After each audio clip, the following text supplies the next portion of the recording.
Welcome back to another episode of Epic Blunders. Last week we had an interesting turn of events, and I'll let the players pick it up from here, see what they remember. Go for it, Kyle. I can confirm that the cultists only have regular short swords.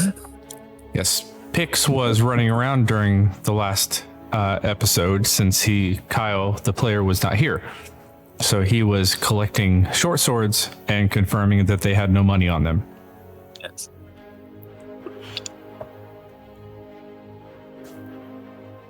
Oh, I actually bothered to collect them. How many do I have then? No, there's probably about 6. Okay. Our brave leader pulled a Ryan. Went off on an adventure on his own. Yeah, so in chronological order, you all failed your test. You guys decided to leave the confines of the manor and to head to the mesa. Even though you had seen the shadow dragon take off, you wanted to figure out if you could get any more information. Headed north to the mesa, the plateau itself, and didn't have much trouble finding your way in. It was aided by the fact that it was still and is still currently basically very, very early morning. And so you had the light of what you eventually learned to be dozens, if not hundreds, of crystal formations, some seeming like they're naturally grown, some almost seeming like they were planted and then have been grown further since then in a now familiar array of 5 different colors. You entered, you felt like you were completely unnoticed, and that was aided by the fact that any of the cultists that you found appeared to be dead. At least half a dozen. And then as you neared a larger rock formation and started coming around the side, you noticed a few of them coming too, and decided to lay in wait, listened a little bit, and then waylaid the first one that came around and started up a nice little combat, with which you fairly easily dispatched them all. You have none left as far as you can tell. And as you were investigating the rest of the cave before taking a short rest, Grolid felt drawn to the very large white crystal spire at the center that seemed to be almost the heart of the ritual. And as he got closer, he began hearing a cacophony of whispers, voices in his head, and shook it off at first, and then decided, I want to know what these voices are saying. And it did not, was not thwarted by the joint efforts of Nona and Willem, and he barreled through both of them, took a running leap, and disappeared into the spire itself. At which point, the crystal went black, and you guys had no connection to Grolid whatsoever.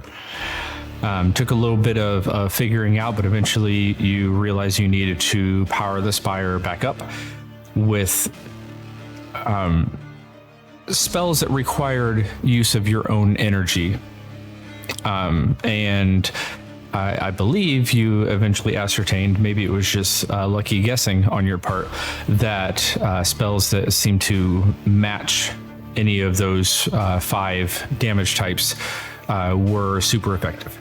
So eventually you got the spire to power back up and had a interesting rescue effort helmed by Willem and Nona to try to pull Grolid out of this shadowy ethereal realm that he had disappeared into. Grolid, you found him laying passed out, bleeding out, and brought him back into the realm of both the living and the realm of the material at the same time. And that's about where we left off. So if you want to pick it up from there, repeat that little bit, just so you can get yourself back into the flow of things. I don't remember exactly how we pulled him out. With a rope. You hanging on for dear life. That's right. You grab Dodd and How not did pulled. how did we figure out the rope could go in or whatever? Or did we just try it? Remember? We just tried it. Well, y'all just I tried think it. somebody I lied stuck there, their but- hand through first. Yeah, you wouldn't just touch it and your hand passed through it, but you didn't disappear. You didn't get stuck in. Well, Mhm.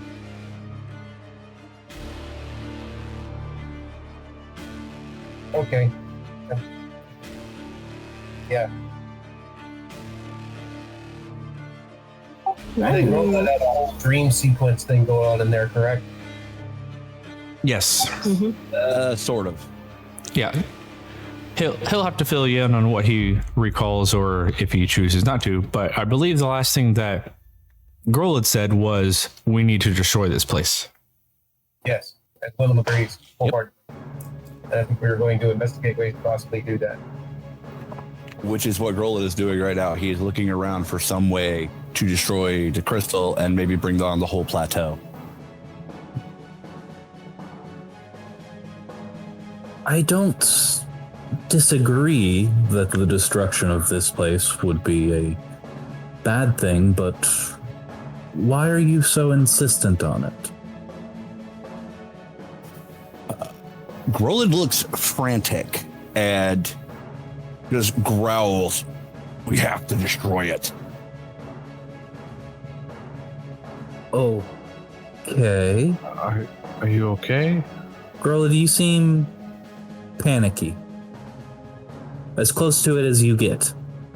And he looks you square in the eyes, and there is panic in his eyes. He's being freed. We must destroy this place. And he goes back to searching for something to do just that.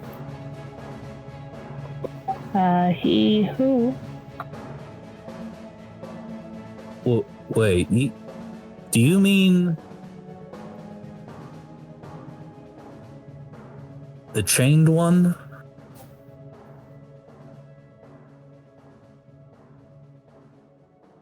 Roland stops, takes a very deep breath.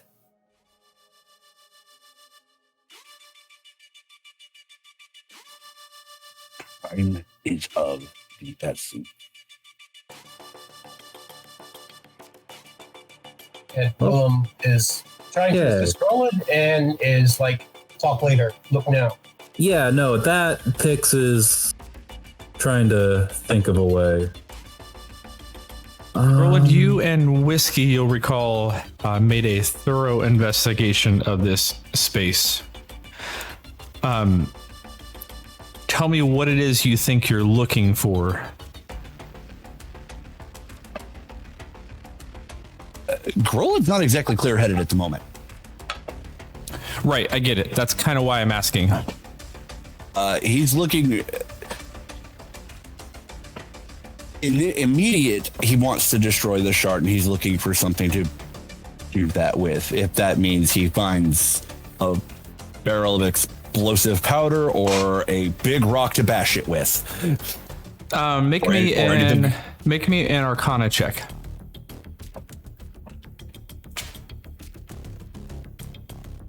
That is a dirty 20.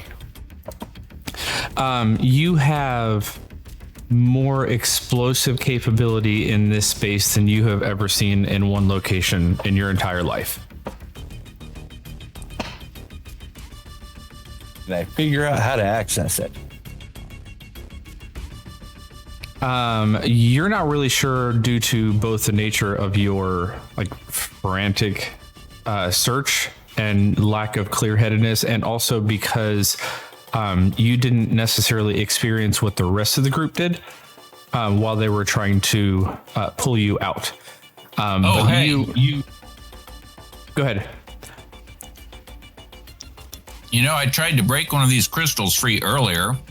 Sorry, I'm using somebody else's voice. I tried to break one of these crystals free earlier, and it kind of popped on me. There's a great deal of explosive energy here. How are you going to get out, though? Well, I can only cast it once. Well, no, I can cast it more times than that, but I do have Shatter.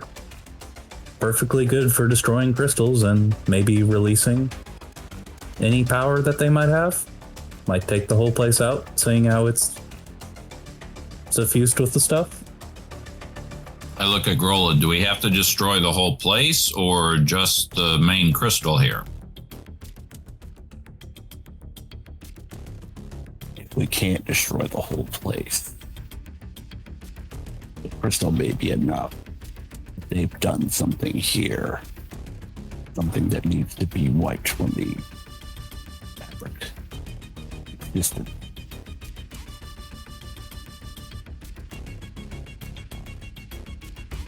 He's calming down a little bit as the idea of making a gigantic explosion and someone actually mentioning, but how are we going to get out?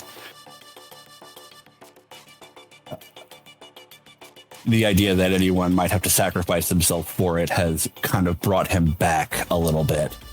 Actually, I might be able to help Pix with that if everybody else can get out first. The way the crystals are laid out, can we do this in some way that sets up a chain reaction?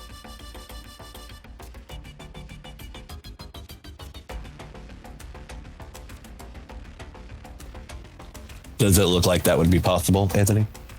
There are crystals of various sizes, colors, shapes all over the place. It would take either a lot of luck or a lot of very intense calculations to guarantee that you cause a chain reaction to affect everything. But in theory, provided that you targeted the right place to start the chain reaction, you imagine that you could probably get a good chunk of the space, if not all of it, but you would have to know exactly where you're targeting, and the spellcasters among you would also probably reference the exact color being important. So you're saying it's something like a small arcane focus right below the main one that we'd have to maneuver precisely down this tunnel.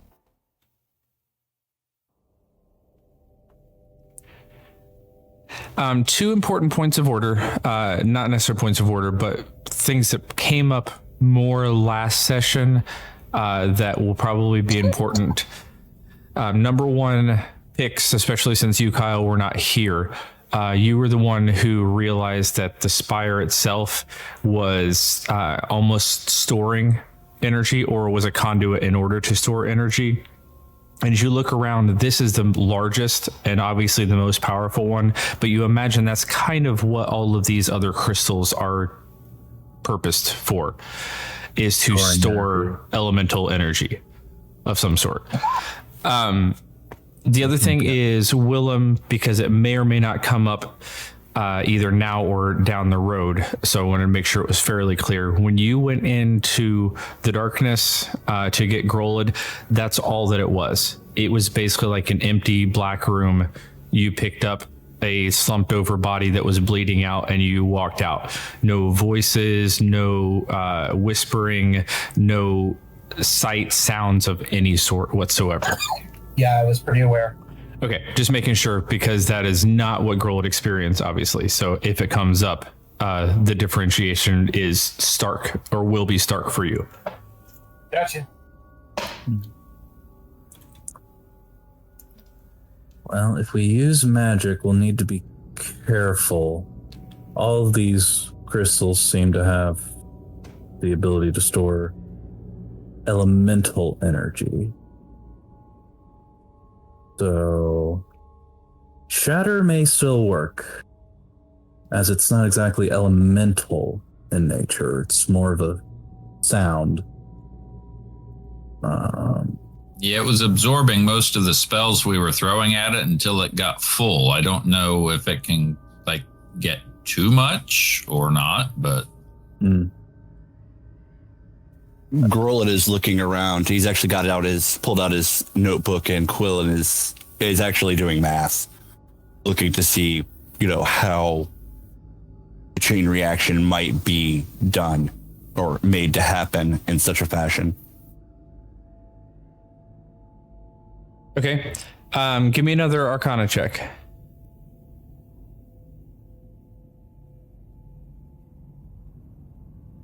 All right. Doing well so far. So 25. The two biggest things that come to mind are that of the 5 element types that you're presuming are represented here, you can rule out a number of them as potentially not being as explosive in nature, and one in particular as potentially being problematic in possibly preventing the type of chain reaction that you're wanting. If you need me to spell that out more than I can. The other thing is what should be seemingly obvious. The larger crystals, you presume, just by the nature of this spire that is the largest one that seemed to be the focal point, the larger crystals are most likely the ones that are storing the most amount of energy and power. So if you're wanting to center something, you probably want to find a cluster of larger crystals in order to cause a wider chain reaction. If you target smaller ones, you may get a sufficient boom, but it may not be very large, if that makes sense. Grollet is also taking into account the ability for everyone to not be blasted. As I've said, the idea that that someone may have to sacrifice themselves for this, outside of potentially himself, and he isn't keen to do that either. He has something to do. It has brought him back down, brought him back down to earth a little, as it were. Make a just see how calm you've become. Make another wisdom save.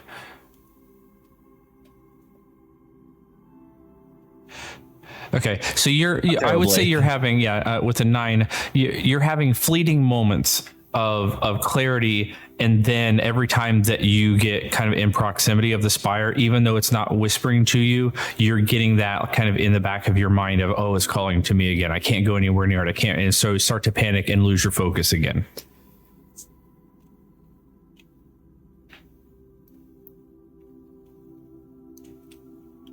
And the rest of you can very much see that any within 20 to 30 feet of this bright white spire, Grolid seems to only keep his eyes keep darting over in that direction. And even if he's having saying a sentence, he keeps stuttering and interrupting himself because he keeps flittering back over to it. He's powering through, but you can tell this is having an effect on him. Pixels, Grolid, while you're figuring doing that, why don't you help me try to find some of these crystals that might be the best spot, and Pix will try to divert him away from the spire. Also kind of looking for a good place to a good one that might to explode. Okay. Grollet actually does not even remotely resist the idea. And he kind of goes out of his way to maybe try and put a rock between him and said spire. Go ahead, Link. Link says, well, I don't know much about blowing anything up or the arcane arts, so I'm just going to go hang out outside so that one less person has to get out when things start to turn south. Oh, you don't want to hang out with us anymore, Link? Oh, I would absolutely love to hang out with you, and if anybody else wants to come out and join me, feel free. But again, one less person clamoring to get in the exit probably makes things a little bit easier when everybody else is trying to run out. I'll go with you, Link. It might also be prudent to maintain a watch and make sure that we don't have any more surprises coming for us.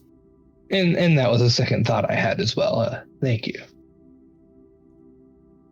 If you need my help or anything, I'll be outside with Link, but I'm not an arcanist, so I don't know what help I'd be. All right. Very well. Fair enough. I also used up most of my magic recharging that thing, so I don't have anything left. Pix, how far can you cast your shatter spell? Shatter sadly only has a range of 60 feet. I can use the wheel here to cast fly on myself again to get out quicker. Actually, I might have a way to get you out even quicker than that, but I need to walk off the distance and see where that would put us. Okay. I'm going to try to walk off the distance of, you said 60 feet? Yeah. All right. Of wherever we're doing this. So I try to walk back about 55 feet from the giant crystal and see if that puts me almost within line of sight of the exit, or where I can see the exit.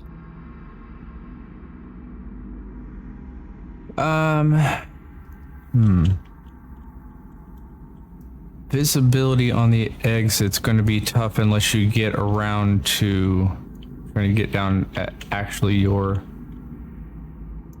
probably the best opportunity for you to actually get here. I'll move you and drop you there.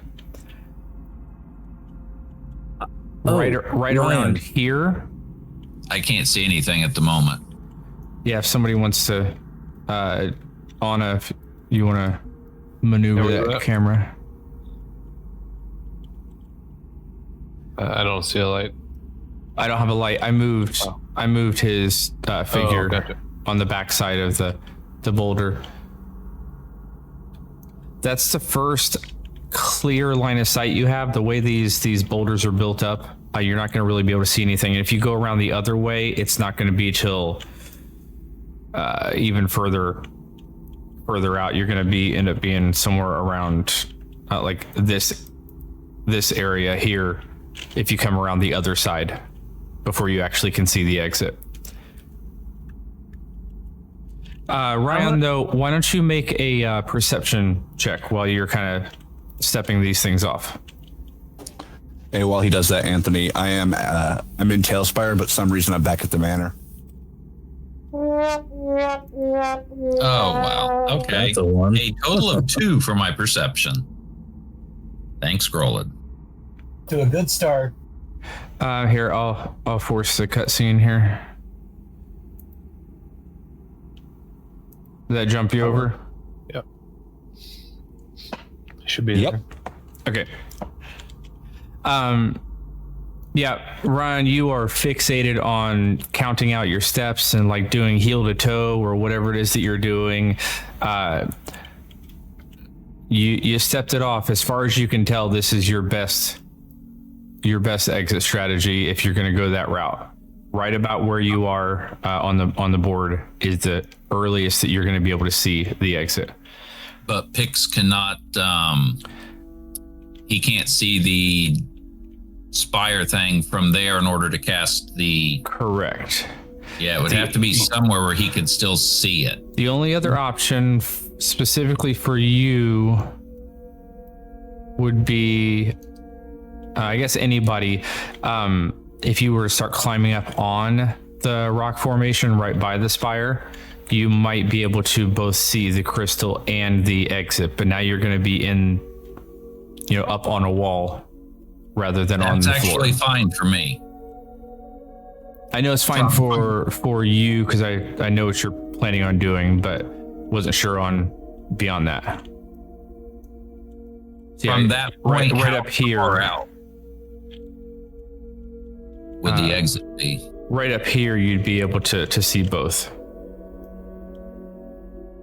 Okay, that could work. At that point, somewhere around there.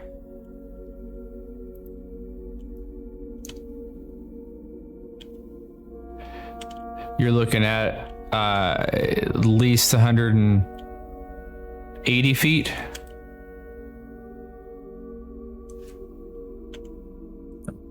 Okay, that's a ways, but possibly doable.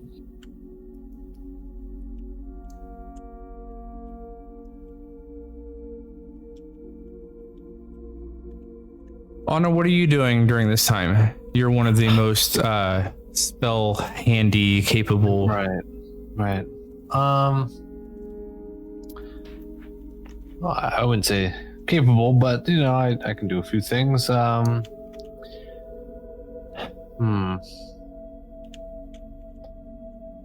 kind of distracted trying to focus on Grolid, seeing how he's faring. Mm-hmm. He seems very, headstrong, a little differently than usual. So I'm just keeping a little bit of an eye on him, more than focusing on what he's trying to do. But if anyone's looking for help, I will certainly be glad to help out. I think doing one of those I'm gonna be in the crowd type things, but just kind of fixated on him, who's Gotcha. fixated on what he's doing. Fair enough.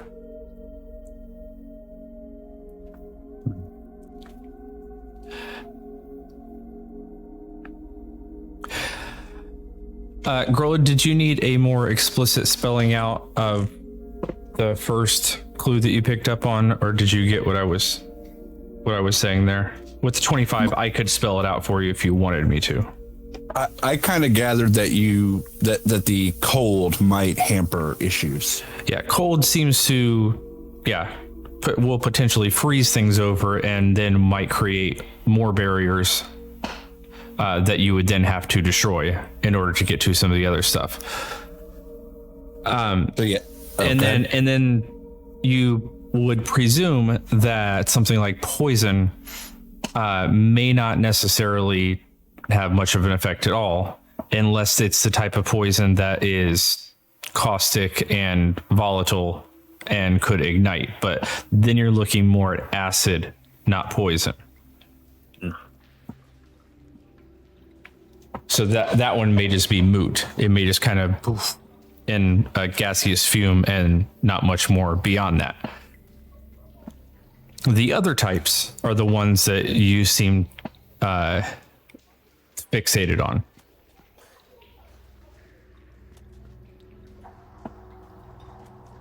He's still working on trying to get just the right sequence of explosions that will lead to the big crystal. Yeah. The way this is laid out, both in a haphazard format, the way that it is, and the amount of time that you feel like you have, you in particular, if you were to do this right, like you're talking about creating a chained, planned explosion slash implosion. You're looking at potentially weeks with a good engineering team to do this right, or take a reasonably educated guess and hope for the best if you really feel like time is of the essence. That's kind of what you're getting here. Go with what you know, fix your thoughts on a couple key points, and then discuss from there if it's viable and which of the 3 or 4 ones that you've kind of honed in on are the best option. Yeah, that's where he's going with this, because even if he thought he had time, Grolitz doesn't have any reason to believe anybody else would be willing to just straight up destroy the entire plateau.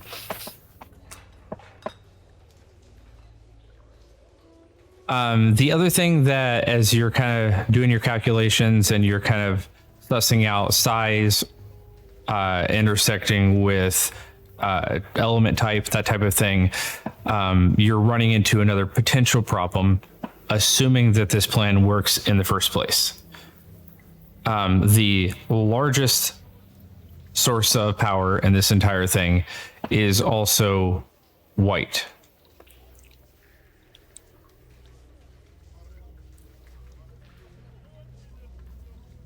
The source of power is white. Okay, so it's cold. The spire that you guys just charged up is a white spire.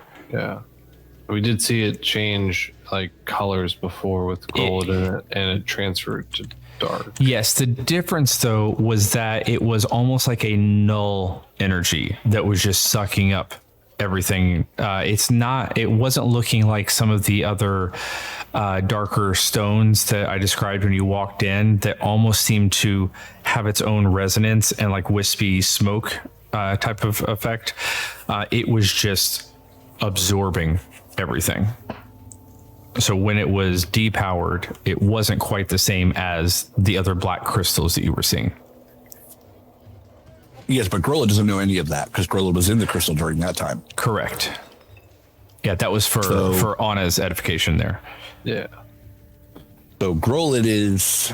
I assume the three of you, if Anna is right there and Pix pulled you aside, the three of you are kind of also probably, I think, the three highest intelligence characters there. I'm picturing you guys just like notebooks out, comparing notes and huddled together. I absolutely can see that. And it for the two of you, it seems a bit cathartic for him to start logically thinking of something. Okay. It is calming him a bit, although he still seems frantic. Right. Now that you're out of physical eyesight of the spire, I'll let you make another wisdom save. You can do it with advantage this time. There we go. Okay. You seem mostly okay. You know, or you are convinced that time is absolutely of the essence and everything that you said was true, but your ability to focus is a little bit sharper, a little bit keener now. And the thought of the giant crystal being white having occurred to Grola, he'll say, my biggest concern is the cold of that giant crystal stopping what we're attempting here. Was it so much cold as a neutral? Because it was taking in all sorts of magic, was it not? I don't know, was it? I wasn't here. Anna, there were a variety of effects applied to it. We applied different levels of arcane power, and it absorbed it all the same. But the amount of power we put into it seems to have reacted to it more straightforward, like. And perhaps it won't be an issue. But even if it is, if we can bring the plateau down on it, at least it will be incredibly difficult for anyone to reach. And who knows, maybe the sheer physical force will happen to destroy it. That too. Only we can be so lucky. True. Possibly it would be more vulnerable if it was not powered. Or it might have a much larger explosion when it goes, if it is. Indeed. And if it's full, that means it can't necessarily absorb anything more. Well, we're not certain if that's true, but regardless. It was a thought. Have we come up with a plan here? Time really is of the essence. We need to be moving. I still need to find a good spot to start everything off of. I still think Shatter is one of our better options here, since up there, Pix, and I'll point to the spot on top of the rocks. It's close enough that you can hit it, and then I can try to jump you about halfway down the hall there towards the exit. Oh, wait, didn't we say it absorbed magic?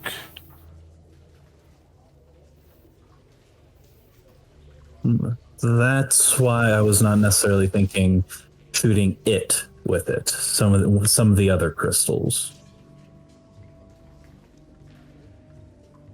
Again, that is my concern, that since it absorbs magic, by its very nature, it would absorb the shatter spell. I'm hoping at least some of these other slightly larger ones will not be so keen to, and still trigger enough explosive force to destroy the plateau.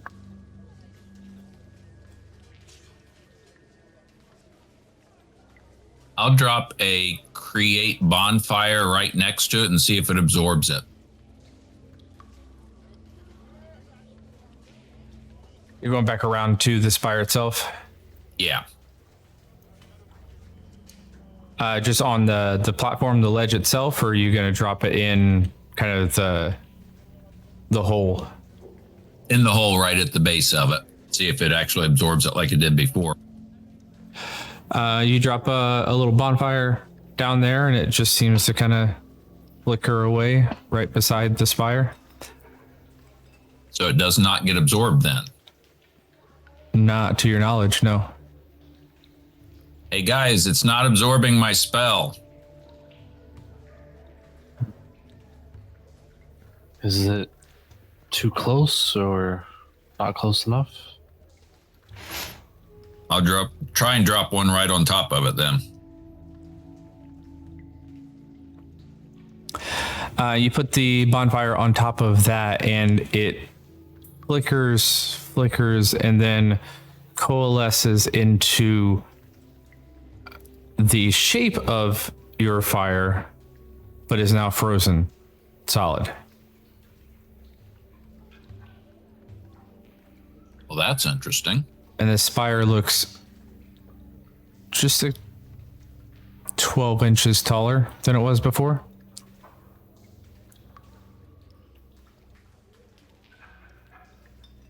Huh.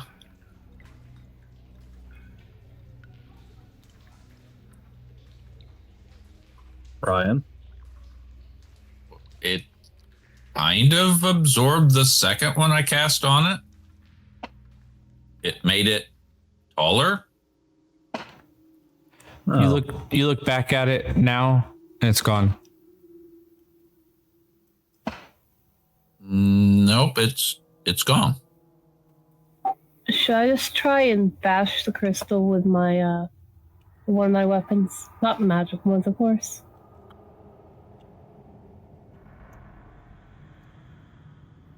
I have them all I haven't used yet. Could be good for breaking this. Didn't you say you passed right through it? Wasn't me, it was Will. I can hop down and take a look.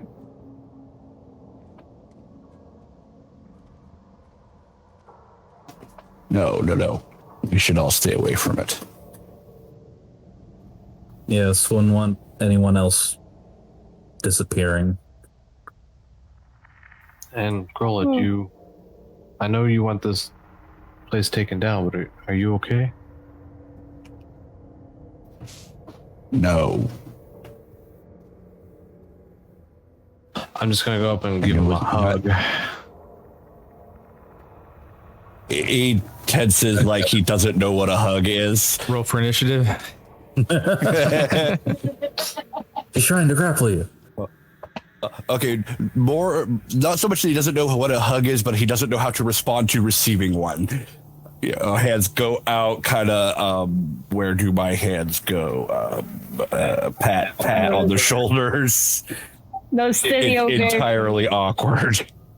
Those over reminding how to do it. Behind Anna.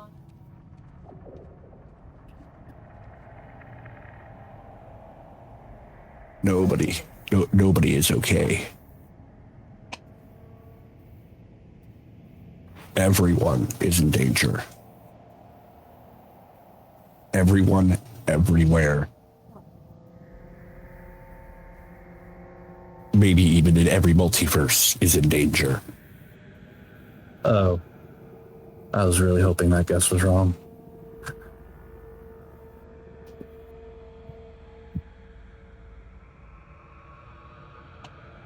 Well,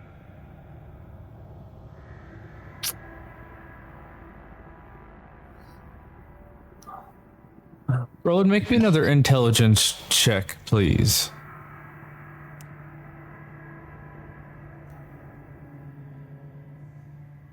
Nice. Me too.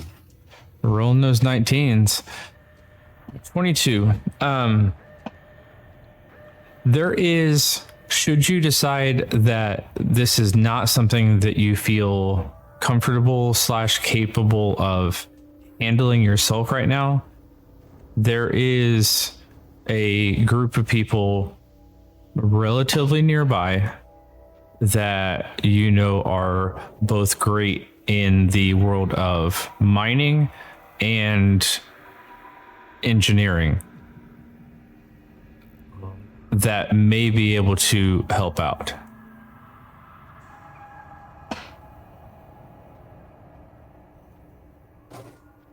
That would take weeks. And that's out loud. Roland says that. What? What would take weeks? If we can't bring this thing down ourselves, we could potentially ask the it's a Dragonborn, the character. They are, yes, but that's not who you. Maybe it's who you think of second, but refuse to acknowledge the first. That is very likely. The first thought that pops into your head is a Ruth. Out of character, I didn't know they had a lot of skilled miners and engineers. I thought that was more tribal. Their whole society is built around a giant iron mine. I'm going to have to reread that because apparently I didn't read it carefully enough. They built their town, their village around this source of iron, and that's like they provide that to all the other villages and now also to the dynasty. And a look of defeat almost comes across Groland's face as that really does.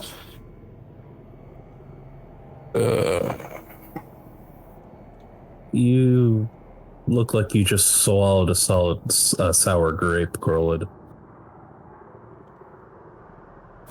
My home. Or shall I say the place I was born? What was the name? A Ruth? Yes, they're full of miners, engineering knowledge.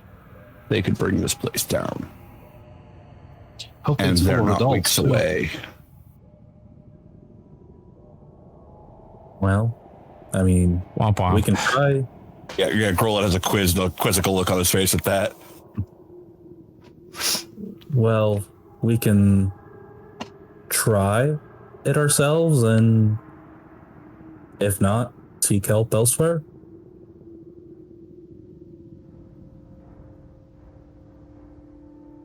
Link is just going to yell into the tunnel, "You guys doing this or what?"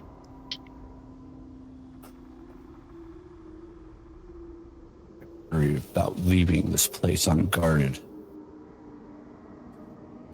Let's see if we can at least just blow the entrance. I'm going to say at any serious conversation of chain reactions and blowing things up, but not really being sure what's going to be the most effective, Whiskey is going to also leave and go outside. That doesn't seem like his cup of tea. Yeah. How far from the crystal to the hole in the ceiling? That was your natural one earlier to notice. Oh, I finally got it. Ryan, if I thought that was the case, Pix was going to point it out because I still remembered where the dragon came up from. You know, there's a whole caravan that direction. People? Wait, no. The guards are on this, aren't they? Straight up from the spire to the hole is about 75, 80 feet from the top of the spire, if that's still what your focal point is. That's a little too far because his spell won't reach that far. I've got about 10 feet of wiggle room. It's a radius spell. Ah, got it. How likely, when I'm looking at all of the notes we've taken, do I think we are to successfully pull off what we're working on? You feel fairly confident that you will almost certainly be able to take down the entrance, possibly the spire, potentially a good chunk, as much as half of the rest of this entire space. Should everything go according to plan, 1, 2, or all 3 of those things may happen. The fourth thing that is what concerns you, and that's should things go right or wrong, the likelihood of one or more of you all not surviving is extremely high. You're talking volatile magic that you haven't necessarily studied, and you're potentially flinging basically an AoE spell into the middle of it and hoping that it doesn't kill someone. Head back out towards the entrance and start seeing how easy would it be to close it off in a way that would be very difficult to reopen, even if that means literally just old school, like getting a hammer and kind of breaking rocks and whatnot, not using magic at all. There's enough of you that have things like mold earth that given about 20 minutes to an hour of time, you could just wall off the entrance. Yep. With cantrips.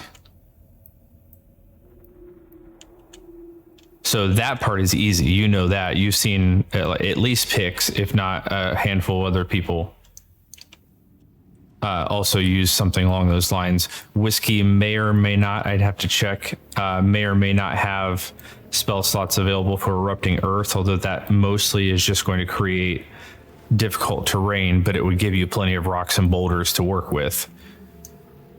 So blocking off the entrance seems like the easiest thing and the one that is least hazardous, but in the back of your mind, also the least effective. How far travel are we? How far to Aruth? Oh, I started to bring that map up and then I did not. While you're bringing it up, how likely does Grolid think he is to actually convince anyone there that an entire plateau needs to be destroyed? You don't know. You left relatively young and you were kind of the weirdo.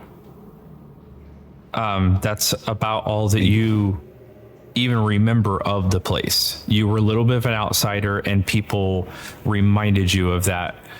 They weren't necessarily mean, harsh, mistreating you, but it was kind of one of those things where you knew and they knew you were never going to grow up to be a miner. You were never going to grow up to be a merchant. There was just something odd about you, and even your parents didn't necessarily know what to do with that.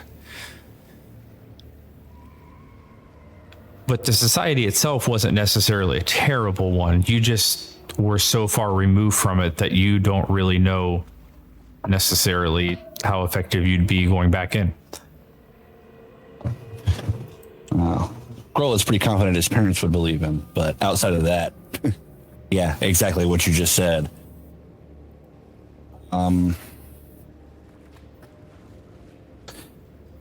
Everyone, let's get out. And he'll start. But we're already out near the entrance. Yeah, I didn't know the rest of y'all followed. I moved most of you out just on the off chance that you were done in there. You don't have to be.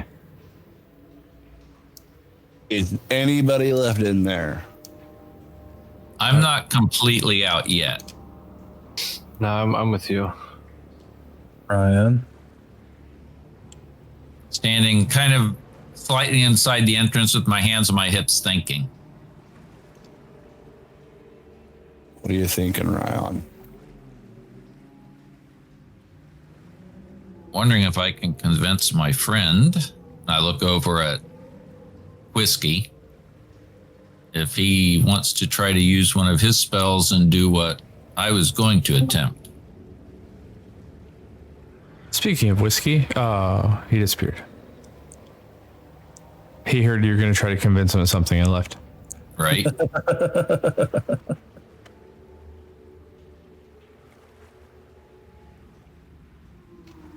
And Right, He's trying to log on, but apparently his mic's not working. So hold on. Gotcha. what Go ahead, exactly Pix. was it you had in mind? Well, if Pix is close enough to the thing to cast his shatter spell, I have a teleport that can get him at least 90 feet away from it. But Whiskey has a much further distance and doesn't need to see where he's going.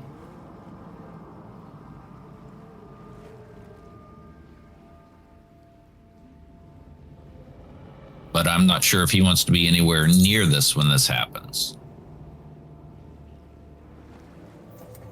At this point, I don't think we could do this without somebody dying.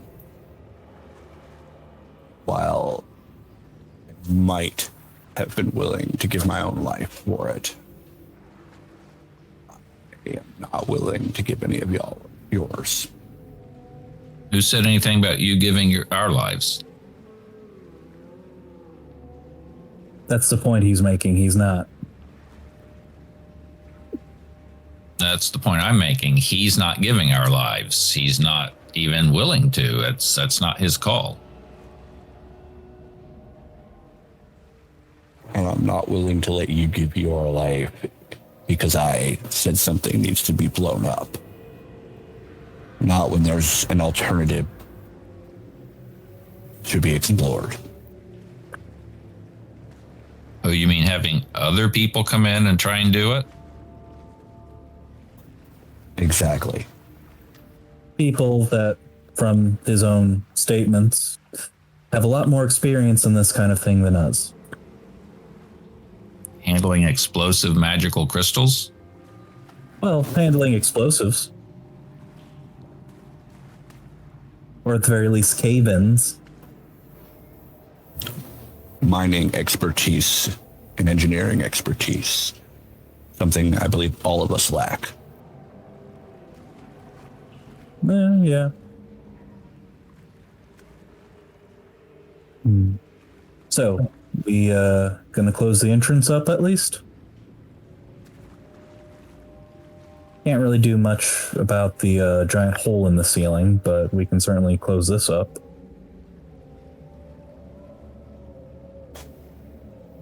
I think we could probably do the same thing with the hole in the ceiling, but perhaps not. Regardless, we should close up any hole we are capable of. Not that a determined person couldn't use similar magics to get themselves back inside.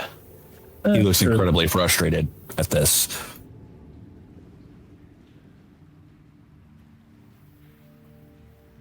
It is amazing and terrifying what magic can do. I guess that's true for most people and what they're capable of. Right. We should do this. We need to be moving. All right. Ryan, get back out here. Fine. Trust me, I understand the appeal of explosions, but not the time. I have the longer reach.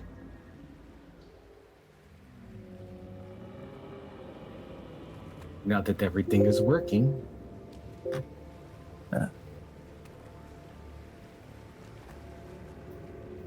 Yes, Whiskey, but if everything did not go just exactly right, you and Pix could be caught in the explosion. And I don't wish that to happen to either of you. Does not Pix have a house that can absorb the blast?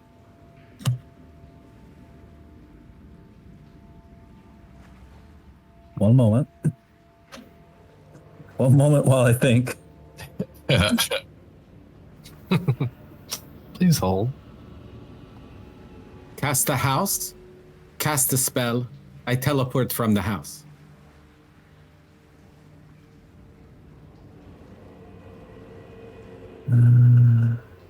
No catastrophe today.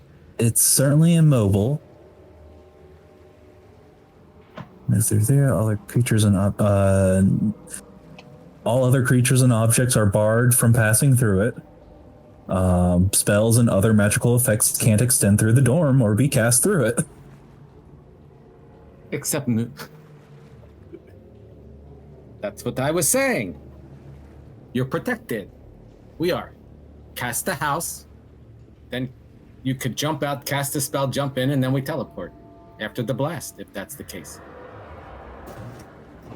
Technically, could you not just have your beacon hands through the wall of it so that you only take one step backwards when you're done? Yeah. Save some movement. See, this is what I'm talking about. We can do this. Well, that's assuming the magic isn't absorbed in the first place, but we potentially don't lose anything. I can from, cast trying. Dimension Door and hold it until you cast your spell. Okay. Right? What's Yeah. the worst? I'd never get to see my inn again? I would cry. We'll write great songs about this event someday. No, you won't. No one will know about it. You'll all be dead before you get back. It's okay. We can't write songs, but we'll talk about it if we survive. You can do it, Ryan. How big's the blast? We don't know yet. We don't even know if your spell picks will destroy the crystal. Oh. Like I said, I know it's good for destroying crystals and other inanimate objects. You shatter? You could Yep. banish it, right? No? No, I can't banish it. How certain dig- are you? Can you dig a hole and bury it?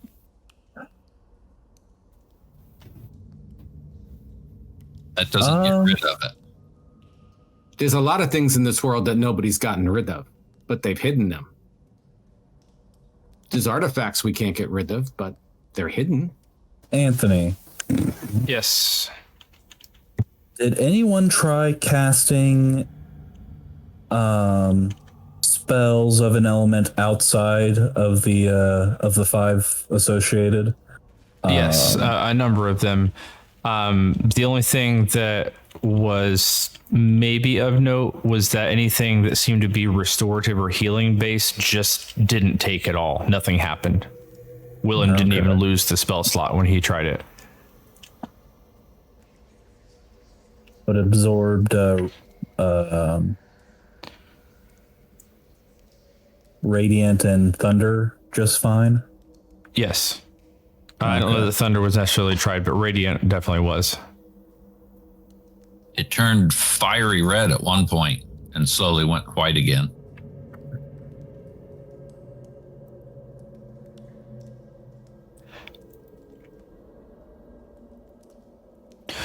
Grolid, that's a rough map of the 7 tribes.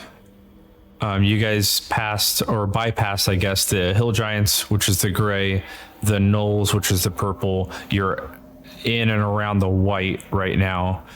You got the hobgoblins, which are green, and then Aruth is the orange.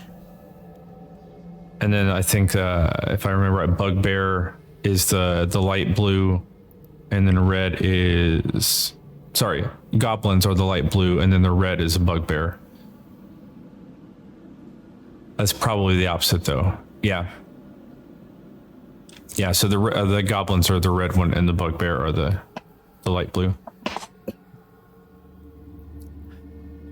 So you're looking potentially a week travel, maybe not quite. You don't have great road to travel on, but it would maybe take you 3 or 4 days. And I'll turn to Pix. How certain are you that that bubble would protect you?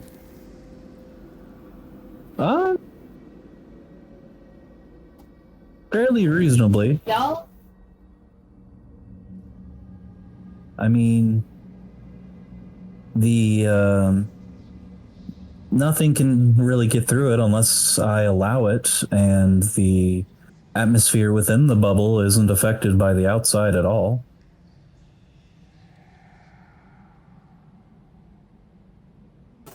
I assume you've heard his plan there, GM? Yes. Okay. That's all. I did not like that. Yes. I've heard everything you said. As I said, that is all. I was just making sure you weren't distracted. I don't know. You were There looking was at the map. contempt in that. I heard.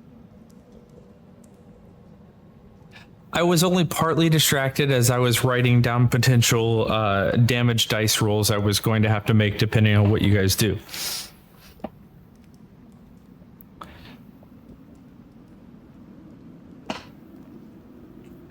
$40 die 6. Times 10. Just roll ones. Oh yeah, Whiskey, if you didn't get caught fully up on that, their hope is to actually create a series of chain reactions. So it wouldn't just be one, it would be one causing another one all over the place. In this cave? Yeah, presuming that each of these crystals is storing elemental energy, the possibility that each one might be able to burst and release their particular element of choice, and also then potentially trigger others around it to also explode is the hope that they're going for, I believe. And they thought my plan was dangerous. Question though for the group. What is the environmental impact? Could it affect the village? As a collateral damage, kill everybody in the village? It'd kill us before it'd kill them. We don't know. Could it cause a storm of some sort? Or, I mean, these are all what ifs, but what if we don't get out, or what if? So we're all in the same boat there. What if we leave it here and somebody else comes and does something great and evil with it? Well, that was the And point they of would be doing something great and evil anyway. Actually, they would entrance. get sucked into the Fae, so it doesn't matter, right? All the more reason to see it go boom while we're here. Hit it with a hammer. That's what I said, but nobody wants to be able to touch it. because we're fairly certain anybody that touches it might disappear. Why don't we just throw them destroy all the at it?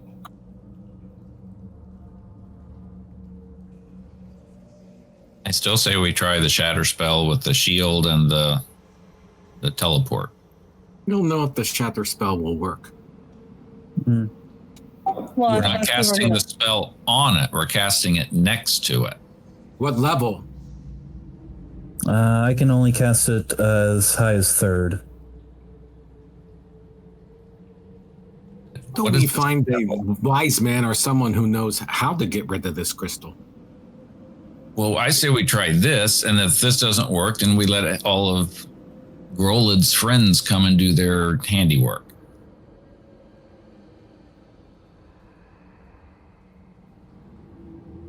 I don't wish to see anyone die. Then don't die, and don't look, and we won't die. Other than us, of course. And this is a large plateau. Explosion necessary to take it down. We couldn't get away fast enough.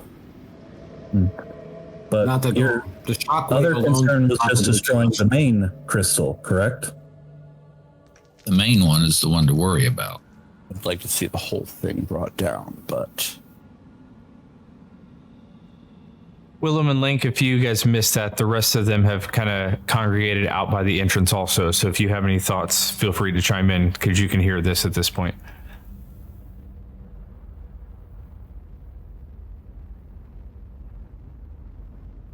Why don't we go back and talk to her mom, his mom? We have to go back anyway and tell her that he's like become a shadow dragon and flown off to the north. Did he become it, or did he just ride it? he was You don't riding know. it.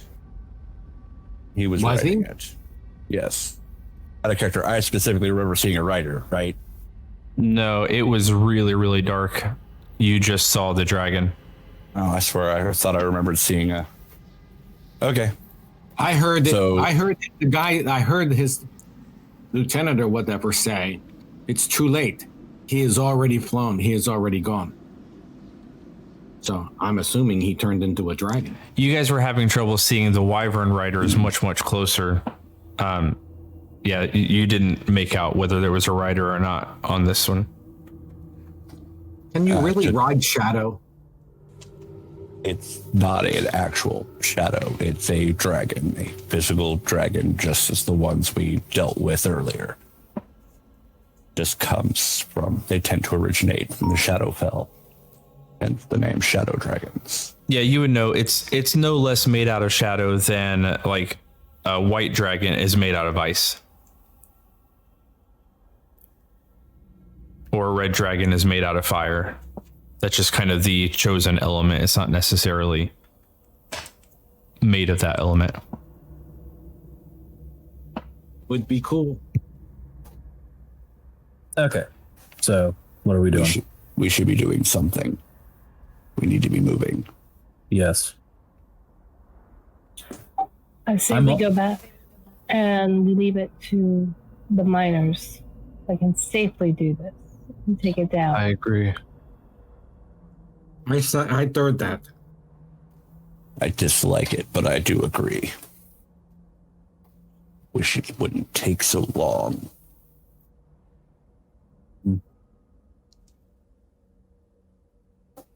I really, really, really need to be doing something. Well, we are. We're pursuing an option to get rid of it permanently, and well, with the least amount of cost lives. Grolid, you need a Valium. Okay, so if that's what we're going, I'm going to start casting mold earth to sort of cover up the entrance. So it's not quite as easy to get to. Okay. How much can that cover? Is it 5 sadly, feet per casting? Yeah. Okay. Yeah, like I was saying before, it may take you 45 minutes to an hour. Yeah. Because it's a pretty large opening, but it's doable Yeah. for sure. Yeah. This will take a while, though. And I'm saying that to the others. But I can certainly cover it up.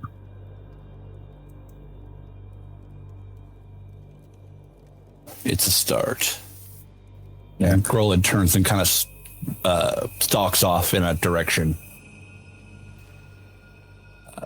Do I still hear the whispers? No.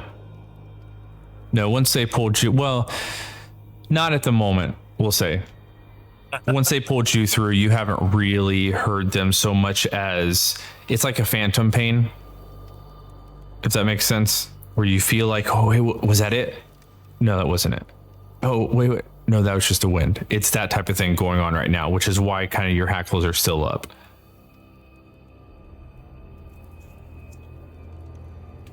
So I can't currently perceive them, and I use that word because it's the one in the description. And that's fine if I can't. I would say for now, no. Okay. So then at this point, he doesn't know about that, we'll say, and is going to try something slightly different.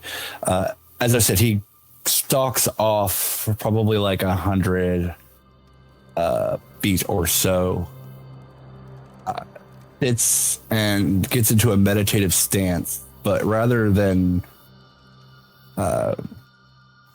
meditating as normally, he is focusing on his recently refound connection to the Shadowfell and is focusing on a name, Oban, and just seeing if anything comes to him.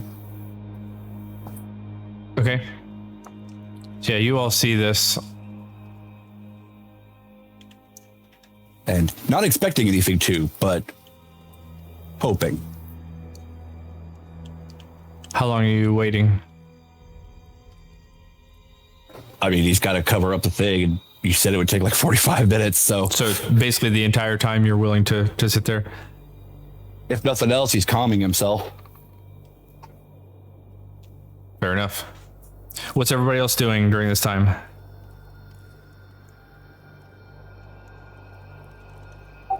standing guard, watching Grolid, trying to see if anybody's coming. Watching him, make sure he doesn't go kill a bunch of little things. All the woodland creatures again. I remember. Roland spirit animal flicks off Nona. And if he does, hey, dinner.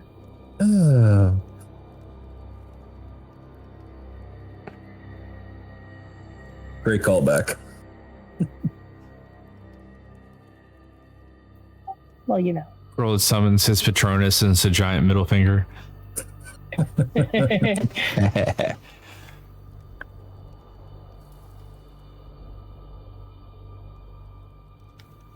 Okay, well, if everybody else is just waiting / watching, then Pix, eventually over the course of the next hour, you feel fairly confident that you've been able to block off this entrance. It's not great artistry by any means, but it does the trick. I would say Link, you and Willem, because you've been outside the longest, probably have had a slightly different vantage on what's going on. And you make me perception checks, both of you, Willem and Link.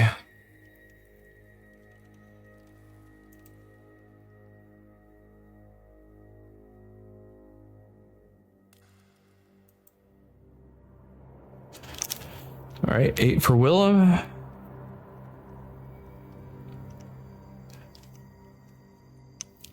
And Link is not ignoring you. He'll have a perception check in just a second. Link walked away.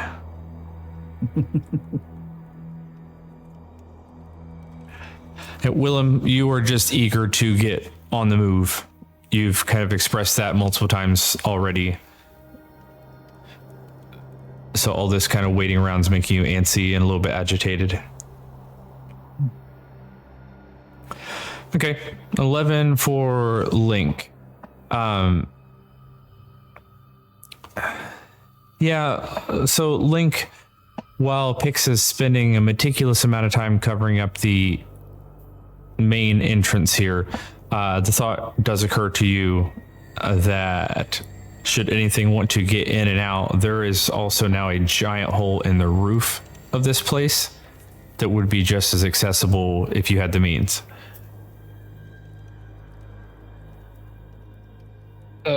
So guys, what about the giant hole in the roof? No, I didn't forget about that. I mean,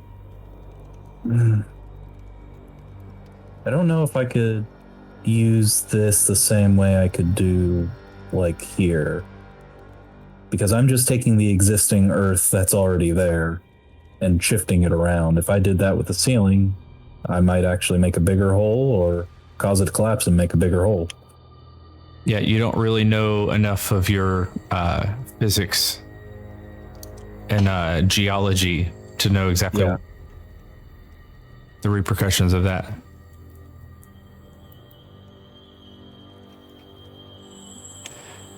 Plus, there's also getting up there safely, which theoretically you could do, but you haven't tested it.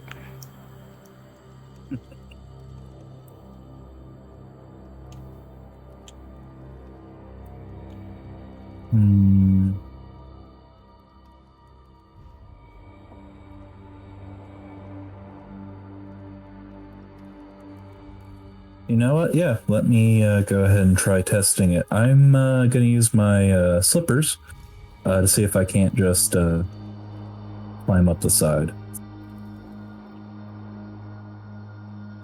It seems doable.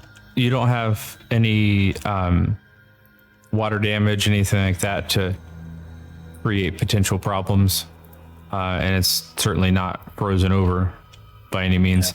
Yeah. It is still slow movement with rocky terrain and trying to find the right footholds and stuff like that. And it is about 230 or so feet from the party.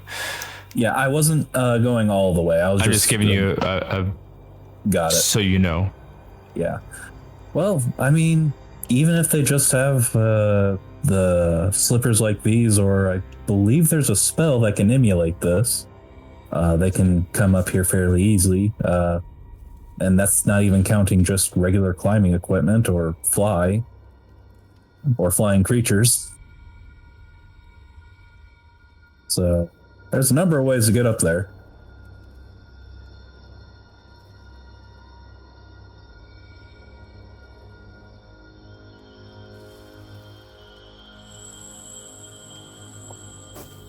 Could we, and we know they have access to flying creatures. They had wyverns, they have dragons.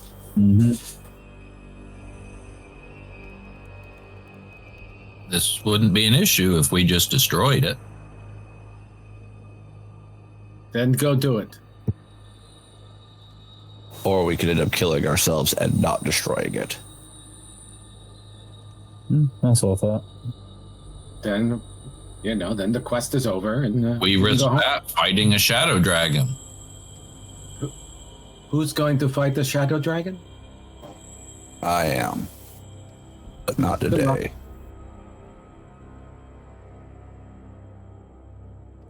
Why not today?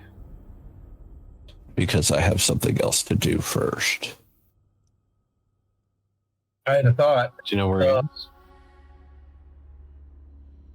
I don't. And what's your thought, Willem? Out of character, catch me up. Did you guys destroy the thing already? I just got back. I had to go clean up some cat mess, so it took me a little while. No. Half the world is dead. Short answer, no. Okay, I assume that's because of the danger of having anyone real close to it. That's Among other been a big things. thing. Yes. We had ways around it, but Okay.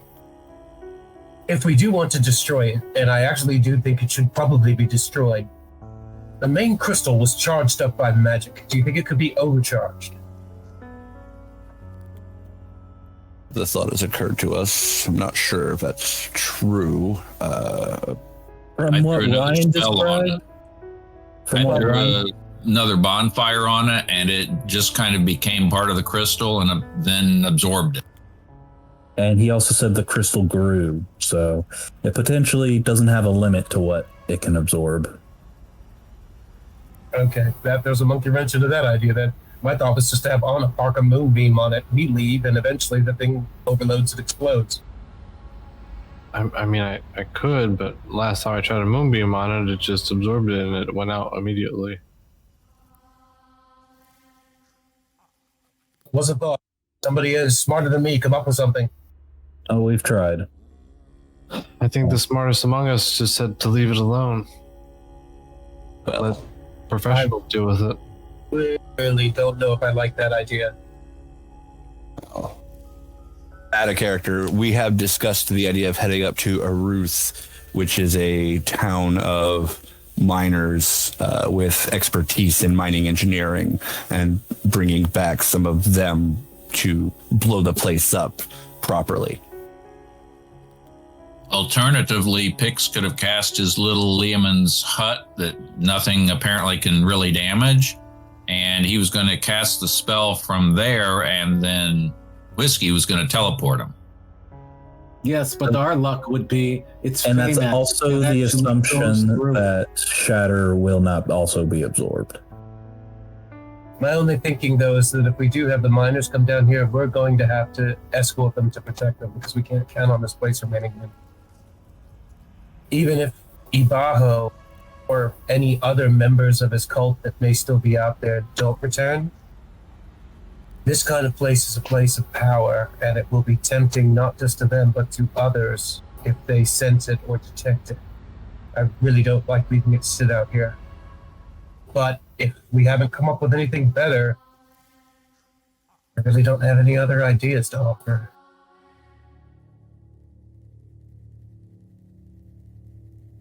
As I've mentioned, I'm not willing to risk the lives of any of you. Not if there's an alternative.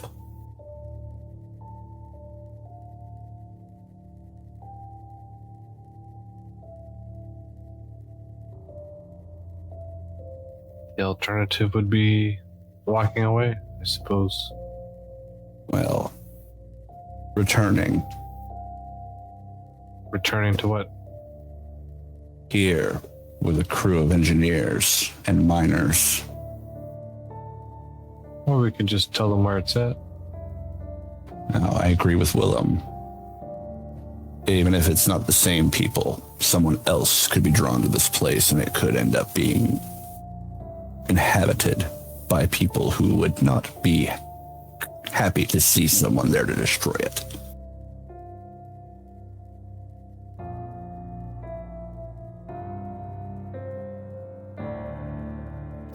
And the politics of the area, just another thought that better to have protection for them.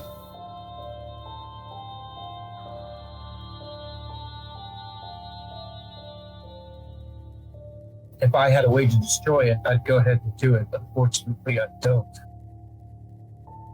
Same.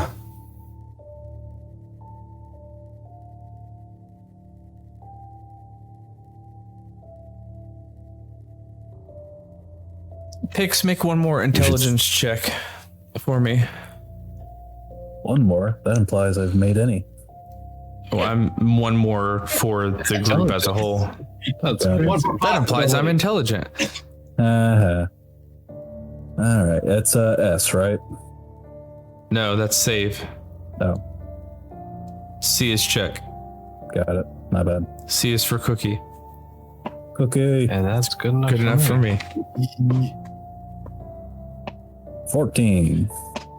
Okay. Your brain keeps going back to your previous master that you were apprenticing under. Since this is kind of your experience with these types of power, chargeable power sources. And it's not an exact thing. It's not exactly one-to-one, same correlation, but comparable at least.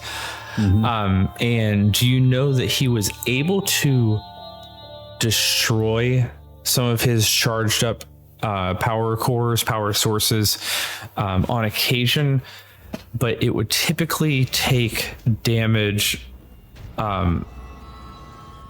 that was equal to or greater than the amount of power that it was storing, if that makes sense.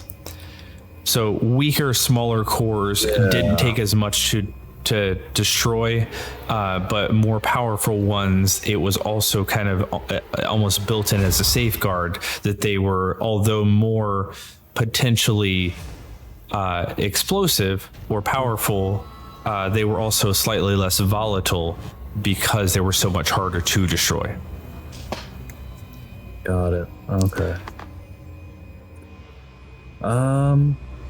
No, I just remembered something. I was back during my learning days of magic, where my master he was able to destroy items that he had stored magic into, but typically it would take not only more power than what they could hold, but also because they were the harder such things were to be destroyed, the less volatile they would be.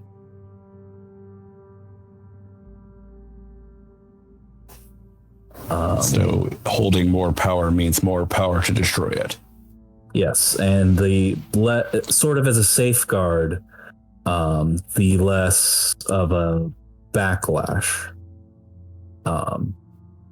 they would release.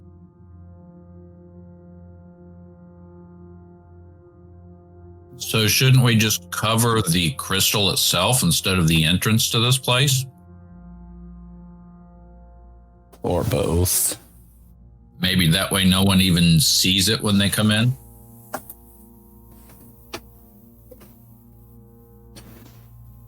There are people who could feel it. Have we the ability to even do that? What have we been doing here at the entrance?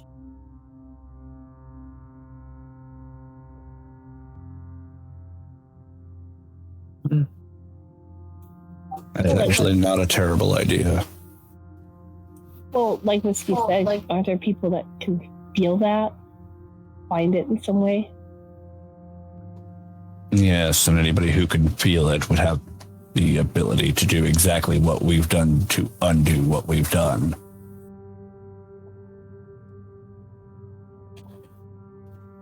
But there's always something. We really should just find a way to blow the place up.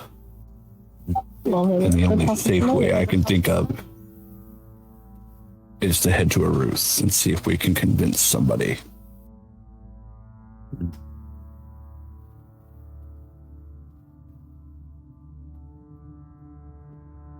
My only other suggestion would be to wait a day, get our own spells back to in tip-top shape, and try to overload the crystal, and hope the backlash isn't too great.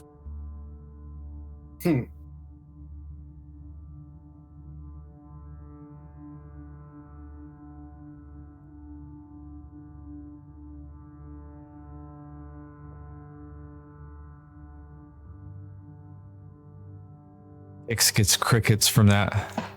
Yeah. All right then. Well, I suppose we're done. At least for now. Gorilla just looks frustrated. That makes two of us.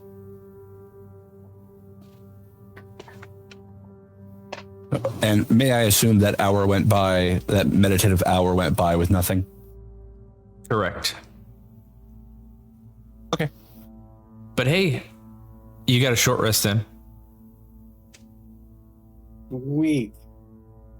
All the rest of you took a short rest already. When? While you were waiting for Grolid inside the crystal? Oh, that's true. But I didn't get back the spells that I cast to get roll it out of the crystal. And it's very much wishing he had some arcane magic to deal with, because if he was a wizard, he would just throw a fire and be done with the damn thing.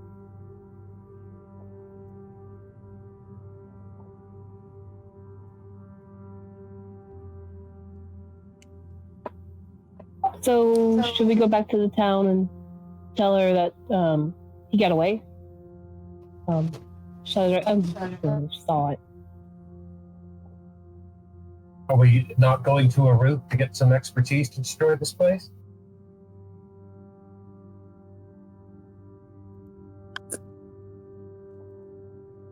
I think the mother will find out one way or the other. As we noticed before, Ibaho might make that trip regularly, or at least send minions to do it. There's also still all the dragon cultists in the village. Yeah. Well, I'm out of rages today. Yes, if we're leaving this place, I would say we should start heading for this Aruth. Yeah, let's head out.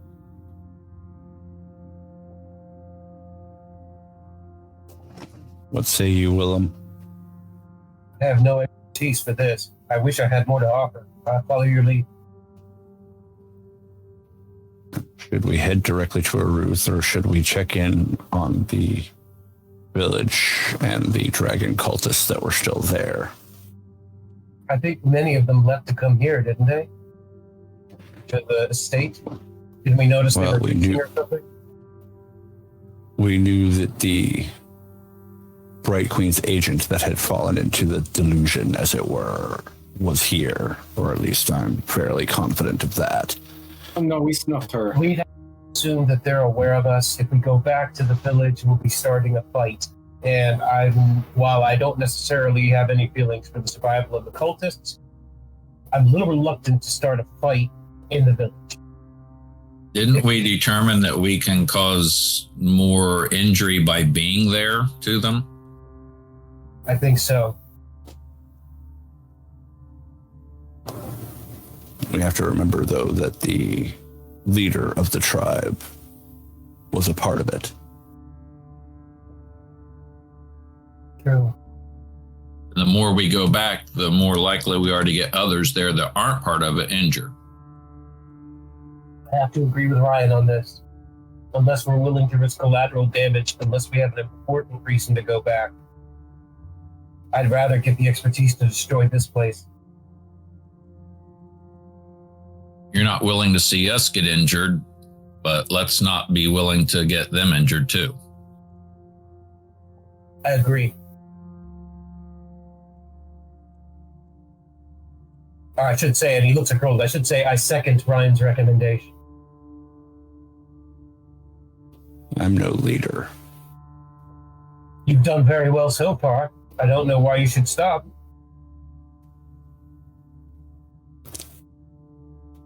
Because I have something to do.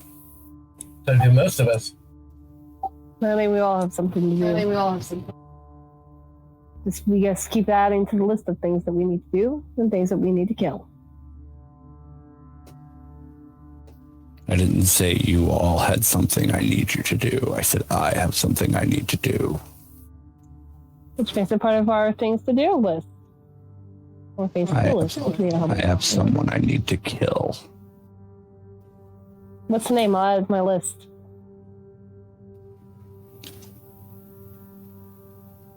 I have someone I need to kill immediately. You know where this person is? No. Which is why I need to immediately start working on that information. And I'll tell you all about it while we head to a roost. Let's move. Yep. And at that, Grolid starts marching off. All right, so I assume everyone is following. Yep. Of course. Yep. You make your way around this plateau and all of the interesting things that lie inside and start heading further to the north. Go ahead. While we're moving, Will actually kind of make his way forward through the pack from his usual rear position up where Grolid is. And he'll just mention, probably update Dahan about this, and I wonder if he might have some other idea about how to destroy it. I don't know what his knowledge is or isn't, but it won't hurt to ask. Not a bad idea. And Willem will nod, and with that, kind of fall back to the back of the group. Grolid marches pretty single-mindedly and very quietly.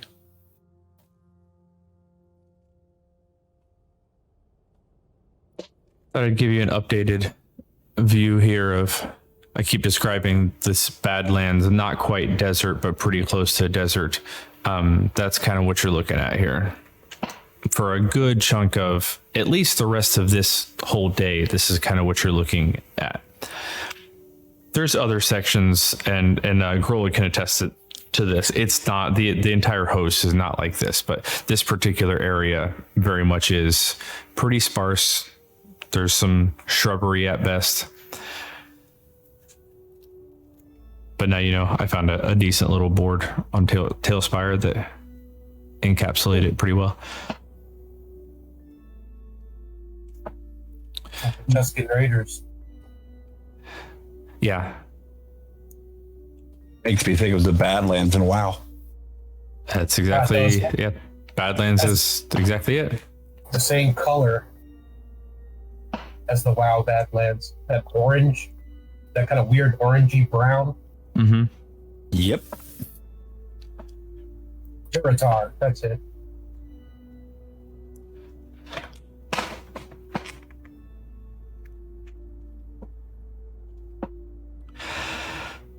Wide open. There's no real clear road where you are right now. You can find it. It picks itself back up a little further north of the manor. But if you'd like especially Grola knowing exactly where you're headed, you don't necessarily where you're going. You don't need roads, right?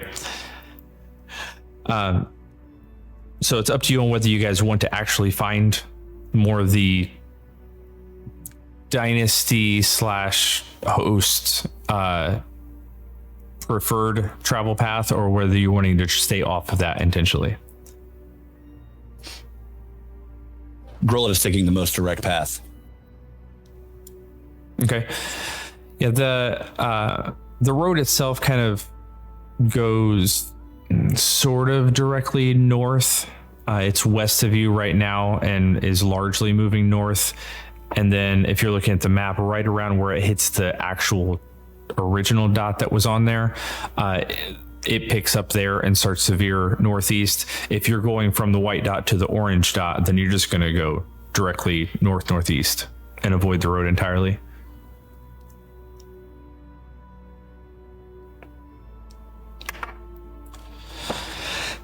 The most direct route. Yep. Anything you'd like to do, say, accomplish as you are marching, presumably relatively hastily, right?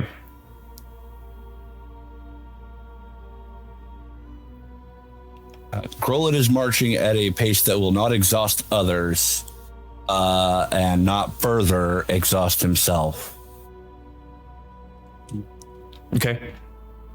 Because he's exhausted, as you may recall. Yep. Oh, I recall. So, Grolin, you said you were going to explain some? And I don't have to say it more than once.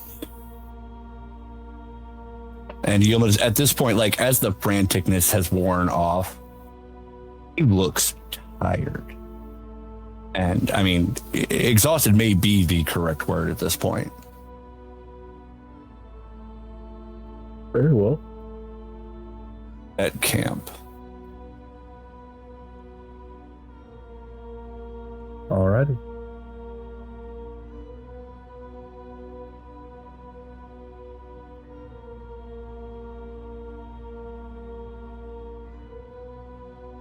But yeah, he is making as best a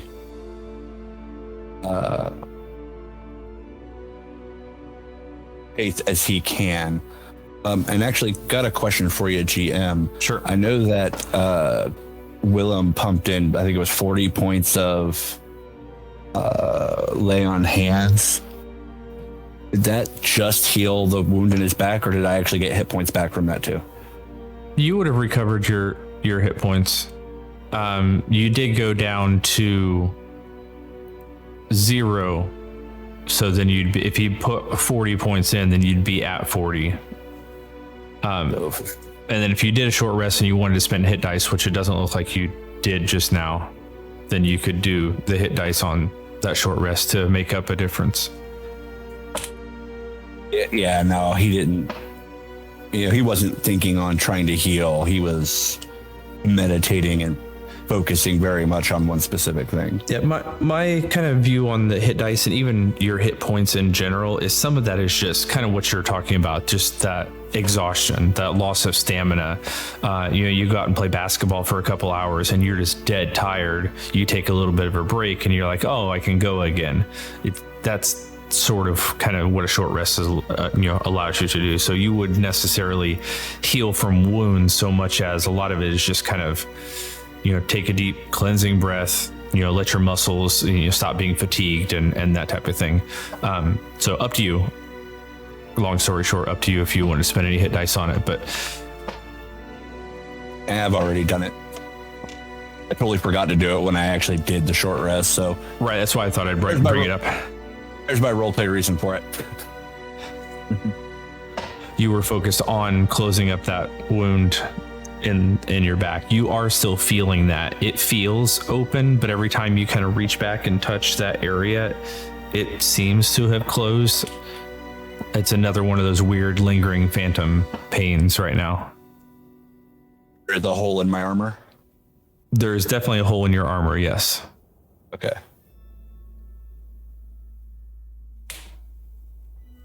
Yeah, Gorilla just keeps moving. And like I said, looks dead tired. Yeah, you guys know how many points of exhaustion do you have? 2 levels. Okay, so you are slowed right now, or you are not slowed yet? I don't think he's slowed yet. I don't think so. I think that's 3, but give me a moment. Yeah, I couldn't remember if that was third or not.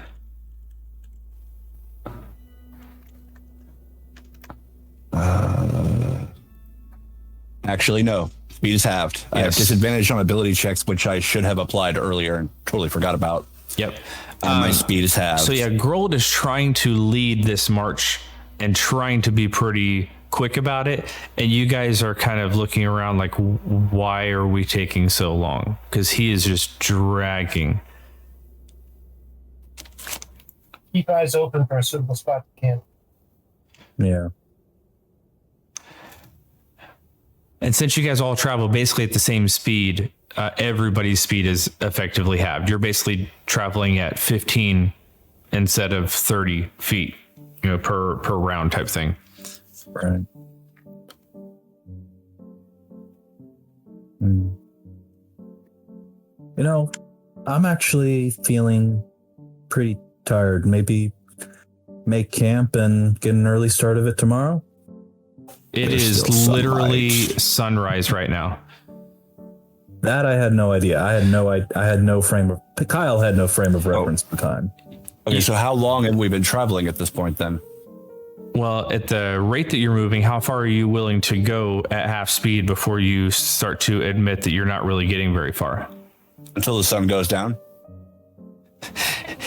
Everyone else, how long are you willing to let Grola travel at half speed with the rest of you traveling at half speed before you admit that there's something going on? Will a short rest help him? No. Me And he already took a short rest, so doubly no. And we see what looks like a good place. Okay. To camp. So here's what I do. Test it. Okay, everyone. Actually, no, I have the slot for this, so I'm going to use it. Oh.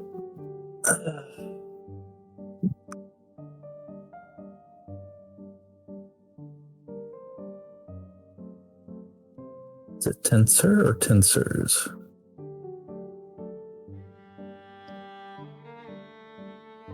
You could probably just get away with floating disc. Or even just tensor, whether it's an apostrophe S or not. All right. Grolid, I love you.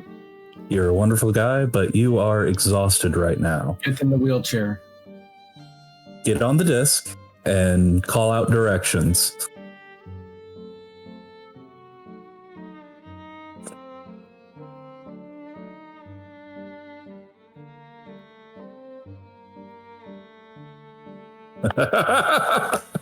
Grolin looks at you, looks at the disc, and just sighs and moves over to it. I was rolling for stubbornness. Yes, I knew exactly why. I knew exactly why. Was he willing to admit it?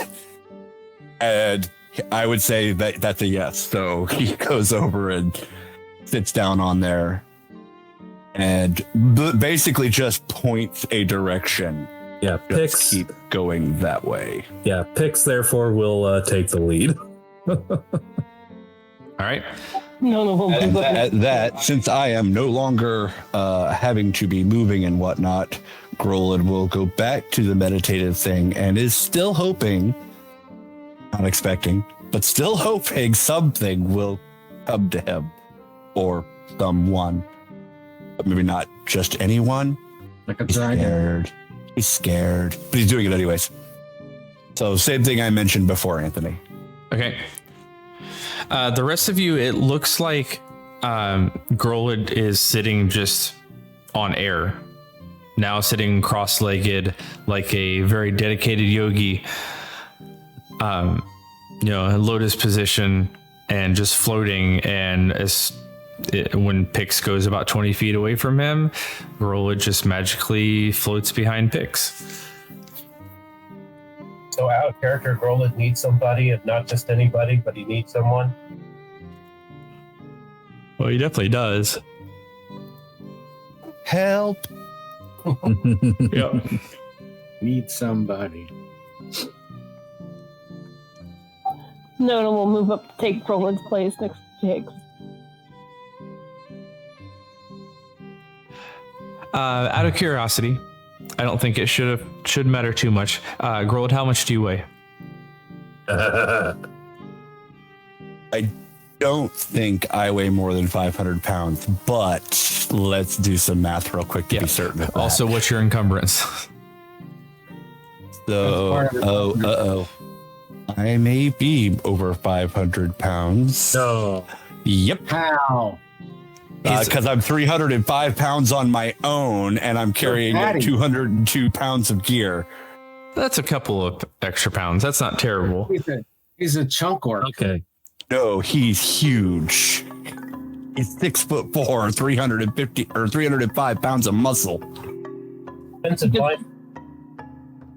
Or an offensive lineman. Yeah, offensive lineman. Yeah, exactly. The man is huge. So actually, yeah, the disc probably just disappears under my weight. Yeah, I don't know. Jimmy. Yeah, the Says it spell right- just ends. Yeah, it says Yeah, it right there. The spell thing. just Yeah, So, so Grolid sighs, goes over and tries to climb on it and just thumps face first into the sand. What happened? Apparently you weigh more than 500 pounds right now. So if you would mind giving up a weapon or two. Backpack give. Keep your weapons. Give up the back. Grilla, do you need to? Well, maybe we can go jogging sometime. Calisthenics every morning before breakfast. Oh, no. We don't He's not judge. that. No, it's a lot of muscle bulk, you know. She does have a lot of muscle. Give me backpack. Yeah, it's probably the backpack. Pix, if we both cast that, can he like distribute his weight? I don't know. I'm pretty sure I think could it's a put the hard pack limit. on the other. Yes. I can Yeah, I mean, carry you your can certainly pack. do It's that. fine. I am sworn to carry your burdens. Sure, that's kind of what pretty much carry his burden of Hold on. exhaustion. Yeah, pretty much.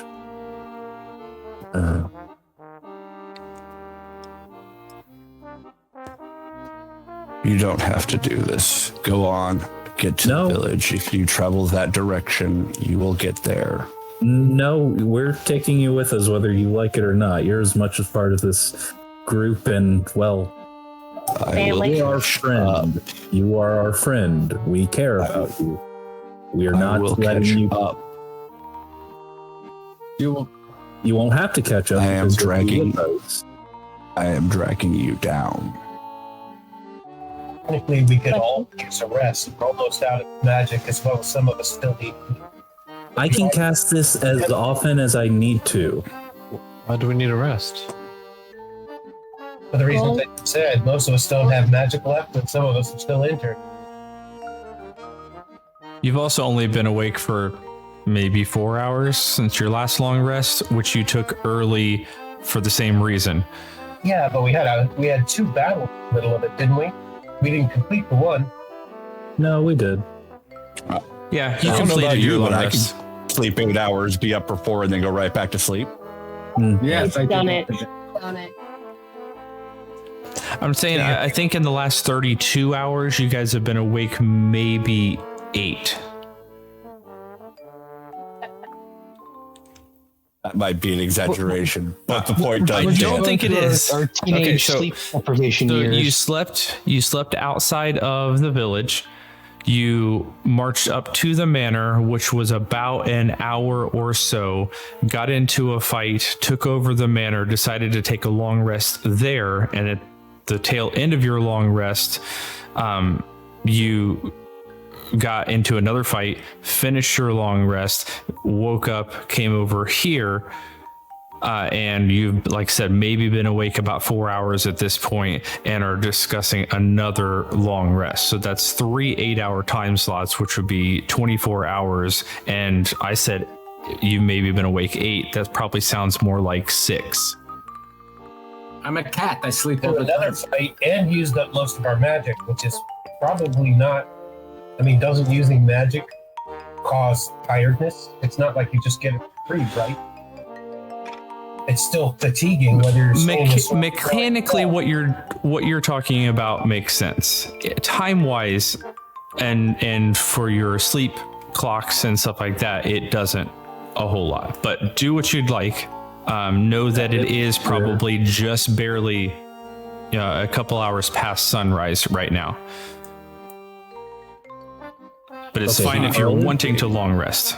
I say we need to pick up We the can trail. keep going, yes. Grolid, They- give up a few things. Right. Give up a few things. I can cast this as much as I want. I don't have to use a slot, or I don't have to use my actual magic to do it. I can cast this as much as needed. Whether you like it or not, you're stuck with us.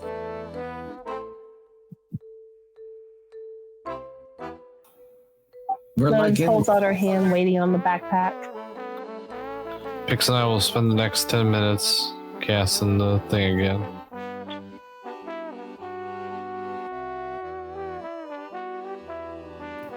So you're This both pack doing is floating disc. heavy.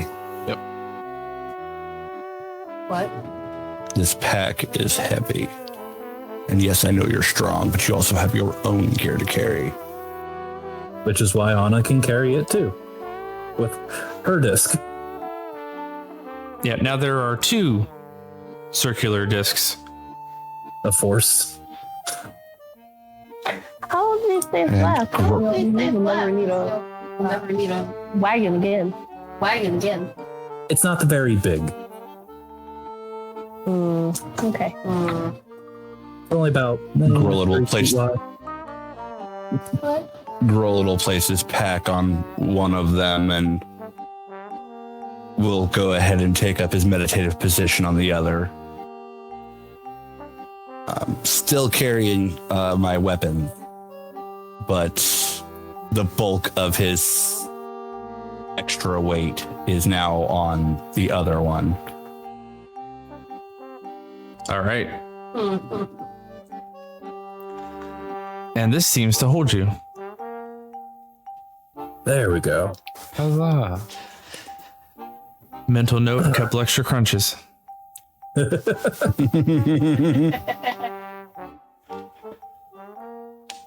All right. Now you said that way, right? Yes, that way. Okay. And then slip into that meditative state. All right. And you guys are able to finally start making a little bit better headway. How long does the spell last? An hour, and I will let you know ahead of time when it's about to. I'll be keeping a track of the time, and so I will warn Grolid. Hey, Grolid, And- you might want to thump. So about every hour or so, a little before then, I'll warn Grolid, recast it, and continue on like that. Are you ritual casting it? Anna is. Yeah, I will do that. I will ritual cast it to. Okay. just in I wasn't case sure if it need was to, one you could do as a ritual, but I assume that's what Juana was doing. Yeah. Yep. Okay. And do one or either. All right.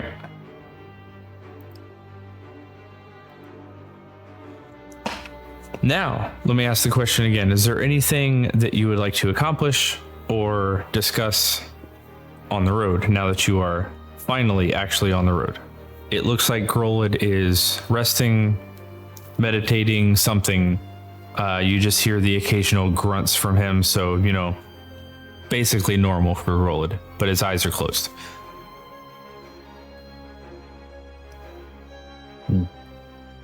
Or keep our eyes open and proceed. He's actually sulking, but we can't really tell that. Not sulking, he's brooding. That's the word. So like I said, pretty normal for Roland. Oh, so Link is gonna kind of keep his eye out for anything just along the way that he can potentially plink for food for the group. Make a survival check.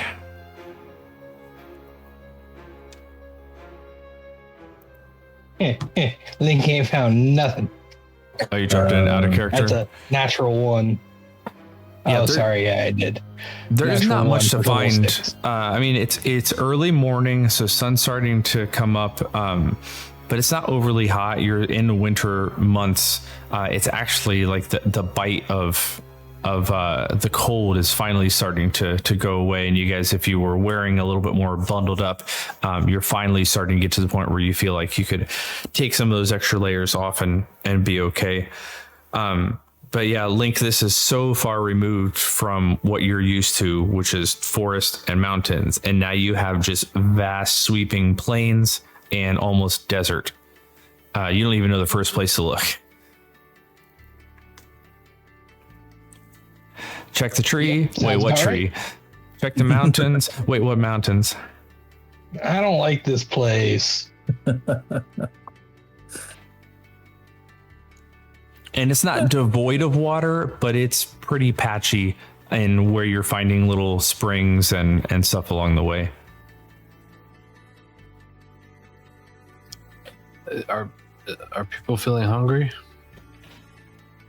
I mean, I've got food stores and I've got my gobstopper if I need to, but Play Okay. a bit buried down, maybe for lunch. Was that a yes to Goodberry? Yes, that was. Yeah, sure.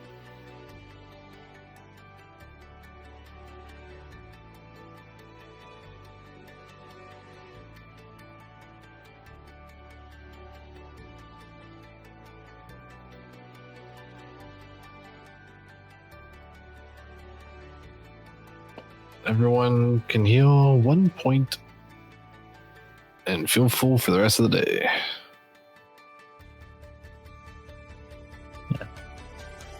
I also use the sugar bomb. I always forget I have it.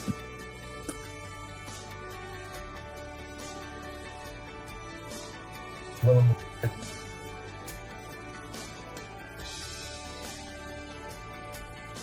All right, fair enough. You guys can give yourself your 1 hit point for the good berry if you're going that route. And it definitely is enough to sustain you for the day, should you do that or the sugar bomb, either one.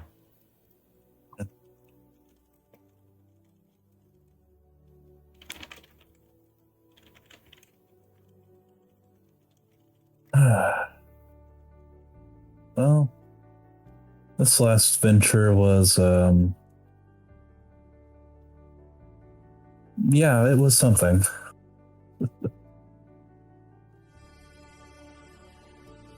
Something, you mean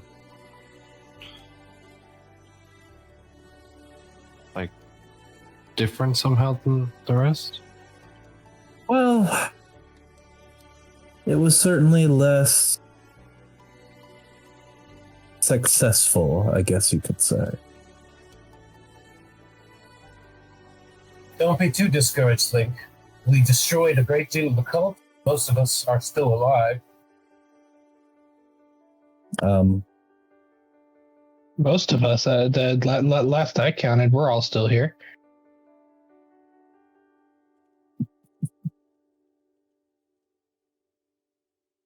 Pix realizes he was talking in Link's voice.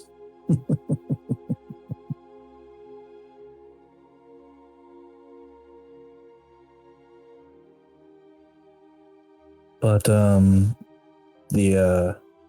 that dragon was certainly gives me misgivings of the future. Campaign is never won all at one time. Mm.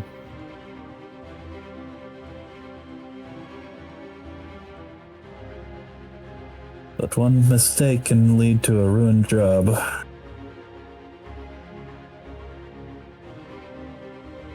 Actually, now that I think about it, have we updated Dahan at all? We're planning to once we make camp. Roland will see to it. Well, I mean, I spoke with him about it earlier. okay. Great big shadow dragon seems like something you'd tell him about sooner rather than later. Especially since it was heading north, seemed like. Perhaps we should just head north as well. Out of character, how many of those scrolls do we have? Does Willem have one? I don't think so. Z-Pack has one, right? It's not a scroll. It's a scroll case. Yeah. Anything you put in there. Grolid has the one that your party possesses. Z-Pack has the other one because I know one of my friends. Zpec has one of a pair of candles that almost treats the parchment like invisible ink, where you pass it over the candle and it disappears off of your parchment, and the next time somebody that has the other candle does the same thing, it'll appear on their parchment. I knew he had means of passing a message. I just couldn't remember the exact mechanism. Okay. Roland will tend to it in good time. Okay. Unless, Roland, you would like to go ahead and have one of us do that. Well, technically, couldn't you write it while we're just walking and floating? When you say that to Grolid, you look over at him, and he's fiddling with a dagger. His eyes are still closed. Doesn't seem to have even registered that you said anything, and his thumb appears to be bleeding. Well, I'm going to assume he's doing one of his blood rites. So, assuming that the scroll case is in his pack, I will forward to Anna's disc, rummage around the pack to find it, and start writing as we're walking. And I will basically write Dahan a synopsis and a warning of what is taking place. When that's done, I will replace the scroll case in his pack. Actually, no, I'll hang on to it to see if there's a reply. Garla, don't you hurt yourself enough when you were in combat? You have to do it out of combat now for your rituals? Come on. Still walking.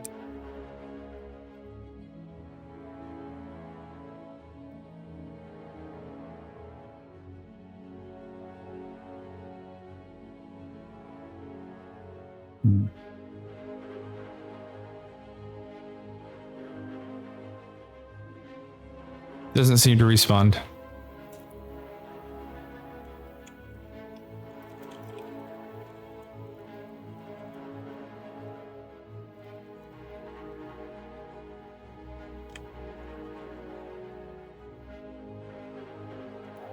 They say barbarians are strange. Blood hunters are strange. Yeah, everyone's a bit strange. Yes, but they slice themselves open to do things. We just yell and throw stuff and bash people. Come on. Oh, I mean, have you seen some of the regents and catalysts you need for some spells? They get pretty out there. No, my parents wanted me to be a spellcaster. They wanted me to be a shaman. But, that's not where fate had me go. Oh. I'm kind of happy for it, because I've seen some of the stuff my brother does, and it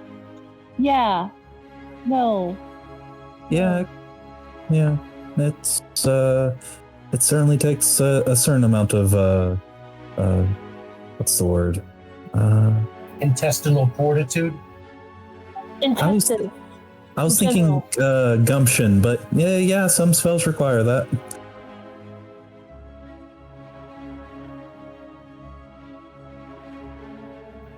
That's always fun, watching him divine stuff by playing with the guts of certain animals. It's interesting, but at the same time, it's utterly disgusting. I've heard of that, but I've mostly seen divination work through cards and bones. But don't forget the star. That's Of true. course. Willem will smile at Anna as he says that. She'll nod back.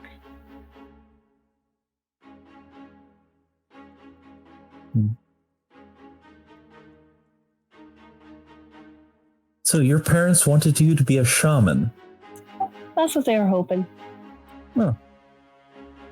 But when it came time for the divination, where our paths would lead, mine did not show that. Mine showed the fighter, the warrior, the bear. So I apprenticed under another bear. Interesting. Yeah, I've recently been thinking more of my previous arcane master. He was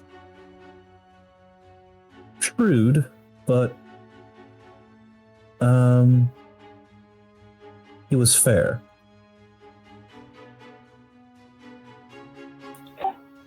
I have found that good masters are usually tough but fair.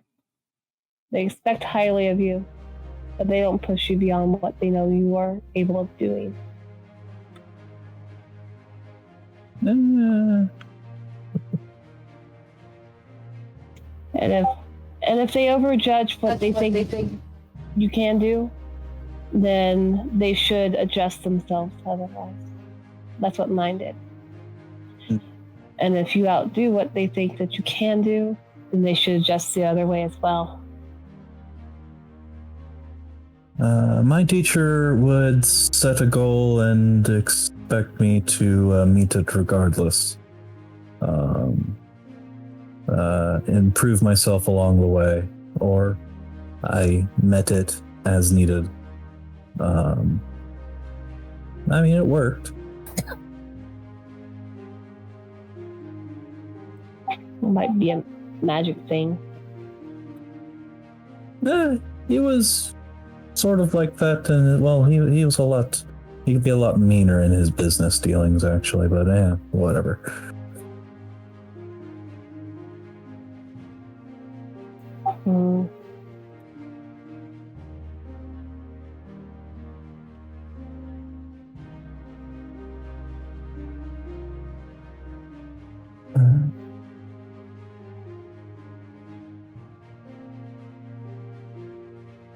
You all keep on moving since you started really early.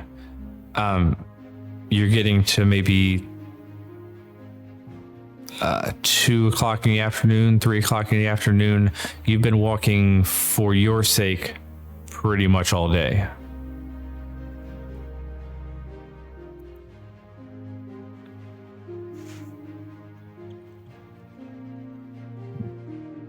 Look for a place to camp.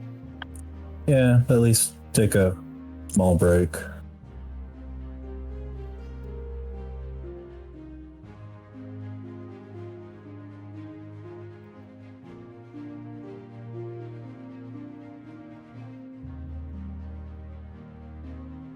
You got sand, dirt, shrubbery all over the place.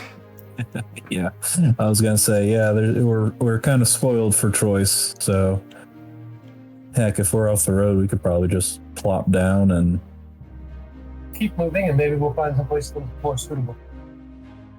Well, don't forget we own several tents. And we have a magic tent.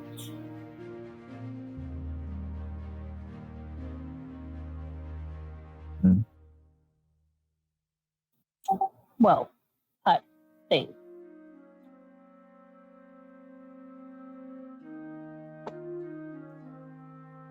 At this point, you've been walking for 8 to 9 hours. God, I need to sleep. Do you think we'll run into a Bajo today? I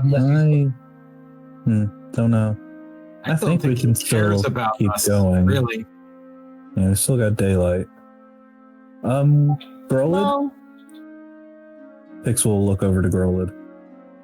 You see he's got a nice heavy gash along his left forearm. It seems to also be bleeding along with the cut on his thumb. Oh God, Grolid? he's cutting himself. Pix will try to shake him out of whatever he's doing. Maybe try to get the dagger out of his hand. Grolid, snap out of it.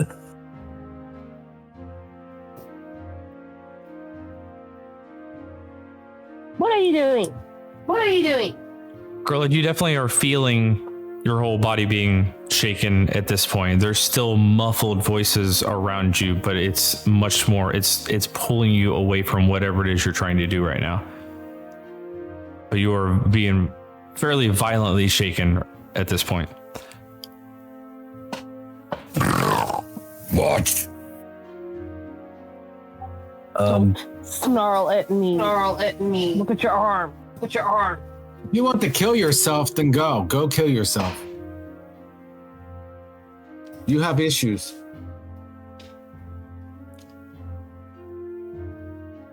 I've seen him do stuff like this in battle, guys. But look at his arm, not But nearly look the at his arm, fat. not nearly the fat. Yeah, tell me a time when he sliced his arm. Seen him slice his Out of neck. character, you've probably actually seen him give himself worse, considering I constantly roll 6s on my Hemocraft die. Yeah, they're just a little bit more controlled. This looks a lot rougher than what you've seen before, just because of the way that it's bleeding.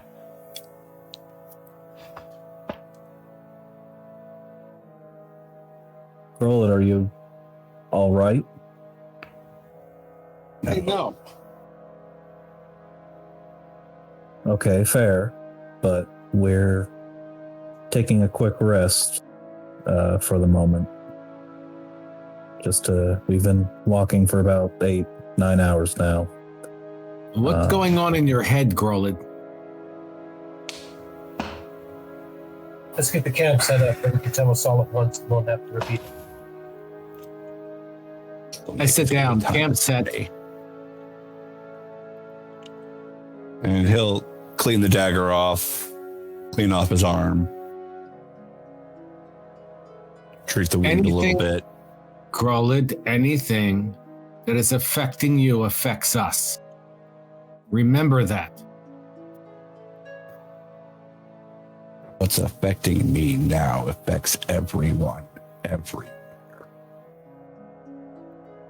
We don't know what it is because you haven't told us.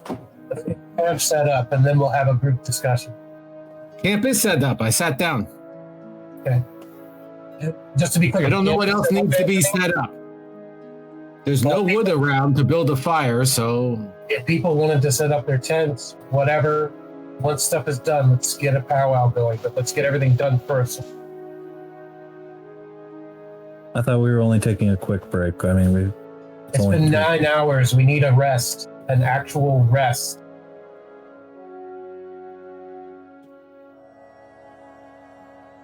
I agree.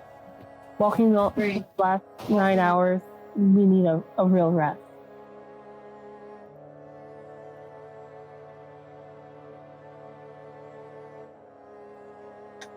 And at that, Grolid will go over to his pack and start pulling out and setting up a tent.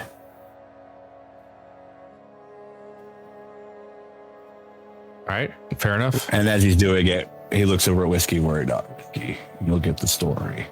As will all of you. Just don't want to have to repeat it.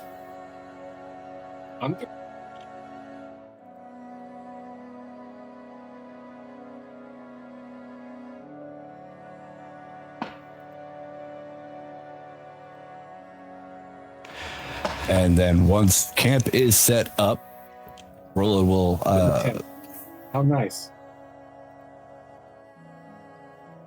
There you go. There's camp. yeah, there. That's Rolla will sit and just kind of wait for everyone to come around. once he's got his own. He doesn't use the tent, but he rolls out a bedroll, makes his tent again, and then he'll go over and sit near Grola, just kind of nod, and then start looking at his equipment while everyone else is getting together. Pix just cast the tiny hut. Yeah, he puts it in the tiny hut. He rolls it out. That's why I've never used my tent. It's probably still brand new in the packaging. I haven't had this the whole time. We just slept in or under trees. Yeah, it's outside.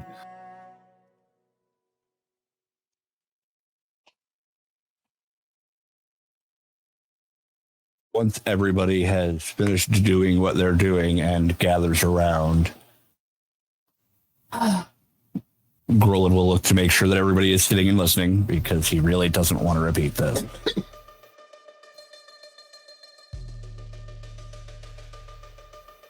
Inside the crystal, I heard whispers, but they were louder than whispers.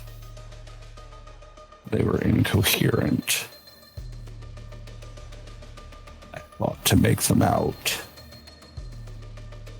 I assumed I was in the Shadowfell again, although I don't know that that's true now. After some time, terror, trying to run,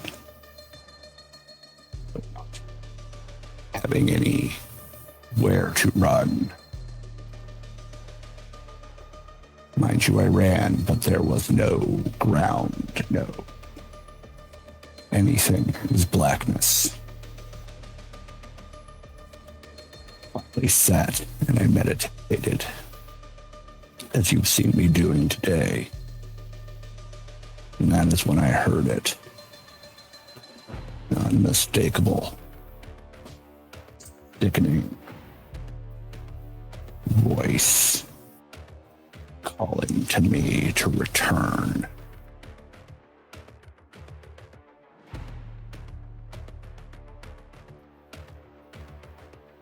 Residue was able to reach out to me.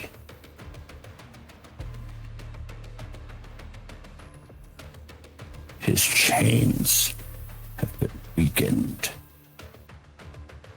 He was able to reach out. And motivated enough to single me out. One of the key things any cultist that Tharizdun knows, that Tharizdun doesn't even know you exist.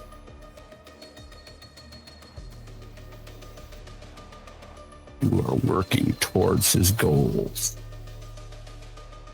You are nothing. But for some reason, not you. Are you sure it was him? There's nobody else it could have been. When I refused to return, I was stabbed by nothing. In the exact same place Oban killed me with the dagger in my last life.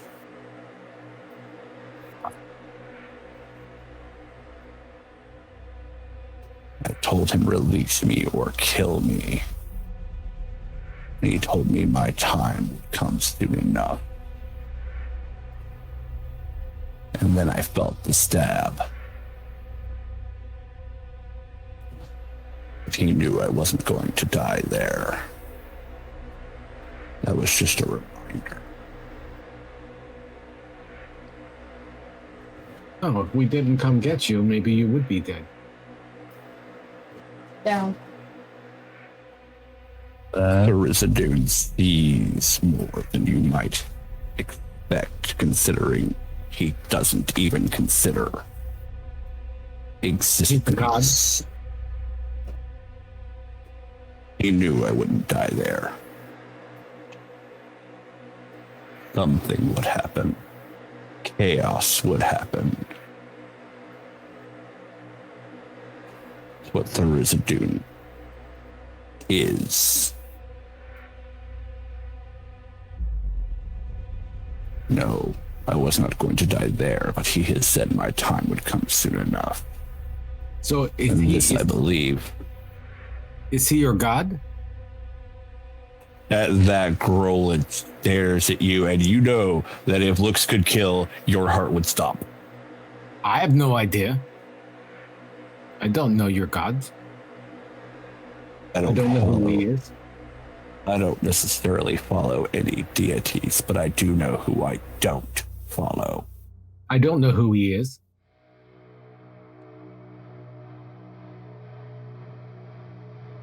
Whiskey. Tharizdun is the chained oblivion who seeks the end of existence itself.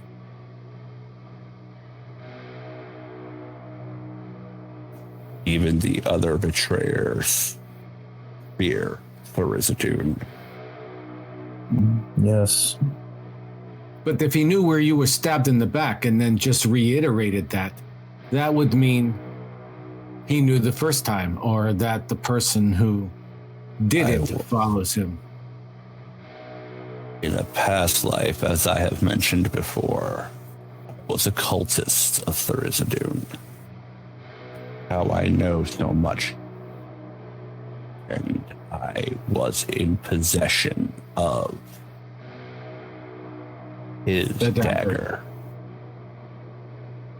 So the dagger that you saw the guy carrying is his dagger. The dagger that I was killed with by Oban was taken directly from me and then stabbed into me. Which is the dagger you seek that... It must be destroyed. Now more so than ever. Whatever Oban is doing is weakening the chained oblivion's chains. That is... He must be found. He must be stopped. He must be killed, and the dagger must be destroyed.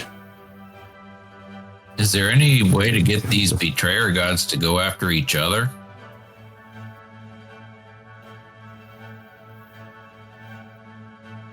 The last time the gods themselves fought.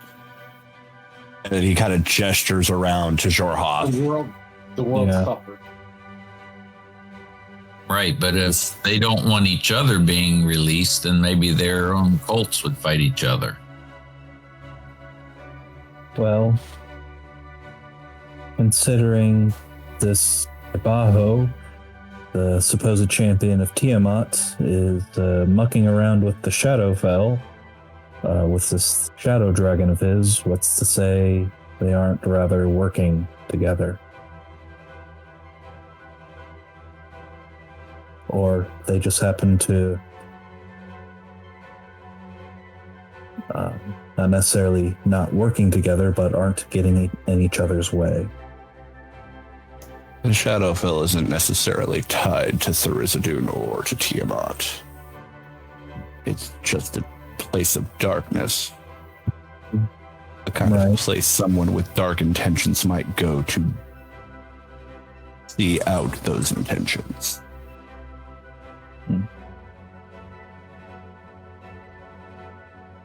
So you said you didn't know where to start looking, but that sounds like the perfect place to look.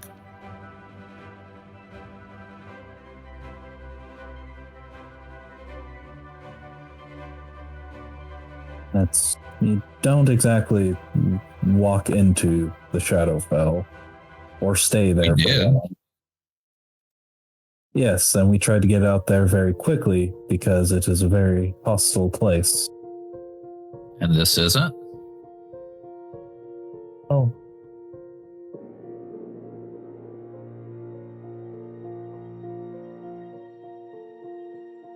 Yeah, well, it won't be mystically inclined to corrupt us or kill us, at the very least.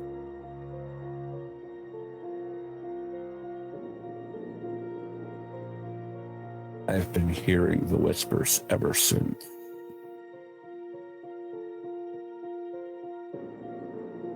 Are they telling you where to go? What whispers? What do the voices say, Growl?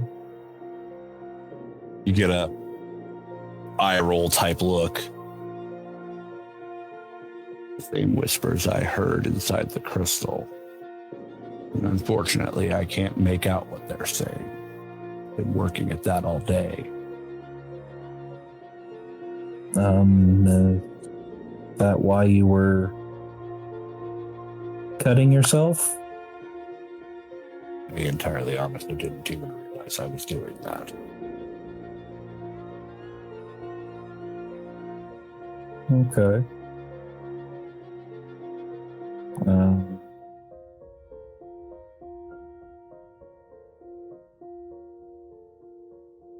Slightly concerning.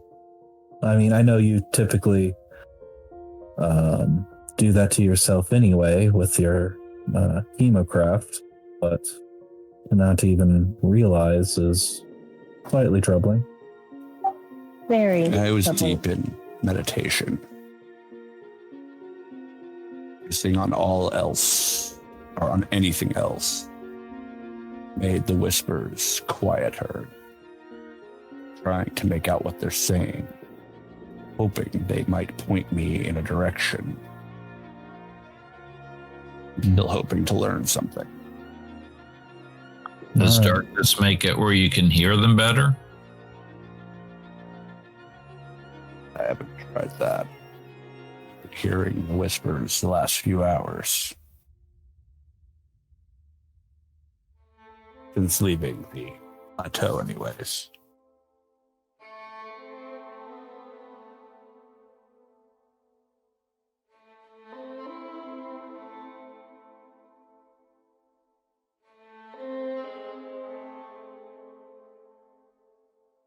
The residue is being unrestrained slowly.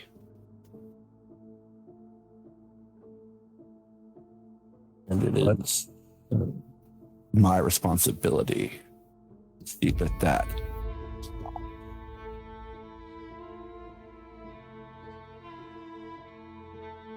Or it's too late. That sounds like something for a lot more than just one person. No matter how much he weighs. Question. Do we think that Tiamat is using the residue, conspiring with the residue? Or are she, and by proxy her champion, being played to get to Brolin? If I'm entirely honest, I think it entirely unlikely that they have anything to do with one another. I think the residues saw an opportunity through chaos. An opportunity that was only given due to the slacking of his chains and the whims of chaotic nature of cosmos to reach out. So a bad case of the right place and the right time. Yes, but it shouldn't have been possible at all. Right. Well, even though this is your responsibility, as you say it, that doesn't mean we won't help.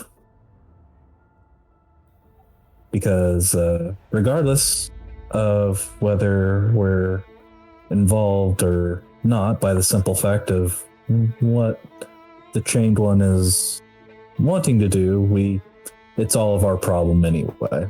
Regardless, even if it wasn't, we're still your friends. We'd have helped out anyway. Yeah, take the advice that you all gave me. You can't rely on just yourself.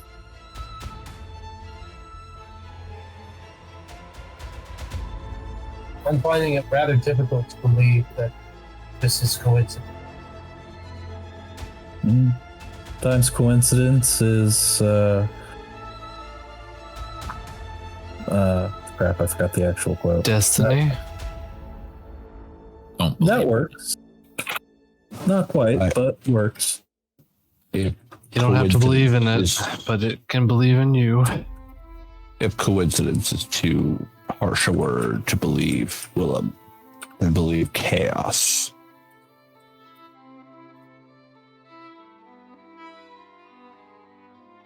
Put it this way. I think chaos can plan too. It definitely can. Oh, it absolutely can. And I think if the Residuum's key, if he's focused on you in this manner, then you're somehow vital to his chains being weakened. If he's actually paying attention to you. And if he wants that desperately to be free, then he's going to take advantage of every opportunity that comes up. And create some if he has to. I agree with everything you said, but I don't see Tiamat being stupid enough to play along. Like I said, maybe she and by proxy her champion are being played. That's a lever we didn't have before. When we run into him again, maybe we can use it. I think it more likely she's the one doing the playing. Maybe she's counting on him to be so oblivious to everything as he is oblivious, supposedly. Remember, Golan's right about this. The other betrayer gods are afraid of the Chaos Lord. They're And he's not, terrified of the Chaos Lord. They're not. This isn't some force you can. This is the force that wants to obliterate everything, including you. and he's not oblivious. We simply oblivious. don't. We simply don't make his. We don't rate his attention in any form. Even those of us who are working towards his aim are insignificant. We didn't, and we weren't. That has changed. Sadly, it may be true that it has changed. It makes sense if you think about it. The way we're all brought together, the way what we've been told to look for, what we found. How all of us are kind of being tested by our own personal demons. It's all on a path leading to what's coming. We're being prepared for something big, something dangerous.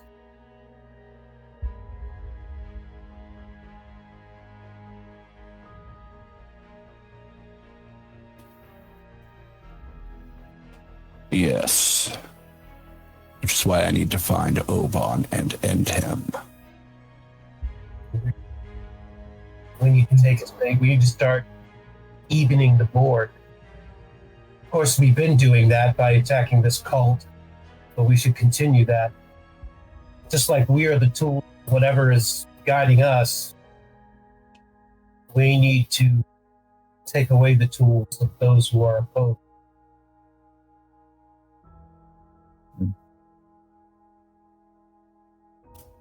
Here's the big question for you, Roland.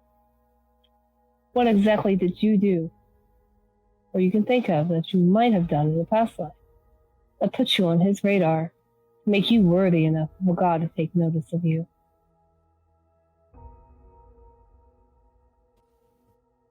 I led the cult. But from what you said, there are other cult leaders. There have been many cults, right? There What big- are, but what I had the dagger. So the artifact, possession of. And I assume, although perhaps this is hubris, but I assume that in a past life I've done more to further his goals.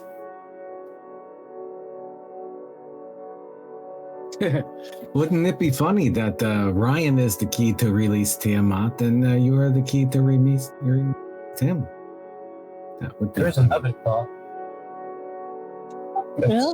occurred to me that's peculiar.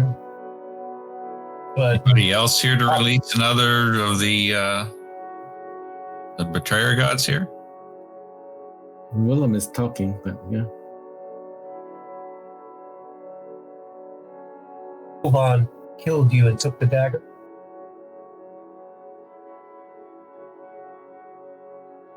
He did. Not necessarily in that order. If Oban has been the Chained One's primary servant, and somehow he found out you've been reborn, perhaps he's using the Rizadoon to seek vengeance on you. Or not vengeance per se, but to take you out again. Perhaps this is a setup so Oban can get to you. Maybe Imply a mortal can use a god. it's like Ryan and I God would constantly doesn't it? kill each other. I think it more likely, and I'm reaching here, but I think it more likely that Oban, being a Cambion, is more interested in himself than in anything else. And that doesn't suit the Rizadoon's goals. He was a proper champion, Something like that. not Then- someone who has his own agenda, but someone who has only his, as you probably did in the past life. Then what is the dagger for? It's his instrument. Chaos. No, there is a key to it. It is a key to something because he knows it and he has it and he took it. If he's for himself and he's furthering his cause, then that dagger is a key instrument for something. He What's the can't instrument? release the chain one because he knows he can't control him. There's no way. Power. Dagger is powerful, even if it's not being used to further the Rizadoon's goals. It is incredibly powerful. Token of What a does it do? I don't really remember. Well, look at Link's. I just know that it's How powerful is Link's blade? Look at that. Or her vestments? Or the wizard's head.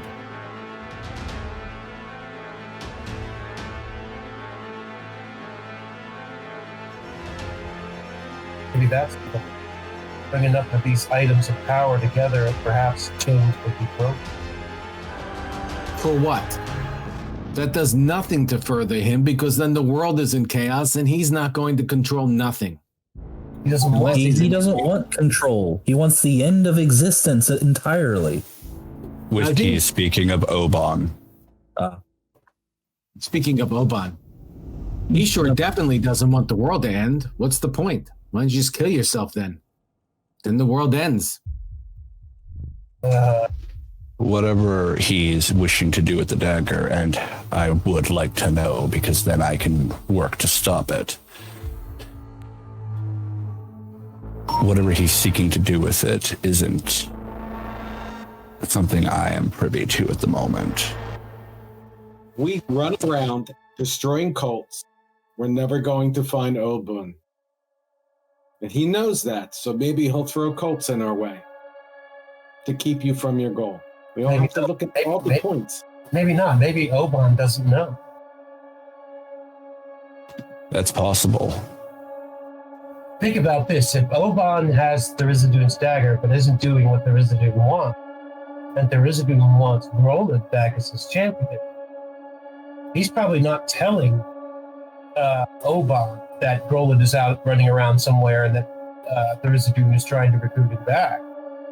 Oban's probably doing whatever he's doing. If he finds out that Roland is out here and there's a possibility of the Rizadoon's former champion reclaiming his prize, Oban might come to us, seeking to end you, Roland. You're a rival that you're a threat that has to be dealt with. Well, you're making another assumption there, or rather one for Oban. You're assuming he would know that this Grolid person was in fact the previous cult leader in another life.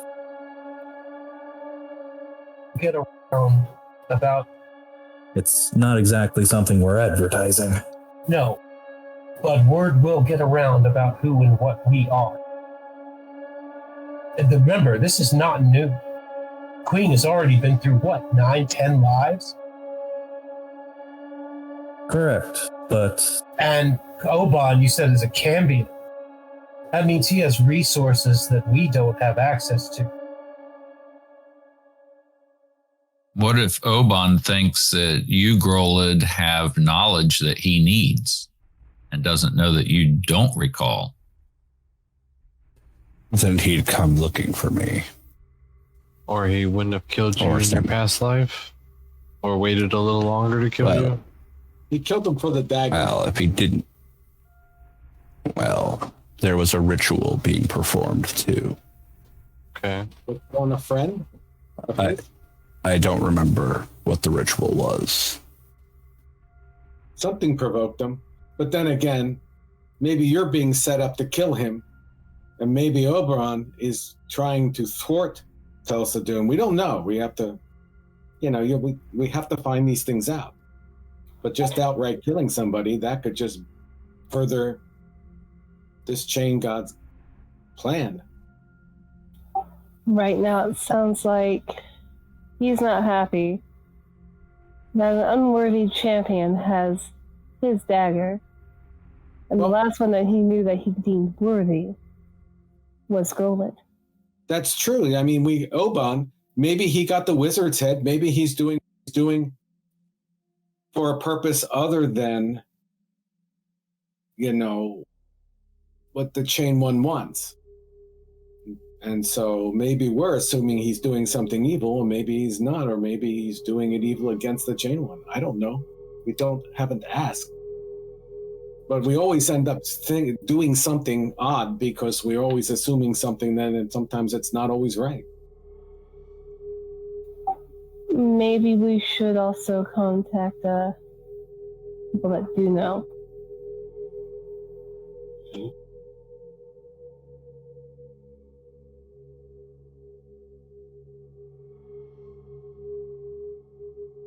Maybe we should send another message.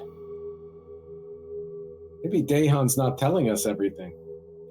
Dahan doesn't know everything. Maybe he knows more than And we think. Dahan isn't definitely not telling us everything he knows. No. I I don't like the idea of being pawns. I just don't like it. You know who might also know more? Who said all of us? The Bright Queen. Exactly. Well, she's going to know that her people are defecting.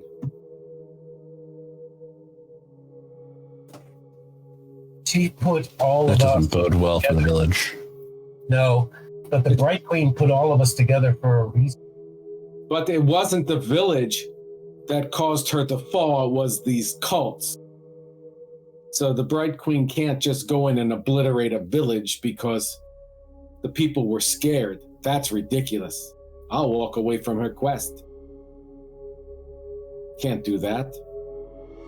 Calamar. Innocent people because of that. You blame the people who did it. One of the reasons Calamar originally agreed to the quest, he had concerns about the Bright Queen's condition after being resurrected so many times. There are rumors. Why he had me step in was because his past prejudices were clouding his ability to objectively judge her in the present, her state of mind. But those rumors do exist. I'm not saying she would wipe out a whole village on a whim, but there are concerns. Unless she does it, there should be no concerns. because there's no fact to prove it. That's like assuming something about somebody and then making a judgment based on something that's not factual. You traveled with Calamar for a while. If he was worried, do you think that you should be worried also? No. Then you do not know him as well as I do. How would I know him?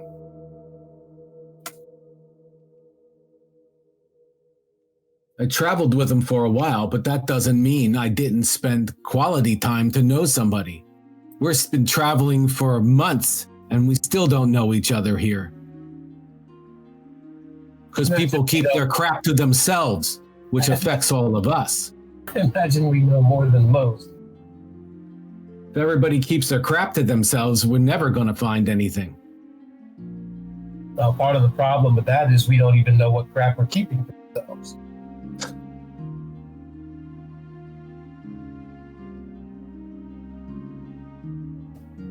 Why didn't you tell us about your brotherly connection with Ryan, Whiskey? Would you like to know? I did not know.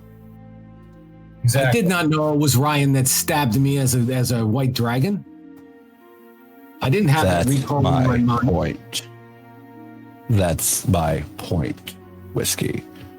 We're not necessarily keeping secrets from you, so I'd appreciate it if you'd stop accusing us of doing so. He does have a point, though. There have been instances where some of us have been guarded. Perhaps a little more. I'd be happy to go back to my inn and play, to be honest. But I can't, because I'm stuck in the middle of nowhere. So let's finish this quest so I can go home. Let's do what we need to do. You don't want me here, I'm easily gone, but I need a way to go home. I didn't say I didn't want you here, Whiskey. I said I don't want to be accused of keeping secrets when I don't know what it is that I can tell you. Then everybody tells everything. I mean, we've had backroom secrets. We had someone. It's not that it's their fault that Pick summoned the dragon and off they go, but it's still things that affect the group. Out of character, that was not Pix. That's the other one. Never mind. Sorry. Pix, you did what? That's what I want to know. But I mean, Pix did come clean about being with the TikTok guy. What? Did we I not didn't even know about that beforehand. Pix is a social media influencer. Yeah, apparently. The TikTok guy. Pixar didn't have one. I believe he's speaking of Primus. I don't always remember the name. But you say that like I was keeping it a secret or anything. I didn't even know about that until I knew about it. I said you did come clean about it, though. So we know. I was keeping it a secret. I didn't say you were. You didn't hear my whole statement. No, I did. Stating that when you found out about it, that you then told us. Yes. You didn't keep it to yourself because you knew it would affect us. That's the point I'm saying. If I knew about it, I would have told you. For me. Right. And Grohl is saying that. And I'm still concerned that Ryan, at some point, if we've been killing each other over many, many incarnations, what's to say just because a god said it won't happen again? Okay.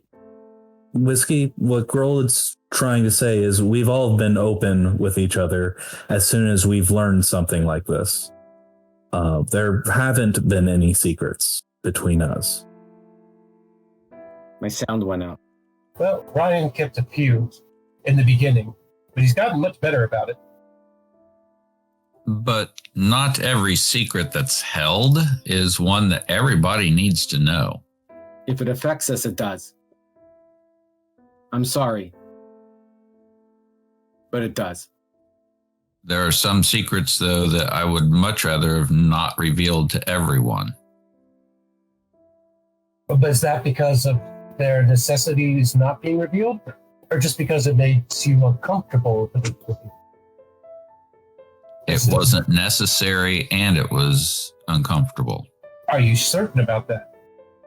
I think I remember what he's talking about, and that wouldn't really have affected any of us. So I can kind of Well, Says. Well, Regardless, I didn't have to tell any of you about the whispers or what went on in there. I could have made up a story. That's another point. So, going back to that, Roland, when I went in there after you, I heard nothing, which means I heard the whispers in the beginning. I didn't hear anything in there, nothing at all, which tells me, or at least leads me to conclude, that was targeted at you specifically, Roland. Which means, by some mechanism, the Listidoon either knew you were going to be there or found out you were there and had the means to get to you. He sensed his presence through the crystal then. You were targeted. When, Actually- no, when Grolan came into the cave, he sensed them. I do not hold any. Actually, Grolid, you were tweaked or something the first time we went to the Shadow Plane, right? That could be it too. That could be where he got his influence in. Tweet? Yeah, remember he just kind of disappeared in his bedroll? He had an episode in the Shadow Plane the first time we went in. I've had Maybe- a connection to the Shadowfell in most of my past lives, if not all of them. And the Listidoon would be aware of that, possibly. I'm certain he is. Many of our rituals took place in the Shadowfell. As I've said, it's a dark place where dark people go to do dark things. So he's using it to target you. He knows you have a connection to it, so he knows when we encounter it, more than likely, you're going to be involved. Yes, but for what? What does he need Grolid for that he can't get someone else to do? Interesting Yeah. question, isn't it? It is. That's what I think. What's Scroll had already answered that. His past lives. that? He was the leader of the cult. That means he knew more than others. Yeah, That but there are means- many cults and many leaders. Yeah. Is he the one that had specifically was given the dagger? That's the point. How many lives did he spend as the cult leader? How much knowledge do those cumulative lives represent? That the Listidoon Exactly. All that accumulative knowledge. Interesting. Possible. Grolid, make a wisdom check, not a save, wisdom check. Too late. You failed already. Out of character. I've been making con saves and out of character I chat for a saw bit it, now. Grolid is snoring. Falling asleep. I've got 2 levels of exhaustion, guys. Come on. Yeah, no doubt. Well, What do you think we've been trying to do? We've been trying to talk you to sleep. Well, I guess Or we're making so helpful. Pick has been like a weak midget trying to put you in the sleeper hold the last hour. You just won't tap.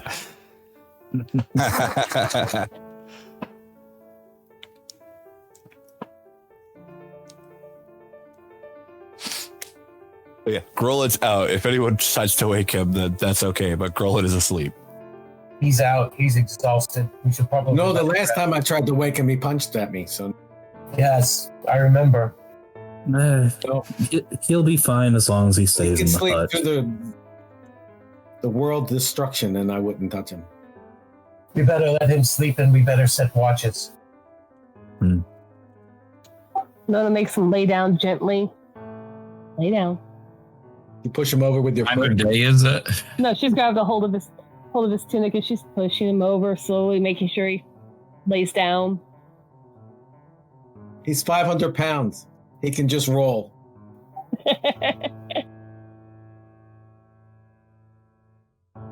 He'll be like a weeble. No I'm picturing people here that can Chunky actually. Finger.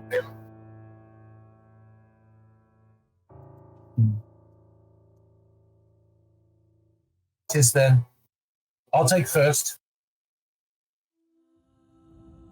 I'll watch with you. I'll take second. What time of day is it?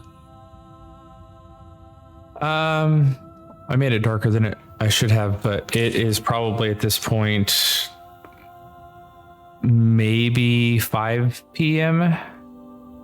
I just see chocolate squares. I'll take whatever the darkest time would be. The darkest timeline. We'll take third watch. Wow, we're like walking through chocolate. I'll watch with Anna then. Where's World? I'll take first watch with Willem. Whiskey already has it with me, but you're welcome to join if you want. Who's got middle? Okay, then I'll watch with him. Me and Anna, we've got second. Okay, and who has third? Link and who? Me, Ryan. Brian. All right, then we're set. All right. So us 3 on the first watch, and then sleep time. Yeah, first watch, you can go and make perception checks, and then if there's anything you'd like to do or discuss, have at.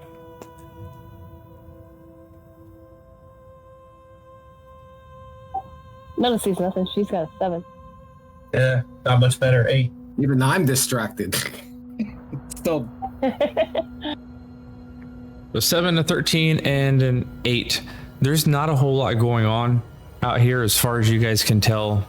It's pretty quiet and pretty empty. People it is sleeping, correct? Like out cold? Yeah. During watch, kind of like in between watch, I think did we notice he had a hole in his armor where he was supposedly stabbed? Yeah. Yeah, like Yeah. right in the square of his back. Willem's gonna look around through his stuff and Roland's stuff and get patching material together and just have it ready so when Roland wakes up, he'll find it and patch his armor as best he can. Anybody have mend? I don't have mend spell. I can make him clean. I have it, but I'm asleep, I think. Yeah. I do as well. Out of character, have we ever seen you use that before? Nope. Mm-mm. Actually, no. I used it fairly early into the game. Hicks used it to fix a wagon wheel that was broken, I believe.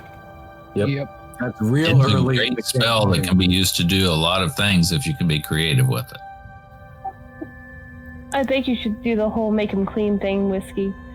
He's a little bloody.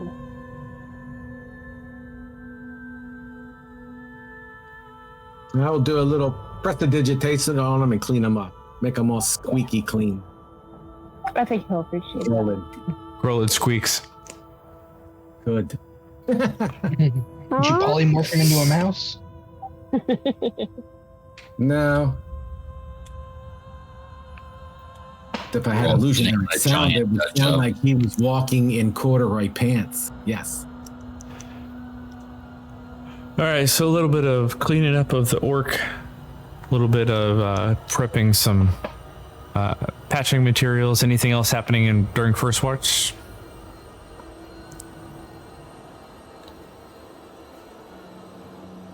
In the desert.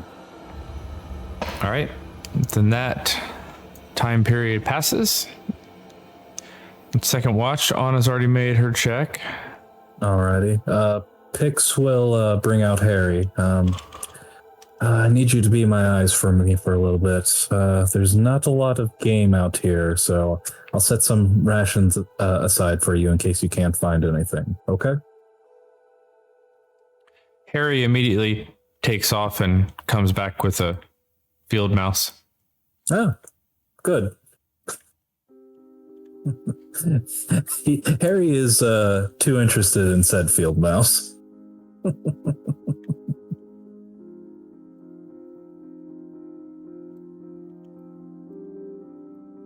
All right. But yes, he is swallowing and then hucking back up Yep. Sounds good. the parts he doesn't want. Anna,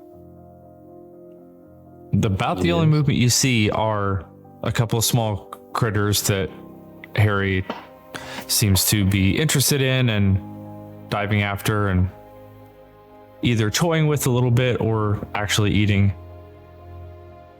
Not a whole lot going on outside of that. Make me a... because I know this is kind of what your typical thing is when you're out in the great outdoors, especially at night, is just kind of to watch the night sky, right? Yep. Make me a nature check. 17. Okay. Your eyes kind of fixate on a particular constellation for a moment. It's one that you don't necessarily pay a whole lot of attention to. But where you are, the angle that you're looking at it, it seems to kind of pop. Not like it's glowing or anything, but it seems to just take on new importance or new prominence with this particular vantage point. And it's one of a shepherd. And the thing that is kind of resonating with you right now is the shepherd has in one hand a staff, and in the other hand the palm is just open and empty. And for the most part, nobody really pays attention to the empty palm. It's always fixated on the staff because that's where more collection of stars are. There's like a whole line, that type of thing. But the thing that sticks with you throughout the course of your watch, especially, is there's not really much to see here. Your eyes keep getting drawn back to the staff and some sort of weird, like, metaphysical reminder of what do we have in our hands. And that's it. Okay.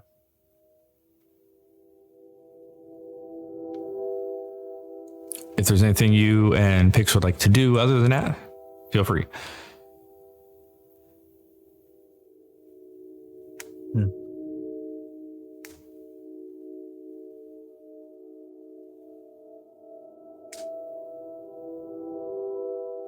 I think that's it for me.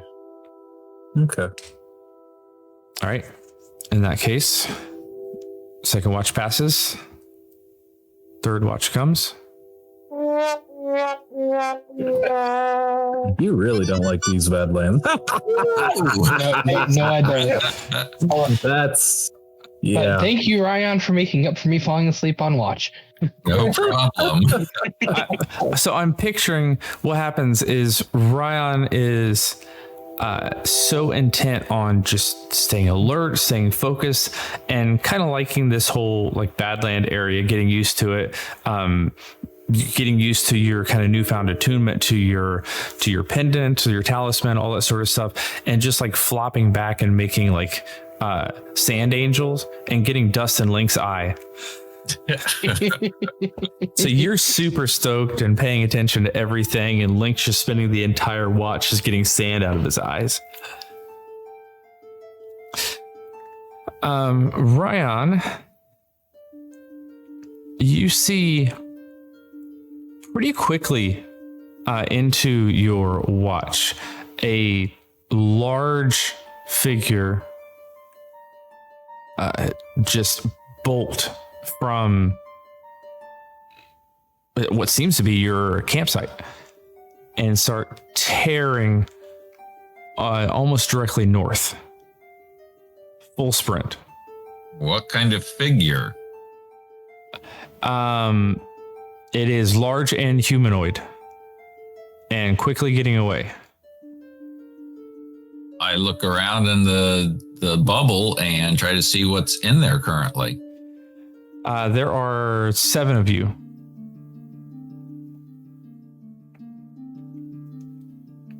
Somebody's missing. Who's missing? Link. Something just left. You look around. The first thought is immediately Grolid, both large and the one that has been hearing all these voices. Grolid is still out cold. And can I see the creature running? Now that he's got my attention, obviously I didn't before, but At this point, you probably don't even really have any line of sight. Like I said, quickly getting away, especially with your dark vision. Ryan's got a little bit extended dark vision, and even then it's getting a little bit hard to see. Ryan, you're kind of getting head count and trying to not like unpack everybody from their sleeping bags. Because that's a little intrusive. You're pretty sure after as quick of a head count as you can make, Nona is the one missing. I will immediately wake up Pix first. It's Nona, and I'll take off after her. Okay. Tell him now that I know that it's Nona, that Nona is running north and I need Harry to help track her. And then I will wake up everybody else after that. And yeah, I'll ask Harry to fly north and try to keep track of Nona. Okay. So who has been awakened at this point? I started with Pix. Next, I would do Anna. Who has been awakened at this point? Me. Right now, just Pix. Pix was the first one I woke up. Yeah. All right, and Ryan, you are taking off after the figure. Yes, as fast as I can go. Got it. Nona. Yep. You have been having a horrific nightmare, one that is pretty common to you. It's slightly different though this time. There are footsteps marching. There's blood all over, things that are very, like I said, very familiar to you. But you can't seem to make out, there's something not quite right about it. There's something different. You're trying to kind of peer through the fogginess and the haze of both your memories and the dream, fighting through. Actually, make me a make me an intelligence save. I know that's not a great stat for you, but work this time it is. Natural 20 for 21. You are almost like willing yourself and your subconscious to pay attention to everything. If there's anything you got from this conversation with Grolid, it was kind of this hyper focus that if you have to deal with the nightmares and the fears that are plaguing you, you can at least maybe learn something from it. So you're trying to hyper focus on who it is, what it is that's causing this thing. And so instead of turning to run, instead of standing to fight, this time you're more taking an active, almost like a lucid dream, and I'm choosing to do something different in this moment. And so instead, you, being the barbarian that you are and wanting to stare down fear, you just stand there and watch and take it all in. And it's a weird mix that you're seeing. You're hearing this hollow, metallic marching sound, clang, clang, clang, clang. Every step is in sequence, one after the other, clang, clang, clang, clang, and it's echoing through the halls, and you can hear hundreds of them flooding through. That is not outside the norm for you, but when you're trying to peer through and watch this time, while it looks like their bodies are metallic in some way, whether it's armor, whether it's made of metal, it kind of looks one and the same to you in this haziness. But as you try to focus on what do their faces look like, what is going on with their faces, this time what you're seeing is skeletal faces. Just this ghastly, gaunt, skull-like structure. And the few of them that you see that are not just fully decomposed in some way, make me a perception check.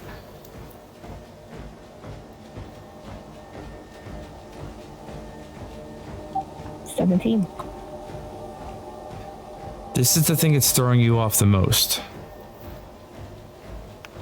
That's not how anything's ever looked before. You've never been able to make out faces, but they certainly have never looked like this before. And as you're trying to peer through, focus, like Grolid was saying,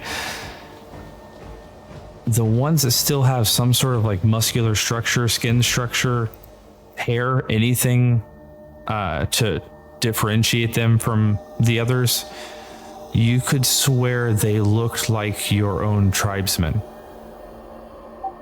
Oh. Marching, endlessly marching. And when they get to you, they don't even notice you this time. They just march right past you as if you're the ghost, not them. And this time they don't attack you. They just walk right past you. This is your nightmare, your dream, but it's been completely twisted around. And this time, rather than just sleepwalking, you come to in the middle of these Badlands, sprinting to the north, knowing something is wrong and you don't have a clue what it is. You remember the entire dream, but at this point, you don't even know where you are. You're not panicked like Grolid, but you are deeply concerned and continuing to run north. Ryan, you can still barely make her out, but especially considering the fact that she has a faster run speed, she is still quickly getting out away from you. She's further than 60 feet then from me? Oh yeah, she was probably a good 120 before you actually bolted after her. And now she's full hooking it. That's the only thing that she can think of is my tribe, my family, my home, everybody. And she's gone. Nothing else is what's on her mind now. She thinks they're all dead. She figures they will follow her. I continue running after. There's no way I can catch her, I don't think. But the nice thing about this space is that there's not a whole lot of tree cover. There's not a whole bunch of things that even if she were trying to hide, she really couldn't in a space like this. So every time you feel like, oh, I missed her, I lost her completely, there's a little bit of moonlight and the extent of your dark vision, you're able to ever so often make heads or tails and continue, in the general right direction of where this large figure continues to move. Nona!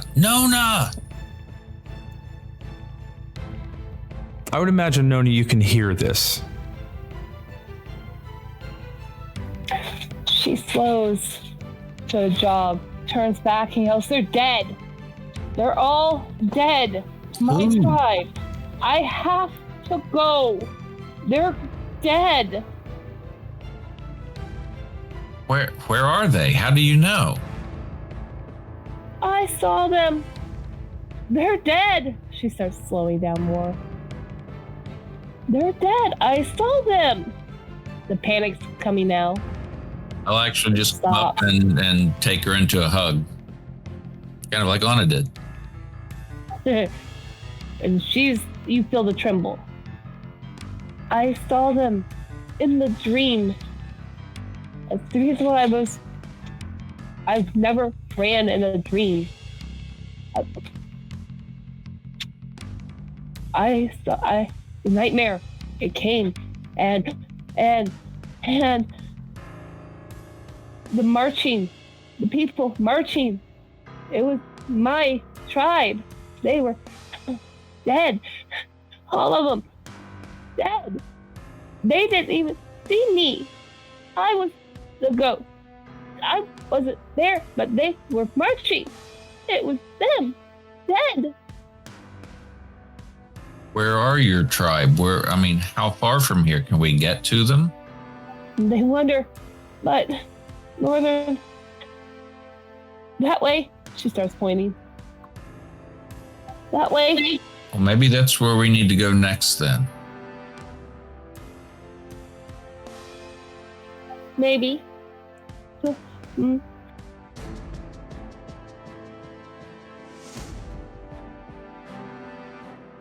I heard the marching. I heard the clanking. I heard the metal and more and then they came, and this time instead of running and fighting or doing something, I watched. I paid attention, like Roland said. Pay attention to things. Trying to figure it out. And this time it was my tribe, my people, my family.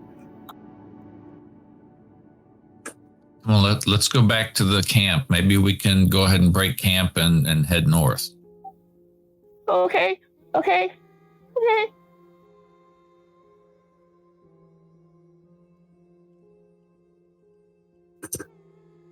And I'll keep my arm around her while we walk back to camp, which is kind of awkward, I'm sure, because apparently she's really big and I'm not. Yeah, the figure does not do her justice.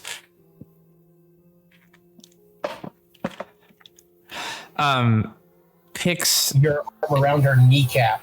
Yeah. How tall are you, Nona? She's actually about my height, so about 5'10"-ish, 11"-ish there. You're just really muscular. Yeah. Tall for a woman. Yeah. Okay, so not much taller than me. Yeah. Pix, it is about this time that you're awakened, and Link, you got no idea outside of North. You've got no idea exactly where they took off to. Okay. Then, like I said, I'll have Harry head on north. I'll follow that way as well, but Harry can make faster progress than me, and I'll rely on him to find Nona and lead me to her.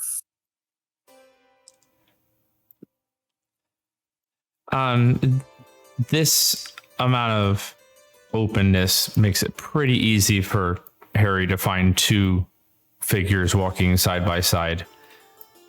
Oh, they're coming back? It looks like about this point, once Harry takes off, you get a ping pretty quickly. He flies up high enough. He's got decent field of vision.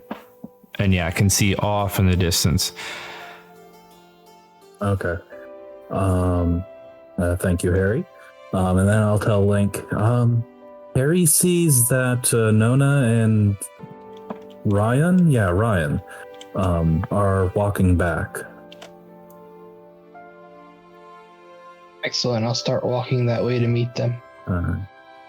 I'm guessing Nona had a particularly bad dream then.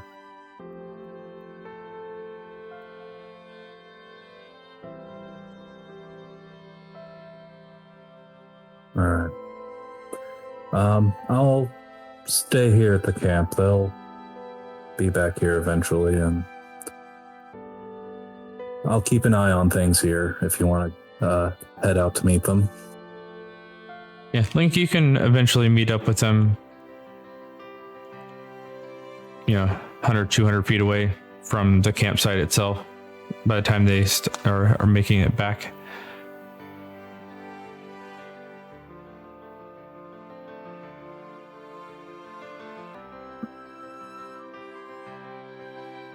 And I will meet up with them and just make sure everything's okay, which I assume they're going to tell me what happened. And we will. Yeah, we think something's going on with her tribe. We need to see if we can break camp and head that direction. How far is her tribe? I look over at Nona. They wonder, but I know the route they would take, so there are some ways away. But if what's happened, it will already be too late. And we do know that a dragon just flew in that direction.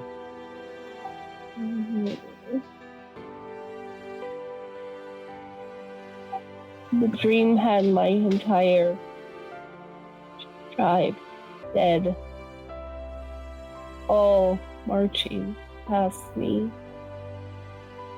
all of them.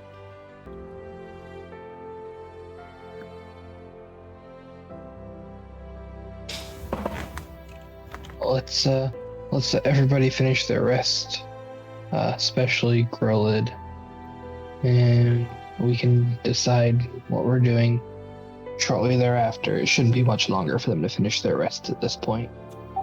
Okay, I can get my stuff together better and then let people know what happened. I guess, yeah.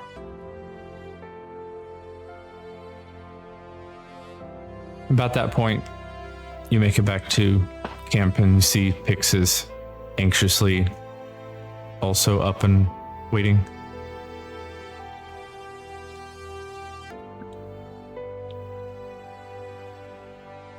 No, Everybody else, as far as I know, is still asleep.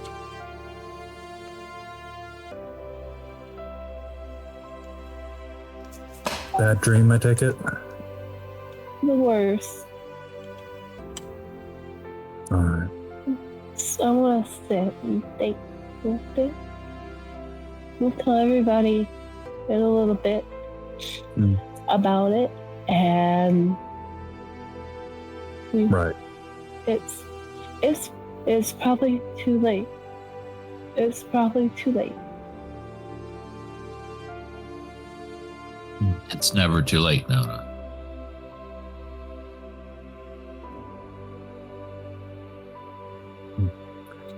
We'll have to see.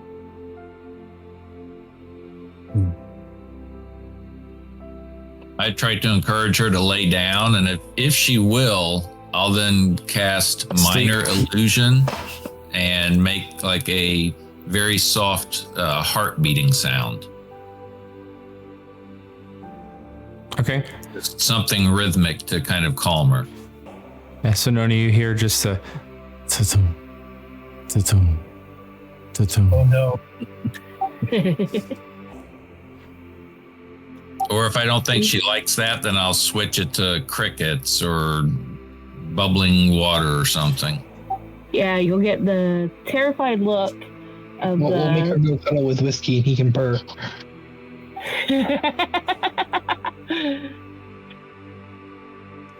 Yeah, Brian. kind of scared look for the heartbeat because it reminds her of the marching. Okay, I switch it then.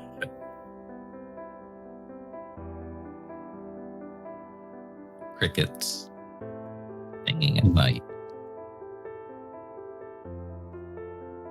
Nona, you think you'll be able to settle back down? Oh no, she's gonna just sit there and lay down or whatever, just be awake. That's all. So intentionally not finish your long rest? It's not intentional, but it most likely kinda- not. Yeah, it's not most likely not. She's very much awake, very much upset. Okay.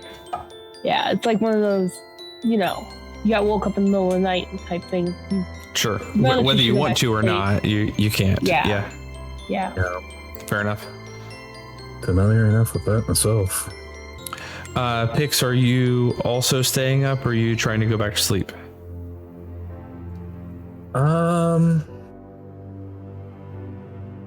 I will. How much longer do we have? This was pretty early in the third watch. Okay. Then I'm going to sort of convert this into a short rest to use my arcane recovery. Is that possible? Have you already used arcane recovery today? I have not. Oh, because you technically weren't around for the other short rest. Yes. Yeah. Gotcha. I mean, Then that, you that's can fine. finish your rest. Okay. Right. It's possible to finish your rest. This is only taken about 15 minutes tops. No, I understand because Pix will kind of amble over to Nona and just be nearby. Okay. Fair enough. Not really say anything, but just stay close. And she's been there for me. I'll be there for her. So instead of this time, Nona cuddling you're gonna cuddle her and stroke her hair instead of her stroke your head. Sort of, kind of.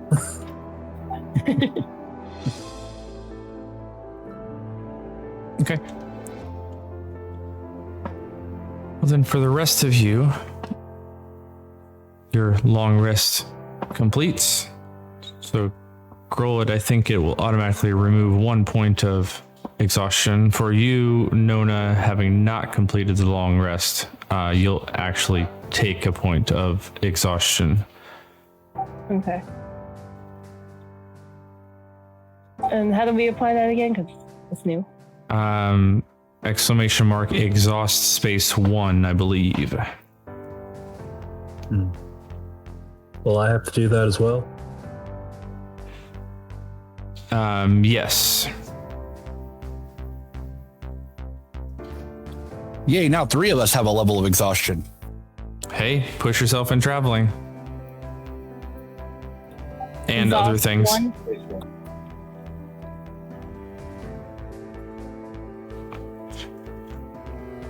That'll never come off your record either, guys.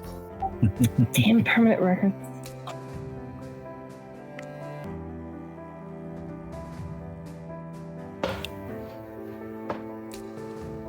I think I was oddly enough the first one to get the exhaustion. That was pretty early. That was Yep. also up in Blumenthal. It's been on my record ever since.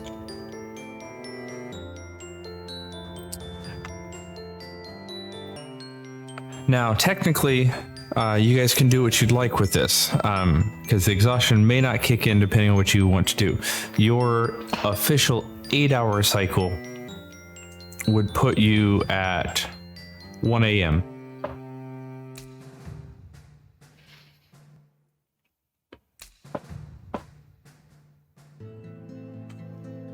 Yeah, So I don't if think you're wanting to traveling- travel in the dead of the morning, then that's fine. You guys will be awake and well rested, minus those of you who have points of exhaustion. But if you want to wait till the sun actually comes up, then you actually have another 5 hours.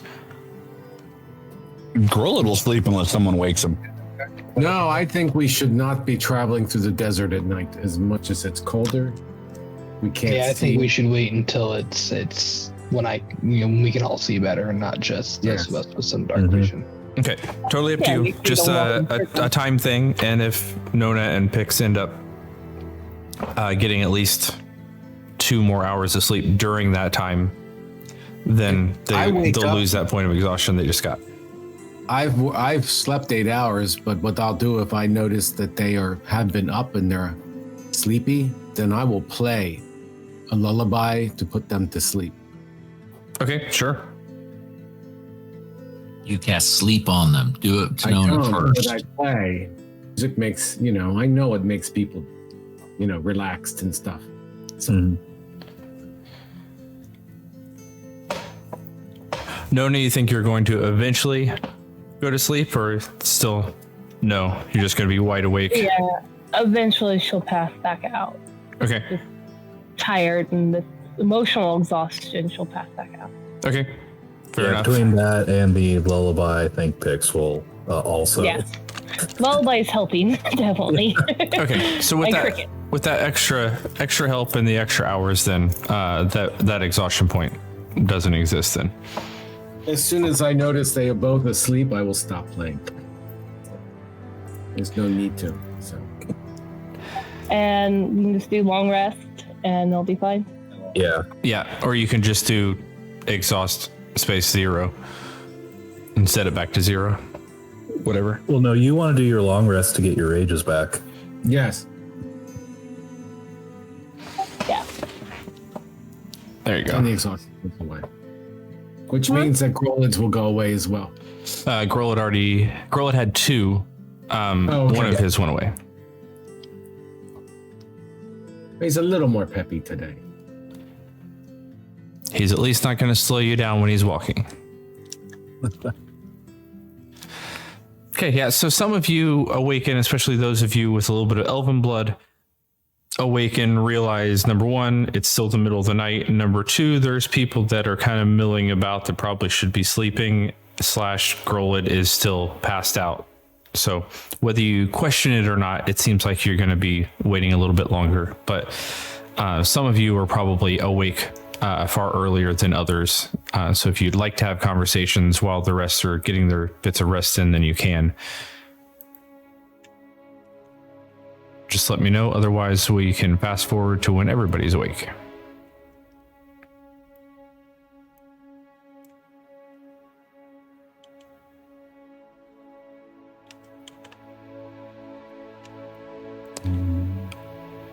I will take that as a no and assume we'll cook everybody breakfast though.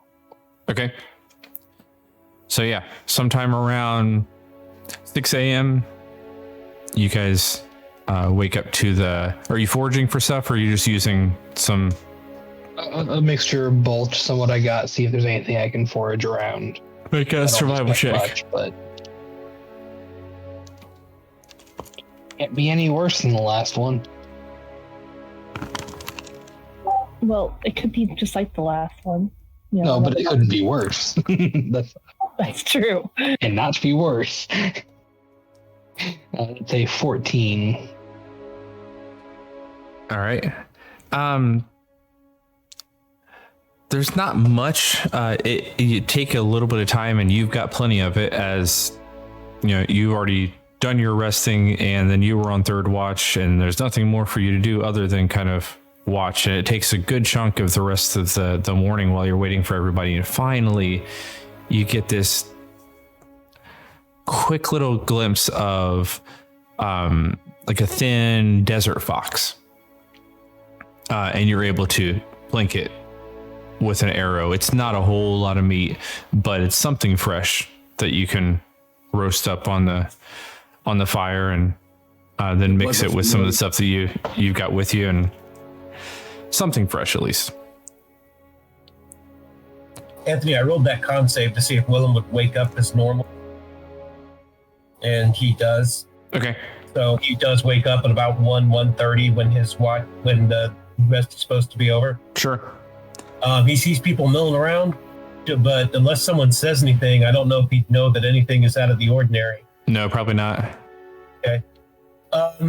Since no one appears inclined to try to wake Roland or move immediately, he'll basically shrug. He'll stay up for a little while just to make sure things are okay, and then maybe catch another nap or two, since we seem to be tacitly waiting for sunrise. Well, I actually was playing the lullaby, so yeah. You would hear whiskey playing, but that's not necessarily outside the norm for whiskey anyway. The hut would also disappear too, I think. He'll go over by whiskey and he'll kind of nod to him and then just sit nearby and do his usual. I'll point to weapons. Nona and how tired they look, and that's why I'm playing, so I can get them to sleep. They've been up. He just looks back, nods again, and starts seeing to his gear and his weapons and stuff, so that they're ready to move when it's time. Sounds good. And when it is time, there's freshly roasted game on the fire. And those of you who don't awaken naturally, Grolid will probably need a little bit of nudging. And it seems like Nona and Pix are a little slow at waking up as well. For those of you who didn't suspect that, that seems to be the case. But everybody else probably wakes up normally or is already awake at this point.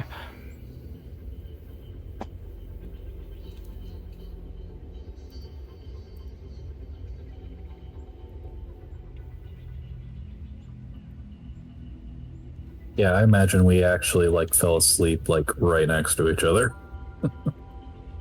Mm-hmm. It's really quite cute.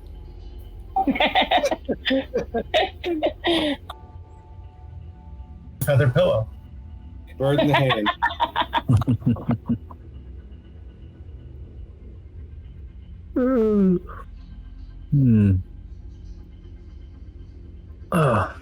Thumbs up.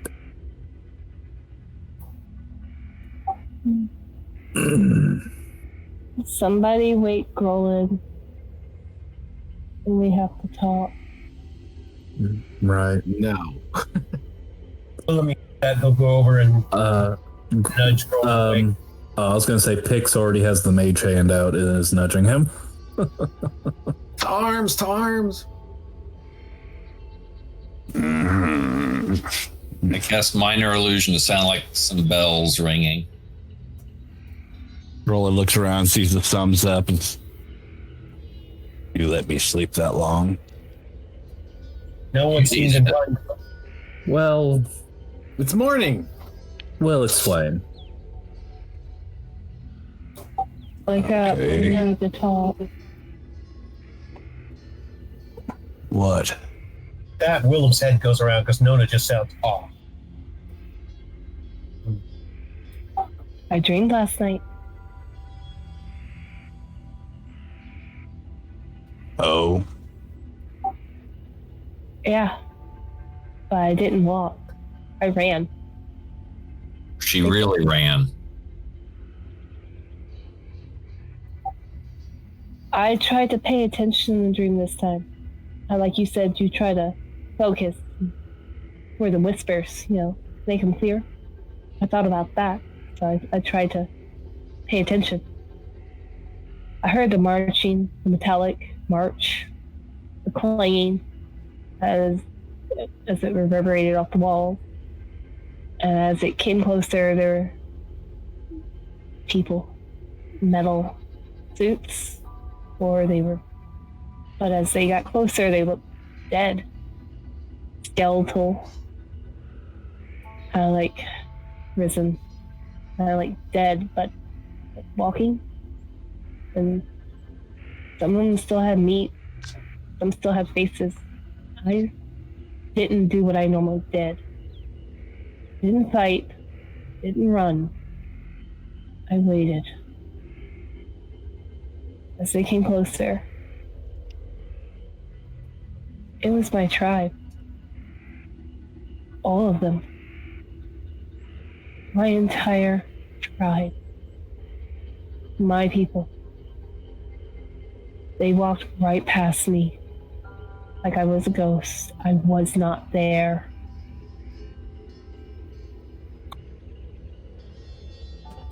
you said echoing down the halls. Yes, I'm always inside.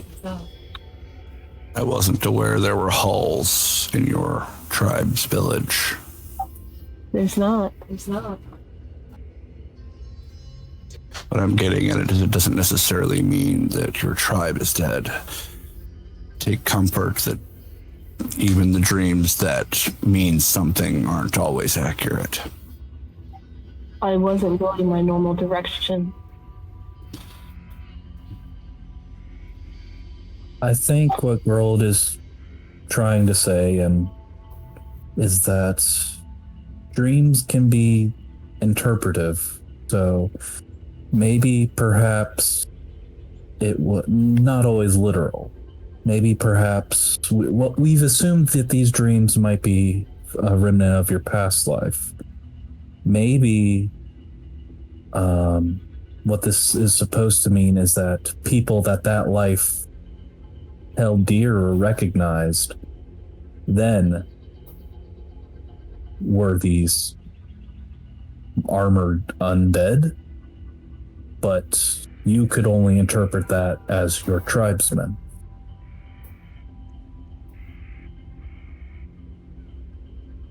Or maybe it's not a dream, maybe it's a vision. Something that you might be able to stop. Problem was was it due north? Yeah, north. That's a good set of footprints. Mm-hmm. Due north, full speed. I know when I dream, it is of a memory of a past life of mine. I have come to live with it, but If it was a past life, why would she recognize them as her present family? I don't know. I'm just That's what I was trying to say. giving Could my own be- interpretation of my own in hopes that might help her. That's what I was trying to explain what Grold was trying to say. It could be that people in her past life that she recognized then were these creatures, and the only way her brain and now could make sense of that was it replaced them with her tribesmen. Could be, were, Dreams aren't always literal. but they can be. And remember, before her course changed, her parents were grooming her to be a shaman. Her tribe's shaman. One of them. We have a council of shamans. But Willem will look at Nona and he'll look at Brolid and he'll say, I don't see we have any choice. We have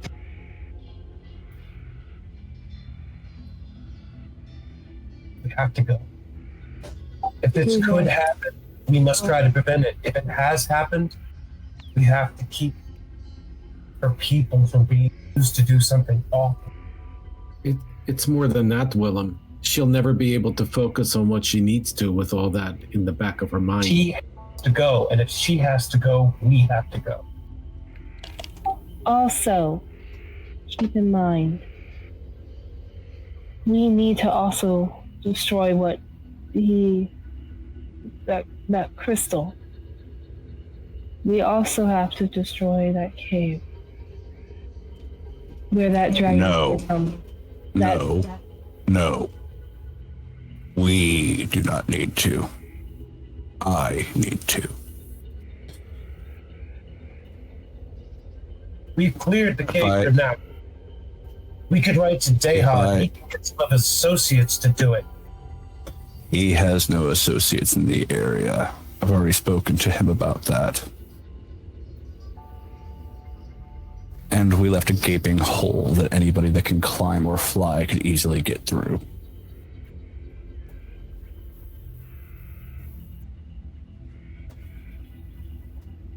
We have to pass through a Ruth to get to where your tribe is, nonetheless.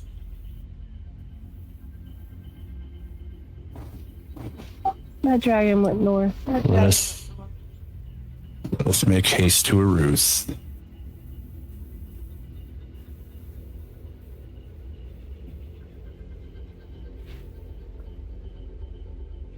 Now, Grolid, technically... Grolid, stop speaking at that. Oh, go ahead. Technically, you could do the direct route like what you were doing to get to Aruth and completely bypass your village if you're heading toward the main bridge to cross the Sorrow Seep. You wouldn't go within even half a day of Aruth. You could go via Aruth and be on the road the rest of the way to cross the Sorrow Seep. But you wouldn't necessarily have to go to Aruth. That's totally up to you. So I'm just helping you clarify, because you would know the difference. Oh no, Grolin knows. Okay. Yeah, you can say it however you want. I just want to make sure that you, Sean, knew. Oh, no. I also knew. I've looked at the map. Gotcha. And Grolin knows. He knows what he's doing. And at that, Grolin stands up and breaks camp. We should eat. It's like we found something edible. We can eat on the move. True. Yeah, that's why I cooked stuff now so that it was ready for us being ready to go.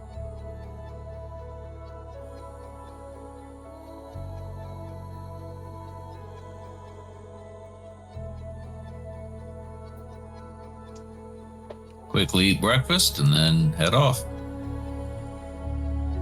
I take another suck of my sugar bomb. Giggity. Grolin eats on the move. Yeah. Same. All right. You might need to take a moment to patch your armor, Roland. Yeah, Pix will come over and cast Mending. Oh, well, that's handy. You don't remember? I remember that wagon way back when? Out of character, I can't remember if that was before or after Willem joined the group. I think it was still Willem. It was like the very first day that Willem was with the group. Yes, it was the very first one because I remember Willem being up front. He was the only fighter at the time. I just haven't seen you use it in a while. Yeah,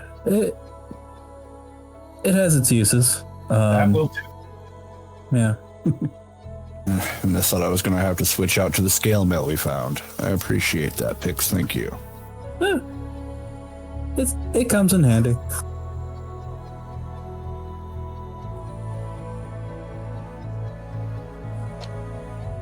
Let's move. Yeah. All right, Also, so for anybody as keeping we track start of to time, move- you're looking at about 7 a.m. at this point, but you guys are kind of finally back on a normal waking, sleeping schedule, at least. As we start to move, Grolin will look around and say, another thought that just occurred to me. Some of you placed orders for things when we were in Zarthus Kittrell. Going to be dealing with a dead of any kind, having that corpse player might be a good idea. Just a thought, something we should remember. Didn't she say it'd be 3 weeks? Has it been 3 weeks? You're pushing 2 right now, I think. Let me see. I need to find someone to pick that stuff up for us, right? I think you're on the tail end of your 2nd week right now. About another week to go before it's cracked, but we had some idea where we were going to be. We could get a message to them about where to send it.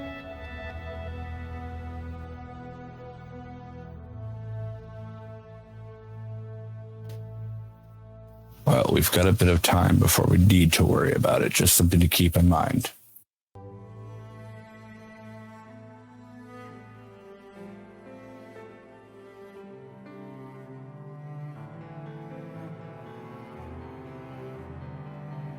All right. And Grolin marches directly towards the bridge. Okay. Fair enough. We wouldn't get to, if, say, Grolin were inclined to part ways and head to Aruz, we wouldn't get to that point where I would do that today, would we? Let me see. So I've basically got you kind of on the inn of many right now. That's kind of where I'm estimating that you camped. You definitely would want to start veering further to the north, but theoretically you could take another full day going just directly northeast and then veer northwest on your next day and still be okay. You might lose an hour or two from a direct route, but you would still be able to pull it off with relative ease. All right, yeah. So at that point, I am moving directly towards the bridge. Okay. Fair enough. And I don't think anybody here has any type of keen mind or anything that they would really know the difference unless they know the land already. Anna might, because of Anna's study of celestial bodies, she may at least know that you're not going directly north like you were yesterday. But whether she knows or cares enough to say anything, it's up to her. I might not care enough. All right. In that case, it's kind of north-ish. Yeah. So. Yeah, and he hasn't fully told you exactly where his village is anyway. He just was taking you pretty much straight north yesterday, and it's no longer just straight north. That's about all you know. Right. All right. So you set off northeast. Another day of travel. And again, there's not much here there really seems, a Grold, you would know this, that main thoroughfare is kind of the only thoroughfare. If you're going to come across anybody else, it's almost happenstance outside of that main road. And you certainly don't at this point. It does clear up. It starts to get a lot more green. It's still mostly just open rolling fields. A lot of it is overgrown. So you have like taller grass. It's nothing horrendously long that would slow you down. But those of you who are not used to that type of foliage, it's a little bit weird and awkward, but eventually you kind of get the feel for it. And probably with enough of the bladed weapons that you have, if you really want to, you could kind of trim a path as you go if you needed to. So it's a little less brown, a little more green. And then the further north you go and further east, then especially it does start to get a lot more green, but still open, wide rolling hills and not a whole lot of tall trees anywhere. Anything you are wanting to do or converse about on your second day out?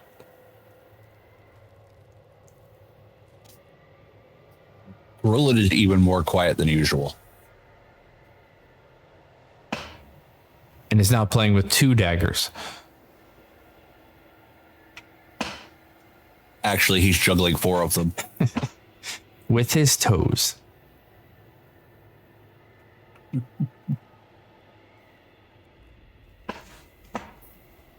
It's strange that we each saw, I guess, something in a dream so recently again. Yeah.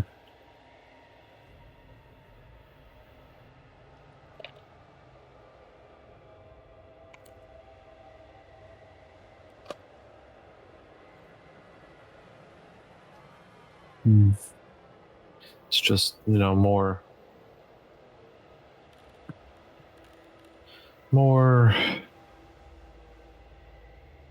coincidence, as everyone likes to keep calling it. Or something. Or confirmation. Our mechanism is guiding our boats. Dreams seems to be the mechanism, or at least one of them, that's guiding us.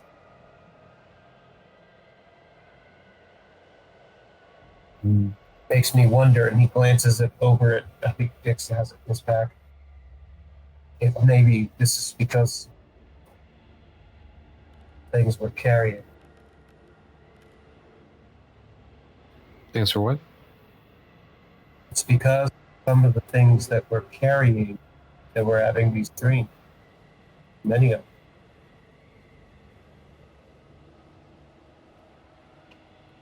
And he just kind of gestures with his eyes toward, I think Hicks has it. He generally carries most of our miscellaneous stuff, right? He was the last one that I knew had it, but, I do carry a lot of our things, yes. He doesn't say specifically what, he just kind of gestures with his eyes toward Hicks. I just wonder if maybe having that with us being aiding in the dreams reaching.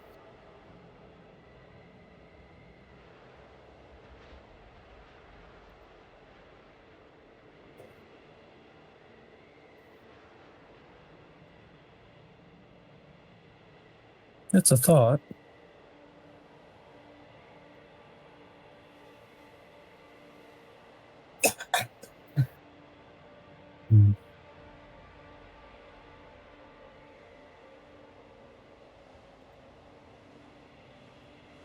We really should get back to Rosanna at some point.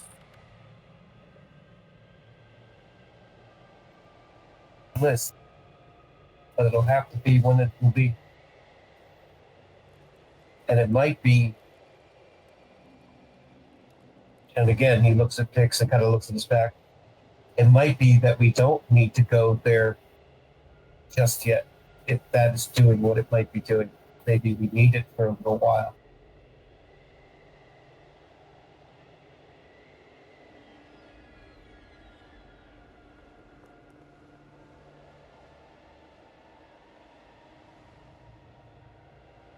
We found that not going either.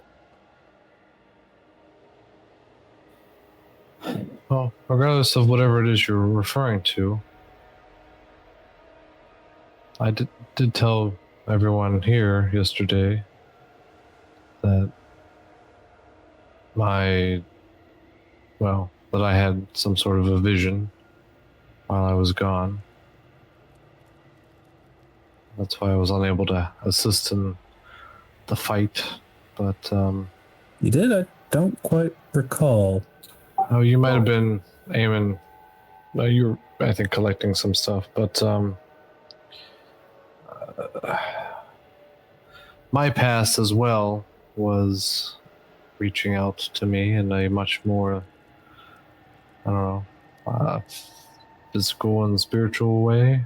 But what I believe my father of my past life reached out to me. Oh.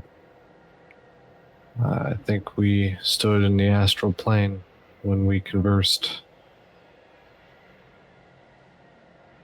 And what did he reach out to tell you? Just that there is an impending doom, and if we don't find the source, we're all donezo. Oh. That's... We don't know. I know where that's at, though. Finding what he kept calling the source. That's north of the Empire, where it was what I think is Malaya Smear.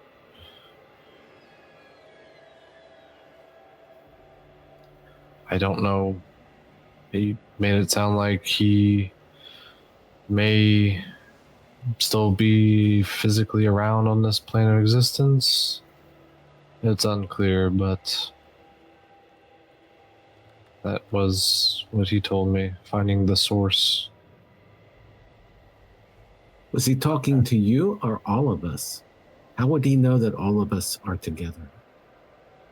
I mean, he reached out to me, but I obviously can't do something like this by myself.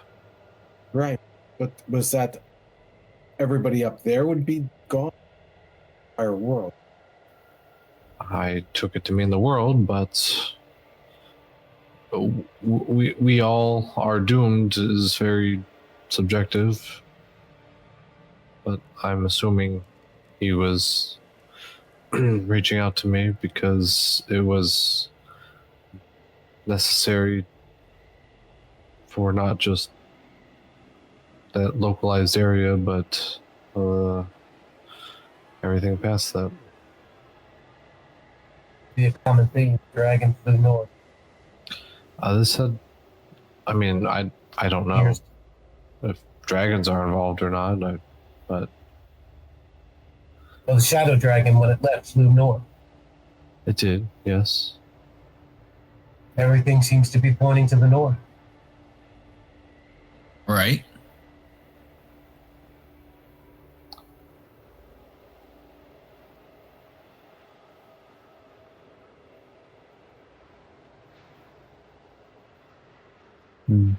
To be fair, outside of Draconia, there's not much more to the south. Yeah.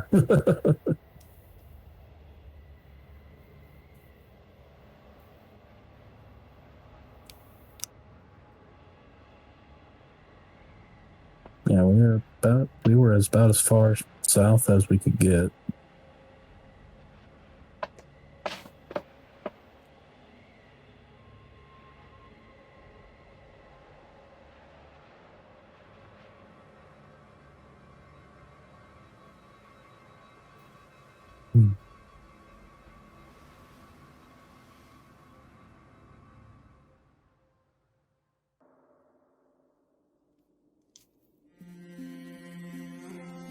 Anna, make a wisdom check, please.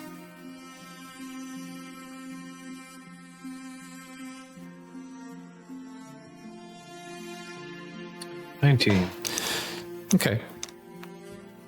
Even as you're saying, like retelling this story, you're not sure if your memory is hazy, whether you've already forgotten, or whether there was some sort of a both and happening. When you said my previous father, that didn't sound quite right. And it's like you're replaying in your mind, maybe it was my current father. No, it can't be right either. Like you're having second thoughts on which father it even was that was communicating to you.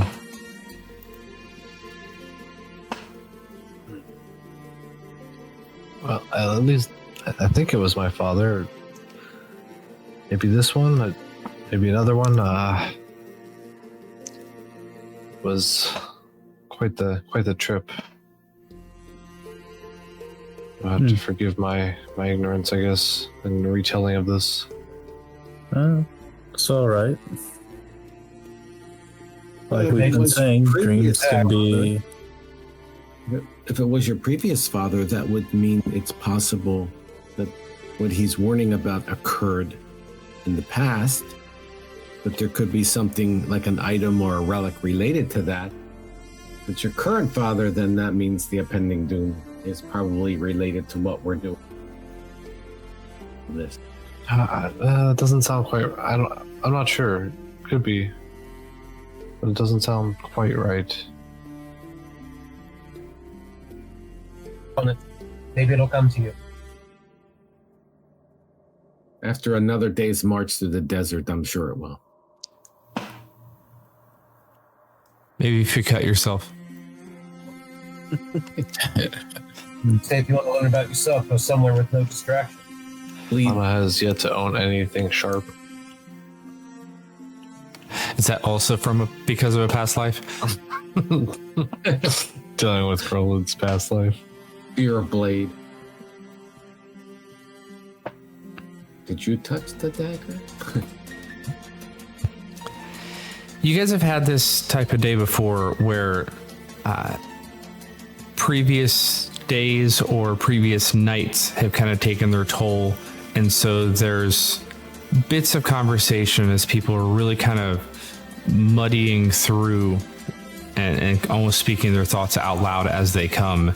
But it's in fits and spurts. And for the most part, this day goes by very quiet, very uneventful. And if it wasn't for so much going on in your heads, like you probably would be bored out of your mind on a day like this. But there's just too much going on internally for you to really care about how slow and nothing to see there is externally. But eventually the day does pass, and you finally are coming up on an actual sunset in which you might want to take your next long rest. Hello? Anthony? Yep. Sorry, I was trying to talk there for a while. I guess it wasn't being heard. You must have been muted. I think my mic got out of the door. I want to say throughout the day's travel, Willem is kind of conscious that he has auras that may or may not be beneficial. Not sure how. So as we're traveling, rather than stay in the back, throughout the day, he picks a certain amount of time to be near to everyone. Okay. It's kind of maybe an uplifting thing. Because right now, he doesn't feel very troubled. These are things that are happening. He's part of the group, but this is all concerning other people, not him. He feels fine. So he's trying to use whatever auras or presence he has to sort of bolster everyone else. Okay, that's fair. At different points of time, he'll just pick to be near to someone for a little bit and kind of nod and be along with them for a little bit, and then eventually move to someone else and someone else. Just kind of being present. Yeah, that's good. Yes.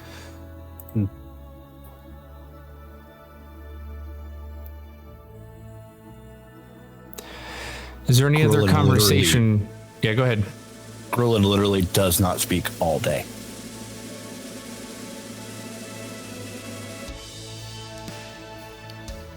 And Not Ryan even would grunts or growls. Ryan would stick fairly close to Nona just to make sure she's doing all right.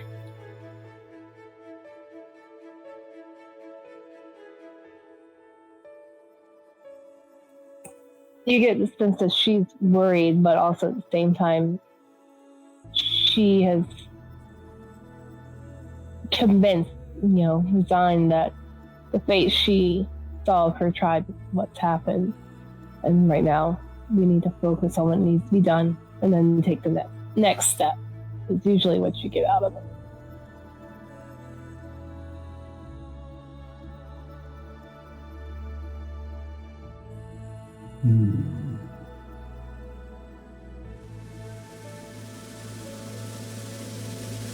Yeah, so night falls, or night begins to arrive at least, on the little beleaguered party, at least internally beleaguered party.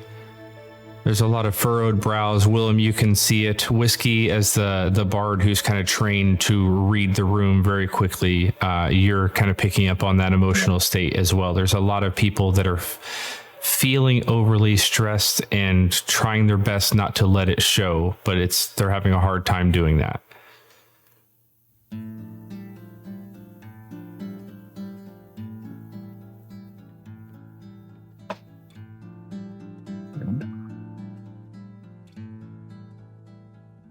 Is that during the day or? I'm saying kind of as the night or as the day is ending and you're probably wanting to make camp again. You've picked up on this during the course of the day and it hasn't really changed or gotten better as the day progressed. Which means that night I will actually play. Okay. Whether they like it or not. I'll play like I'm in an just for practice and to lift up spirits.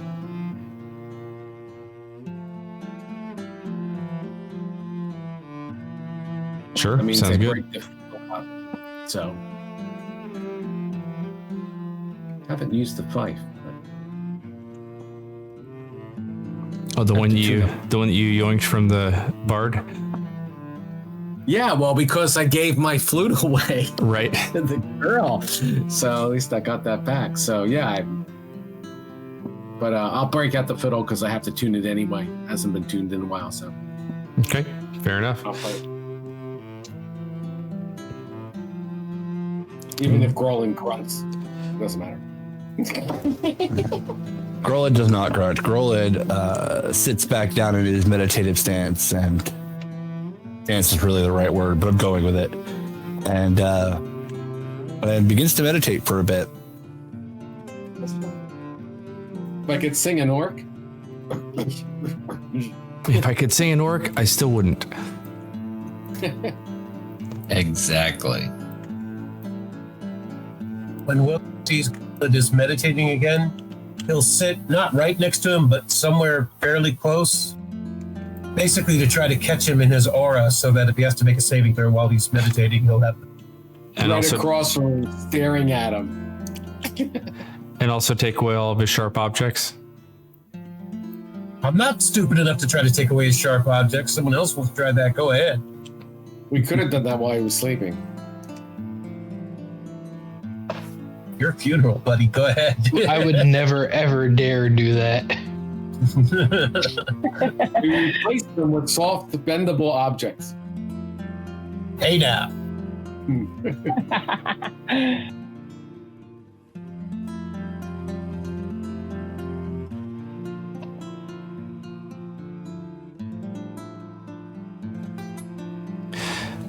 All of you have been walking through just kind of vast open landscape for a couple of days. The terrain has changed only slightly as just kind of small little hills and crests. But for the most part, anywhere you look in any given direction, it's just endless amount of dirt, grassland. And as you're looking around, Grolid, you're a little more used to it, and it probably hasn't affected you as much. Nona, this is sort of close to home for you, but you're a little off already right now. Definitely for everybody else, there's a little bit of a sense of mirage going on. If you've been on like the highway and driven for hours and hours on the highway, and you kind of feel like, was there like water out there off in the distance, or like what's like, you're starting to see things that aren't necessarily there. It's a little more disconcerting tonight as you're resting, as it looks like the grasses are kind of moving and swaying. Sometimes looks like it's growing in certain ways and then kind of receding back. It's nothing overly like frightening, but it's one of those things that you kind of blink a couple extra times and have to rub your eyes from time to time. It's kind of getting to you. And definitely it's largely the stress, but it's also a new space. And like I said, it's just so vast and so endless that anywhere you look, it looks the same for the most part. It just kind of creates these weird optical illusions on your eyes. And so it gets even tiresome just to stare off into the distance. Yeah, Grolin's eyes are closed during meditation anyway, so he doesn't notice any of that. Grolin's so like hopped up on elixirs and drugs all the time anyway, that's probably how the world looks to him. Good times. Not always good. If you do it right. Well, it's breathing. Oh, I don't see anything different. You don't see the walls moving? Oh, they always do that. What's wrong with you? That's how Grola defeats the person with the mirror image spell. He always sees them in sets of 3. Exactly. He just knows that the transparent ones are not the real one. And there's a real story behind that statement. I'll tell you when we're not on stream. Anything you guys are wanting to do as you set up camp tonight? There's a mental level of fatigue. You guys feel like you're physically a lot better off than you have been. You haven't had a fight in a full day. You're actually kind of back on a normal day-night sleep schedule. But the mental fatigue is definitely setting in, and for some of you, emotional as well. There's a lot going on. There's a lot of moving parts. If you were the magician on stage, you'd be running out of ways to continue to keep the plate spinning. And you're kind of all feeling the weight of which one's going to fall and come shattering all over the stage first. It's kind of a down feeling, even though looking back, you've accomplished so much together in such a short amount of time. It's been 2.5, maybe 3 months that you've been together. You have how many? 3 vestiges or parts of 3 vestiges? Is that right? 4. I think 4, right? I don't know, honestly. Yes, you do. You have all or part of 3 different vestiges. There's a lot that you've accomplished, but it seems like the more that you push forward, the more that is revealed that there's so much left to do. And whether everything is interconnected and tied together in some way, or there's just so many things happening in the world that something's going to have to fall while you focus on something else. You don't really know what, but that's kind of what you're left with as you're kind of sitting in silence. It doesn't seem like there's a lot of conversation happening tonight around the campfire.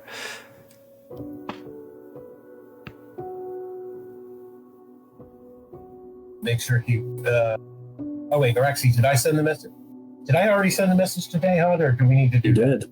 Okay, I did. Okay. Did you requisition Grolid's scroll case? Because Grolid's the one who has that. Yeah. It was while he and the scroll case were separated. Gotcha. When he Okay, was that's right.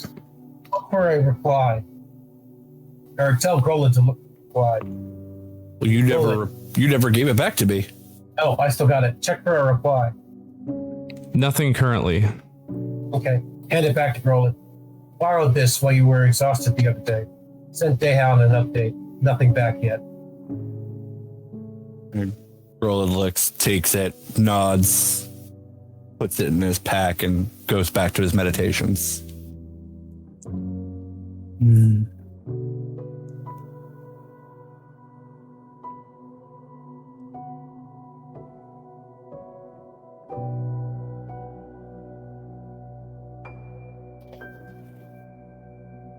And eventually, after, working on centering himself and seeing if the whispers return, he's not necessarily seeking them, just wondering if they will. But after, say, an hour, he'll look over at everyone and say, the first words that he's spoken today, we should set watches.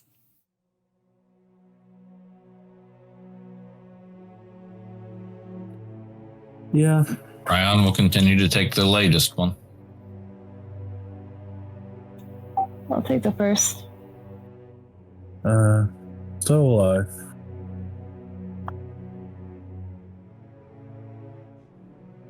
I will take second watch. I'll watch with Ryan. I could use another night of uninterrupted sleep.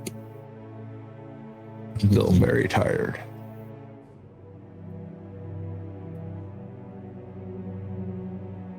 Anyone going to watch alongside Link? Sure.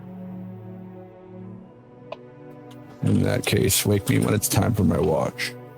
I'm going to sleep. Will do. And he'll take off his armor and pass out in his tent. You know what happens when you take off your armor. We'll find out next week. Roll for initiative. That's what I've been waiting for this entire time. Next week on Tactical Blunders. Roland fights naked. I mean, technically, anything medium and heavy armor, I believe, if you sleep in it, then you take points of exhaustion for wearing it. Yep. Which is why Roland never sleeps in his armor. Yep. Willem's been carrying around a scale shirt or a chain shirt. Chain shirt, I think, is what you did. Yeah. Yep. Yeah. Grolan needs a studded leather bathrobe. That's a good idea. Let's do that. The perfect Father's Day gift for any adventuring orc. A studded leather smoking jacket for night times. I just want belt armor. Studded leather bathrobe? Sign me up. I'm going to Google that. Careful, make sure you put your safe search on. No, what fun is that? That seems like the type of search that might get you a sausage fest, so just be careful. Send pictures. No. No. Harry's too busy eating again. This first watch picks in Yeah. Nona Me. and Will. And we'll go over to Nona as the watch starts. He'll kind of sit next to her for a minute, assuming she's sitting, Yeah. and he'll glance over and he'll say, I know this probably goes without saying, but part of my creed is to say it. And takes his sword off his back. He pulls the scabbard off, so it off the studs on the belt, and he just extends it towards her with the hilt pointed to her. Okay. Put your hand on the hilt. She does. Whatever has or hasn't will not happen with your people. You have need of it. This is yours. I thank you. He nods and takes it back and puts it on his back. That you will eventually need. But my people aren't too far away. They can wait another day. Or Find however out long what's it takes. happening. Pray we are not too late. We can hope. But that dragon flies faster than we can move. Shadow dragons. Don't know much about them. You know anything? What they can do, what they're capable of? No. But if they're anything like where the Shadowfell was, which I imagine they are, it's gonna be chaos, darkness, their thing. My tribe's not overly large, but you know, you see a nice little group of people sitting out in the middle of nowhere. Nice little snack, would you think? Your vision is the necromancer. I haven't dealt with it much. Most of what I've seen has been the odd undead or two, usually around sites that are cursed. But something like that, that's organized, that's power. At least in this life, I have not dealt with too many necromancers, and I can't remember dealing with any in any of my past lives. I can't remember my past lives. Not very much anymore. Same here. We don't have necromancers.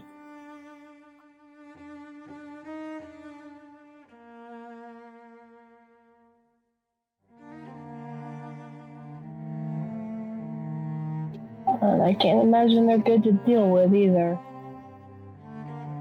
Our shamans try to rest the soul, not conjure them up and drag them back through and put them to work. And they'll talk to the ancestors if needed. But let the dead be dead. Agreed. There's something quite insulting about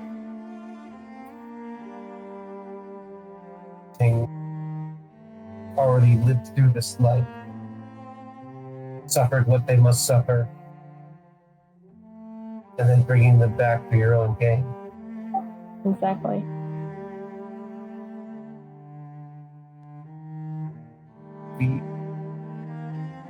And regardless of what happens, we're all with you. Remember that. Your tribe is your family. You have another family. Exactly. So, I'm wondering if they actually heard that before. We're all one family here. Some way or another, we're all connected. Whether that was through the Bright Queen telling us that we had to be, or through our past, we're all connected.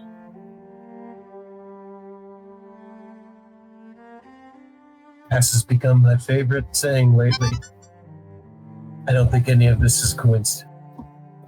Yeah, I don't think so either. Never has been. Oh, I don't know if I'm there. I'm gonna go keep my part of the watch. Okay. This could still be part of the pre-watch stuff. That's fine.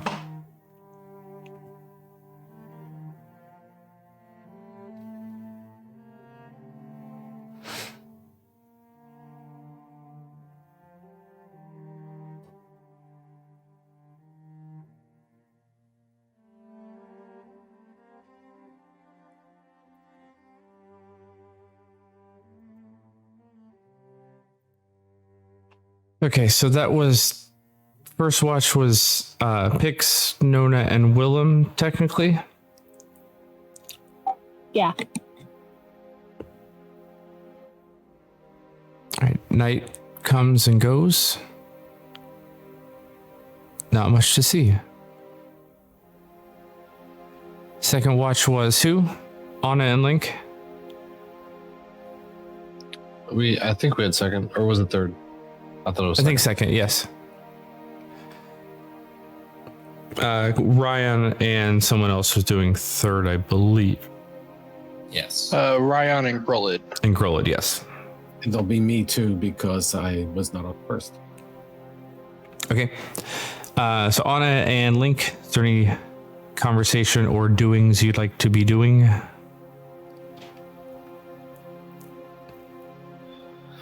I know Link is a quiet type, and I like to enjoy the stars at this time.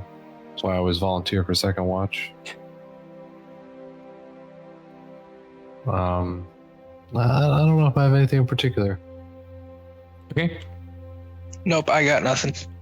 fair enough. Your watch also, there's a little bit of a mist type fog that rolls in. It's not thick, and it's almost comforting in the way that it rolls in. It's almost like the first real weather, even though it's not full on weather pattern. It's kind of the first real weather that you've experienced. And especially in the winter, you would expect it to hit and be pretty dense and cold. But it's almost the opposite. It's almost light, breathable, and slightly warm. But doesn't really seem like anything's amiss. It's just interesting, and like I said, just slightly comforting in the moment. Okay.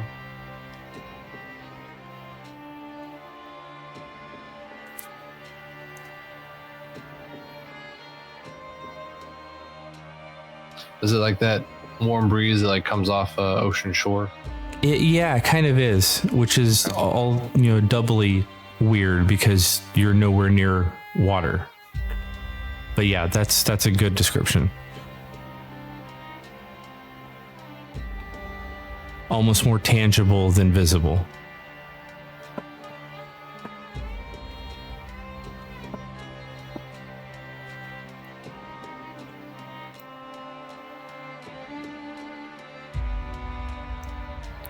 But other than that, your watch goes unimpeded.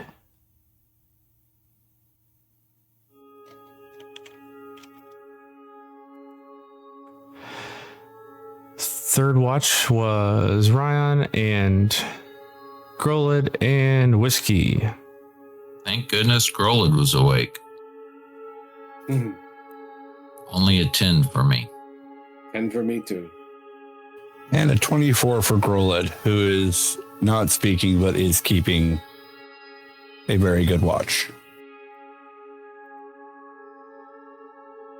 All right.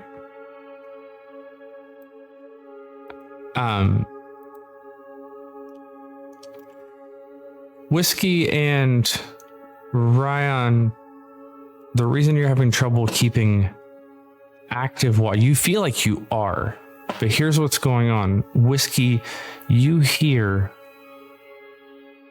the sound of music, a single female voice up in the distance.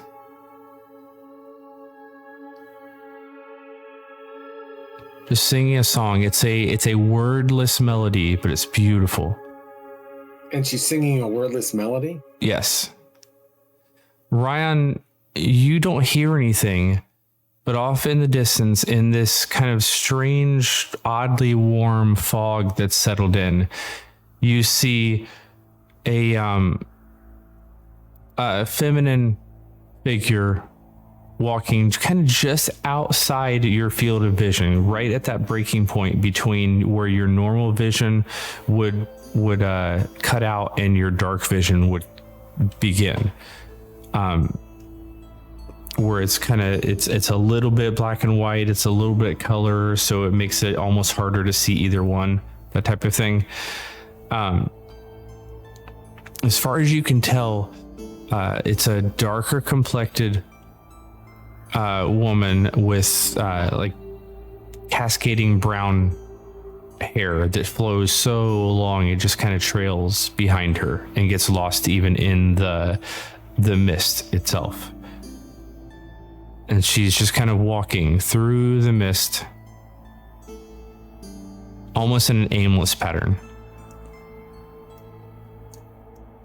Grolid, what you notice is that Whiskey seems to kind of like his ears are like cocking back and forth, like he's hearing, twitching and picking up sounds, and he's kind of turning ahead to one side, turning ahead to the other side, like he's listening to something and trying to place it. Ryan is fixated somewhere out in the distance, and when you look in the direction he's looking, you see nothing.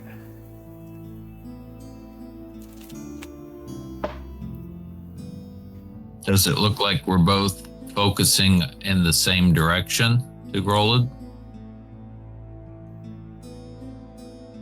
You'd have to ask Grolid. You're pretty fixated on this figure. You probably aren't really noticing anything other than that. Same with Whiskey. Almost like all of his other senses are dulled and he's only focused on hearing this beautiful voice. And I'm not getting any of it, either of those two things. Correct. All you're picking up is that they have noticed something and you feel like you failed on noticing it. What have you noticed? There's a woman singing out in the. She's got long brown hair too, doesn't she? I don't see, only hear it. She's right out at the extent of my vision.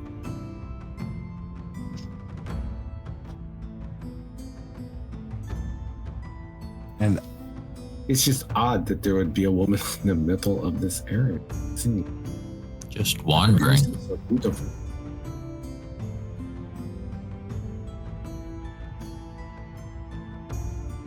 I'm going to go investigate. If I holler, wake everybody. And I'll start moving out in the direction I see Ryan staring. Maybe you should go invisible. That's actually a good idea. And I'll blink out of existence. All right.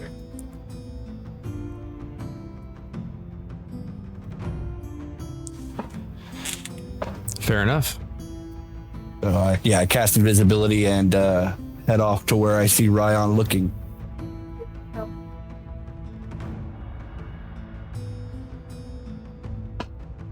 You move off in that general direction. Whiskey, it seems like Grolid's walking pretty close to where you feel like the source of the sound may be. Ryan, it looks like to some degree he's keeping pace and almost catching up to the woman. You have no idea how he can't see her, especially just that long flow of hair. It's impossible to miss. Am I just noticing the mist swirl around him as he goes out there? Since he's invisible. Yeah. It definitely kind of is taking shape and coalescing around him for sure. To some degree, you almost feel like you are seeing a silhouetted version of him moving. It's not him, but it's almost like a completely dark version of him. Just the way that the mist and the light is hitting all over the place.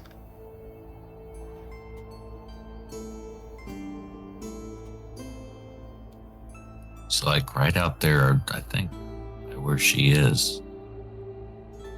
I don't see her. Doesn't mean it's not there. But you're saying you hear her? So I don't hear anything.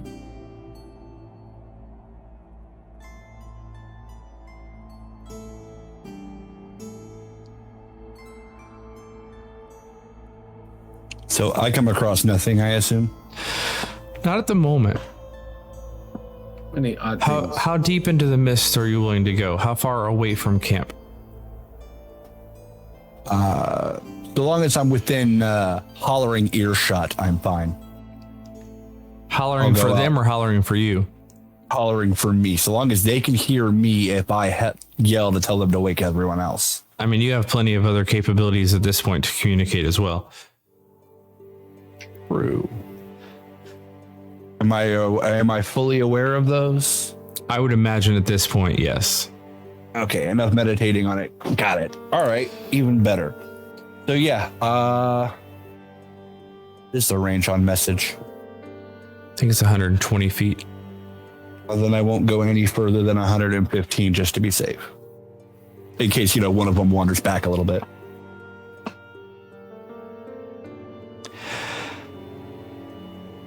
Ryan, it seems like Grolid has gone out a good distance, but the woman is continuing almost to circle it's still like kind of random haphazard movement, but it seems like as you've been watching, she's almost made a semicircle around the camp at this point. Grolid went out in a straight line, but she's continued kind of her pathing, and so he's lost where she is because he was just following where your line of sight was at the time. Whiskey, the voice is getting, if you're listening kind of in stereo, it's starting to go more from where you're facing now, and you're picking it up like equally in both ears. Now it's drifting off to mostly the left ear, and it sounds like she's circling around a little bit.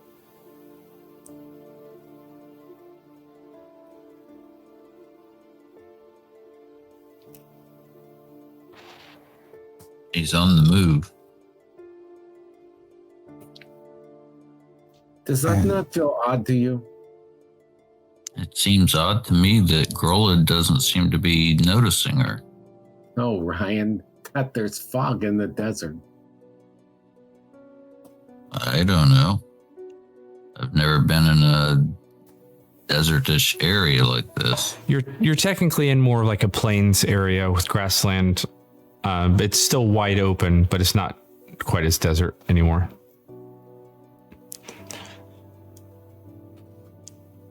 I've heard the rumors, but can't say.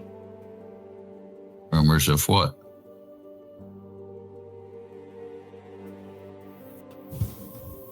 Singing.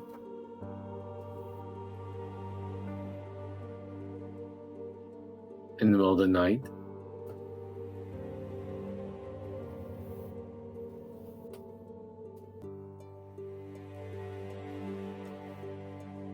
My hackles are always up.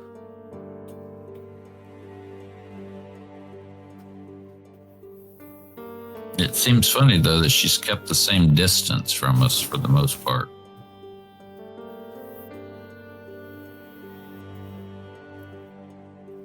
Grolid,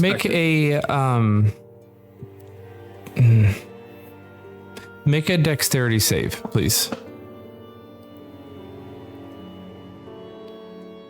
18. Okay. There's something out in the middle of the plains here that you almost trip over. And as you like begin to stub your toe, you're able to kind of use your momentum and spin around so as not to just completely jab your unarmored toe and mangle it completely. There's a strange little pedestal here. Stone, little bit of wood. It seems to be crafted, maybe placed here. You're not really sure. It just seems like it's out in the middle of nowhere.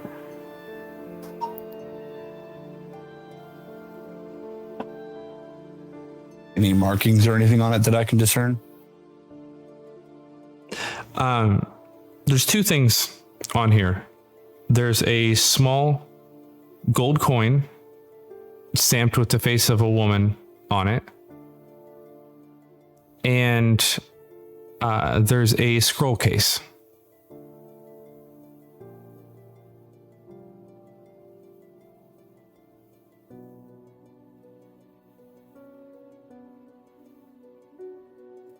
I will point back in the direction of Whiskey, and I will cast message.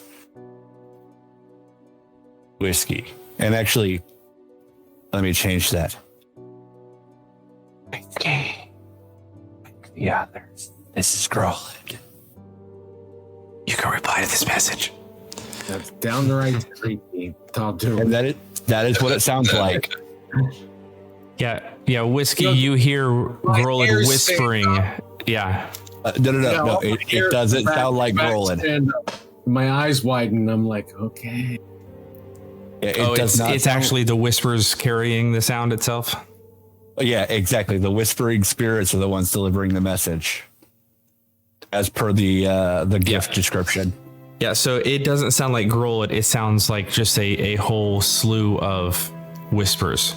Whiskey. Like the voices that came from the gem? Wake the others. That type of thing. Yes, it does sound like the whispers from the gem. Oh my god, I'm haunted like Grollet. And then you hear, "This is Grolid." This is Grolid. Get up and okay. I will wake. Because he didn't tell me who I'm going to wake. I said wake the others. Yes, but there's an order. Okay. I will wake the fighters first. I'll wake Willem and Nona. And then wake Anna. And then Pix. Link. And I think that's it. While he's doing that, just after I cast the first one, being that it is a cantrip, I'm going to cast it again. This time to Ryan. Get over here. I found something. Come see. This is Grolid. Link upon awakening will actually have his sword out as opposed to running a bow. Okay. And I will quickly explain to everybody awoke that there is something in the fog, that I heard a lady singing, and that Ryan saw a woman at the edge of his vision, and Grolid cast invisibility and went out into the fog. And he just... And by the time you're done explaining, I'm halfway there. It doesn't matter. I still have to explain it. Yeah, he's just saying what he's doing while you're explaining. He's running out to whiskey. Well, hold on. Do we have a fire going? There's not a lot of wood around, right? I'm assuming that yes, you probably are, unless you tell me otherwise.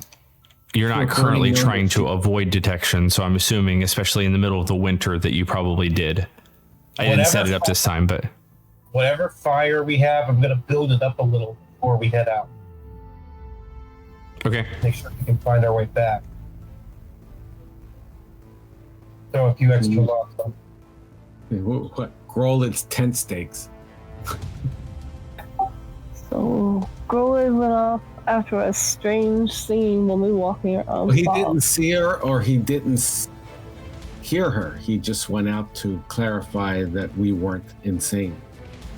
Whiskey, strange thing. You followed instructions pretty quickly, and so you've been kind of caught up in that. The moment that Grolid said something to you, the singing stopped. Brian, same thing. You lost sight of the woman as soon as you heard Grolid talk to you. There's something hinky going on. I don't hear her anymore. First. Well, let's go see if he needs to be saved or something from whatever siren that has shown up through the Hey, it's another crystal. No. I will. I'm keeping an eye on Ryan as he moves my direction, knowing I'm invisible. If he starts to move off like in the wrong direction, he'll get another whisper, having him correct course. Yeah, I mean it's 120 feet. I think his dark vision goes 120 feet. I don't think he'll have any issue finding you. Oh, that's true. That's true. And I'm no longer moving to give real good, wakes in the mist. Yeah, Ryan, it's still relatively easier than you feel like it should be, because you know the invisibility spell. It's still a little bit easier to find him than what you know it should. There's still this weird kind of silhouetted space. You just can't necessarily make out that it's Grolid if you didn't know it was him.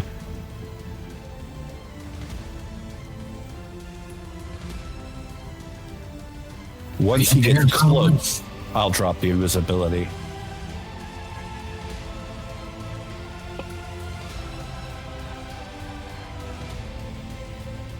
What'd you find? There's a pedestal or altar of some kind here, and I'll point it out, show him with the coin, with the the lady's face, and the scroll case.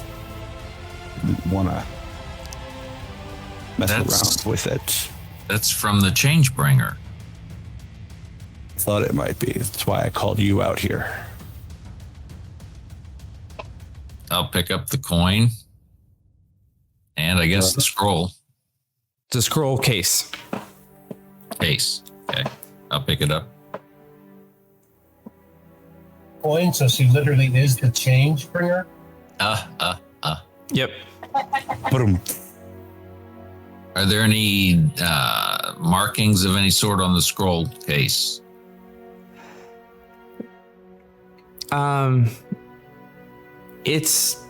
It's dark, so details are hard. There's definitely some sort of pattern running along the outside of it, but in this light, you can't really make out specifics. I guess light. Okay. It looks like a stylized road, but it's a pattern in a way that it where it looks like it would have to truncate and stop. It continues swirling around, and so it creates like this infinite, like almost like a double helix wrapping around both sides, and so the road actually never ends.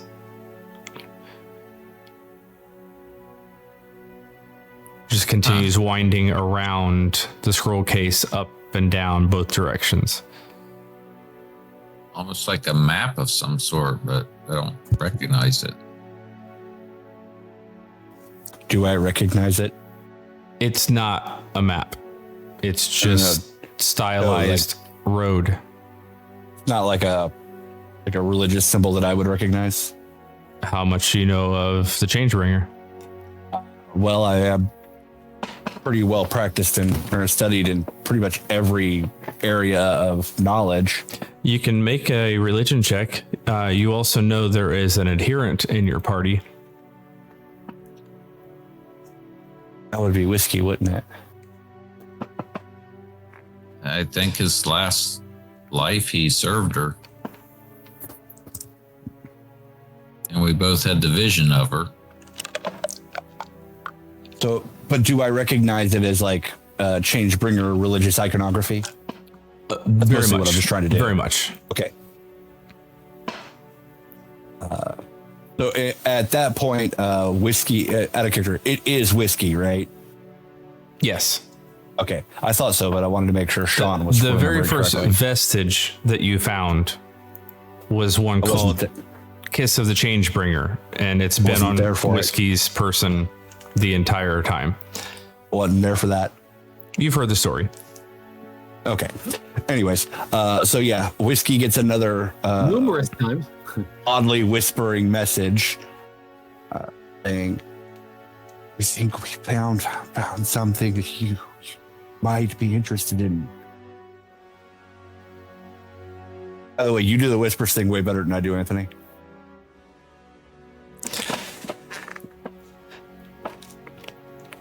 By the way, that's I'd kind of say practice, but it's kind of one of those things where like you just do it and then you're like, oh, I guess that worked better than I thought.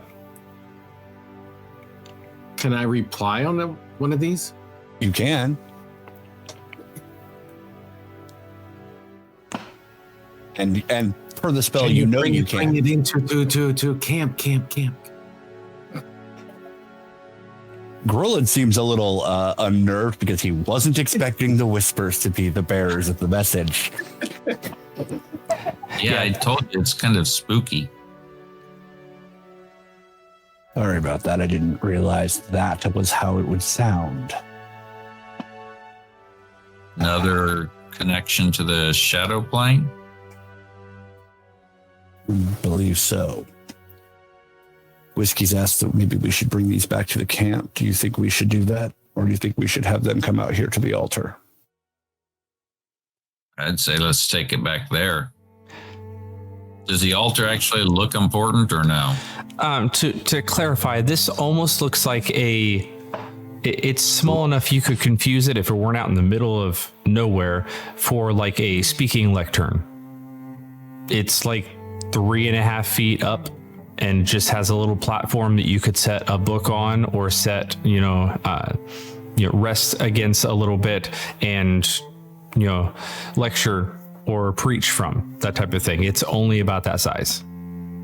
Can I pick it up? You can try. Oh yeah, I'm trying. Can I pick it up? Make a strength check.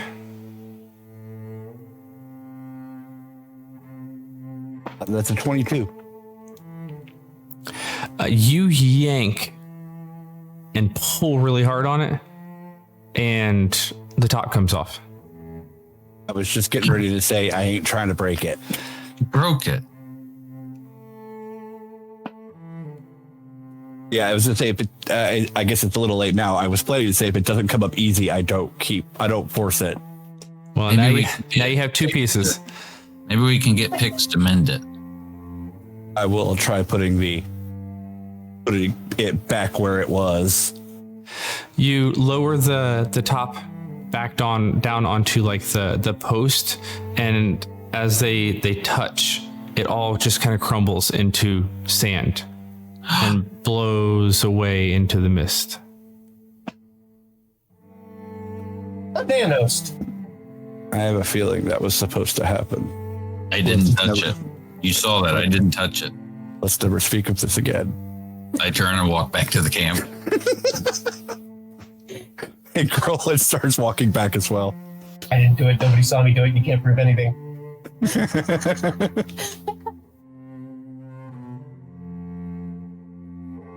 Yeah, maybe Ryan and Grolin have more in common than anyone originally thought.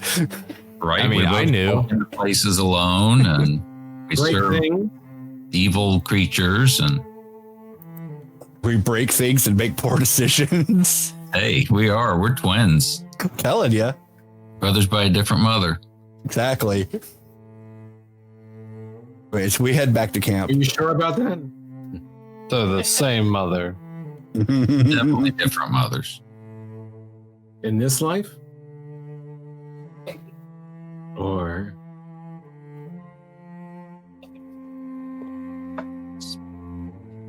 So, Whiskey, you've kind of recounted the tale. Everybody has sort of readied themselves, and Willem has built a fire up a little bit, and you're about ready to head out.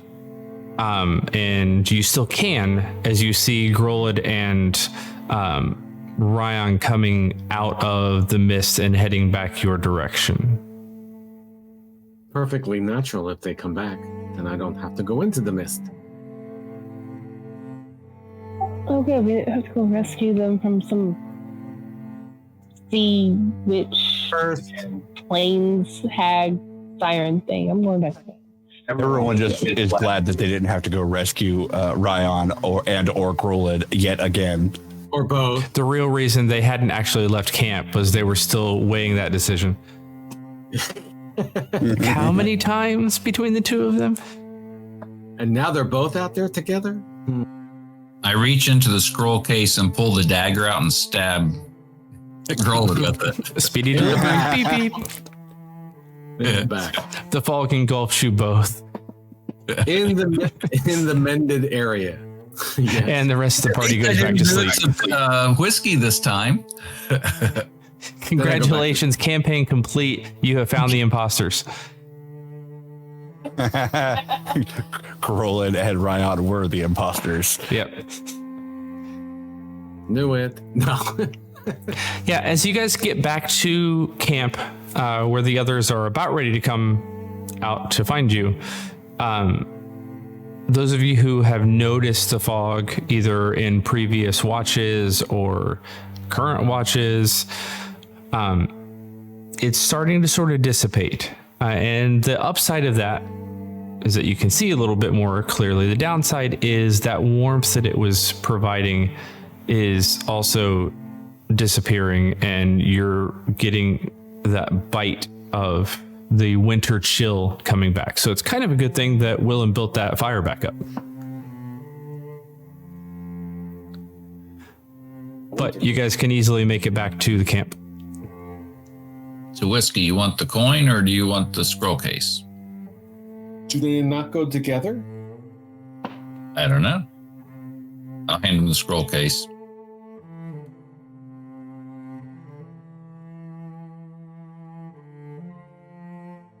Can I have both to start?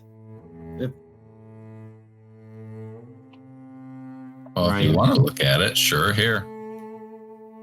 I look over the coin with my archaeology, trying to determine age, or possibly if it's been sitting out there, then it should actually be weathered. If not, light on this. Make a history check.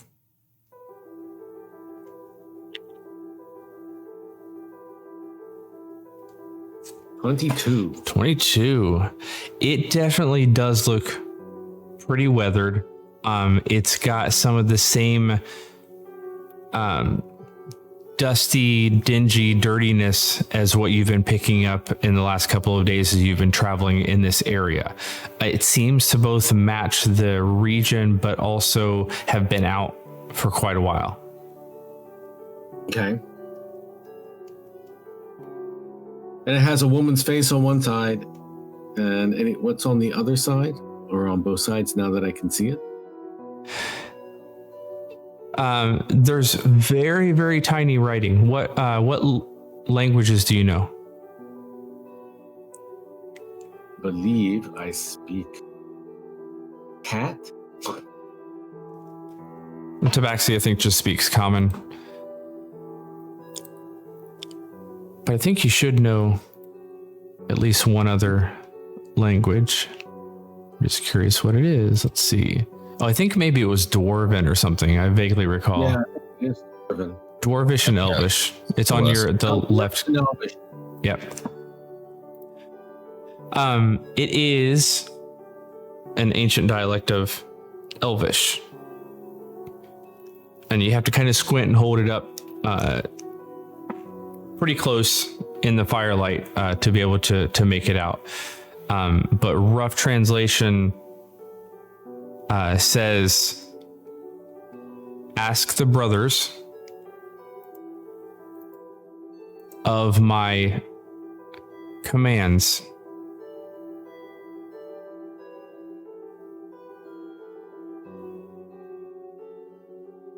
That's it. Immediately, Whiskey goes to Ryan and him, the brothers. But wait a minute. Was the story of the brothers written in ancient Elven? One of those stories wasn't it? Or no? That wasn't the story of the ancient brothers. That was the nursery rhyme written in ancient Elven. Yeah, like nothing's a coincidence. It's the same language on this coin as was the nursery rhyme. But Whiskey, being the archaeologist, the way you're dating this coin, it seems like that also would have been the particular form of Elven spoken when you would guess this coin was minted. Yes. Yeah, that's what I'm trying to to impress upon them, that this coin is as old as the nursery rhyme. Because this was minted at that time. It says, ask the brothers of my commands. Right, that's what it was talking about back then and not now. All right, so Whiskey, Ryan, what about her commands? I have no idea, to be honest. Let's open the scroll and see. Make a religion check, Whiskey and Ryan. You guys know what Changebringer wants. 13. A 9. I've never been big into religion. Whiskey. Y'all don't remember how he stared at me at the temple? Whiskey, she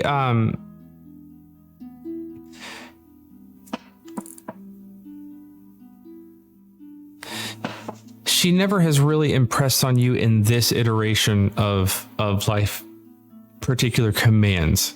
But as you're reading that and you go over to Ryan, two things happen. One is your recall comes back to you a little bit more.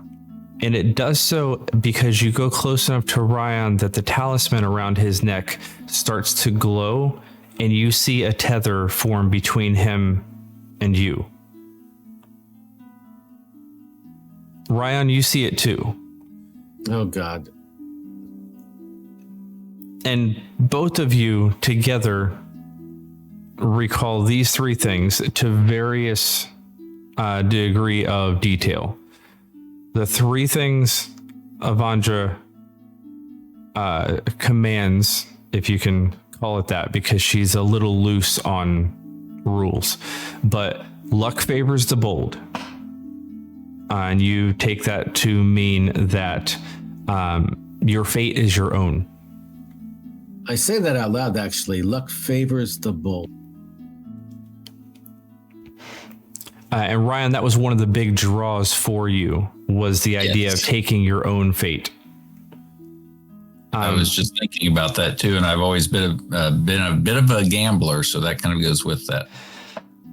But her command and her adherents believe that to take command of your own fate is to have the change bringer with you. Right. Command number 2, change is inevitable. Change is inevitable. But along with that, the righteous can ensure that the change is for the better. That's part of it? That's kind of the following sentence, yes. Okay, say that again. Change is inevitable. The righteous can ensure that such change is for the better. That such change is for the better. And then third command is rise against tyranny. She is above all, more than any of the other gods, the one who is for freedom of movement, freedom of expression, freedom of everything. Nobody should be chained down, held back, oppressed, anything like that. Rise against tyranny. So fight for your freedom and others' freedom when you can. And when you cannot, inspire others to fight. Rise above tyranny. Rise, did I say rise against? Rise against tyranny.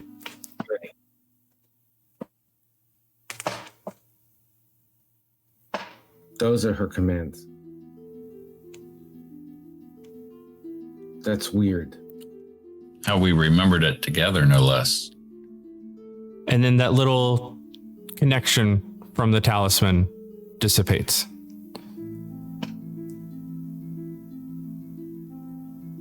Look at this. I opened the scroll case. They hadn't already done that. There doesn't appear to be a means of opening it. It looks sealed with no actual breaking spot in the seal. You can't even figure out exactly where it's sealed at the moment. What does the scroll case? Is it just a round scroll case? Yes. Yeah, just a cylinder type thing. I tap the coin or place the coin on one of the ends. One end or the other to see if that opens it. Okay. As you do, the woman's face begins to glow. And then the coin sinks down into the case itself. And then you hear a tss, and the road, as you all are close enough to the fire and you're able to see the detail of this a little bit more, the road begins to unwind itself around the outside of the scroll case and just looks like it's unfurling forever and ever and ever. Does it up and down the scroll case multiple times, and then just kind of pops and wisps of smoke disappear, and you just see a normal leather scroll case now. She is the traveler. Okay. And I open it. And broke it. But let's open it now. There's an inscription written along the scroll case now. Before I open it, I read is it in Ancient Elven? This is just in common. And it says... many things are coming to a head. Choose wisely. Well, this isn't like for today. Many things are coming to a head. Choose wisely. How could that be sitting there all these years for us? Because it wasn't. I don't think it was. I opened the scroll case. There is a single parchment rolled up, written in arcane runes. Which I can't read. You can make an might- arcana check and try to read it, or you can give it to somebody else that you know probably can. I will give it to somebody else who can, so that Roll I it in don't. his helmet. I've got some knowledge of Arcana. These are Pix- arcane runes. That's not a language, so the helmet would not work. Anybody read arcane runes?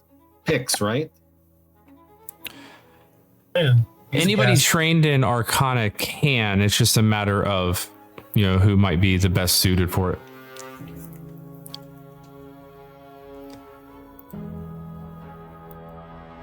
Don't talk to Did we me lose a about- pix? I don't know. Maybe. Pix go- Did you go to the bio Stepped room? away or something. Okay, here we go. You sleeping? Muted. No. Yes. Yeah, no, I can read it. I figured. He's a wizard. You I- unroll it. You recognize it. The formulas written across it are very new to you. Oh. But you are able to read it at least. This is a scroll of teleportation.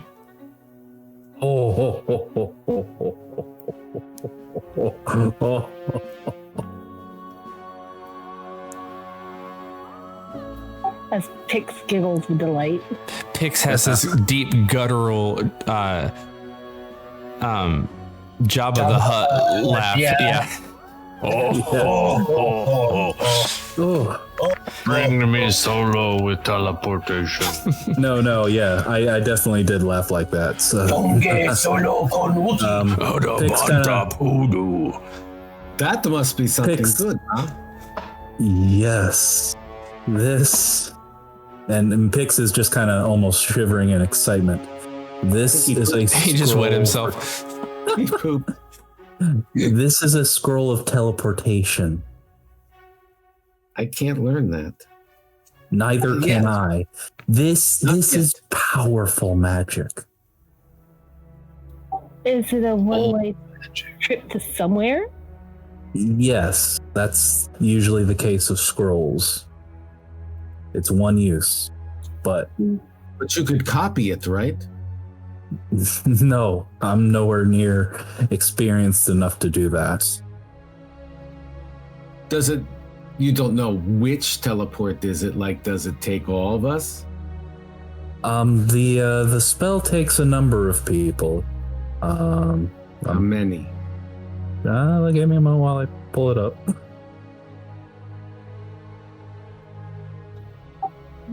I mean, it's a set place it's going to take us. If it were teleportation circle, yes. This is straight up teleportation. Yes. To me, nothing is a coincidence. This This is a can take us anywhere that we are familiar with. This could have been set eons ago for us now. We By need to God. get somewhere quickly. Where do we need to go?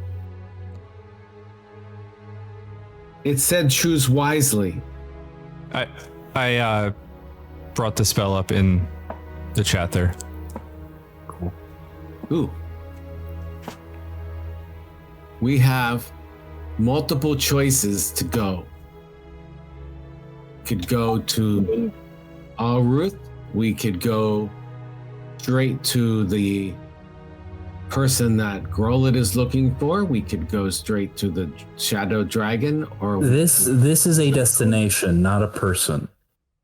well, it's the same thing. Not really. You can't teleport to a person. You can teleport to a location of somewhat you're familiar with. The less familiar with it that you are, the more likely the spell will either take you somewhere similar or just be completely off target. Where have we been before that we need to go?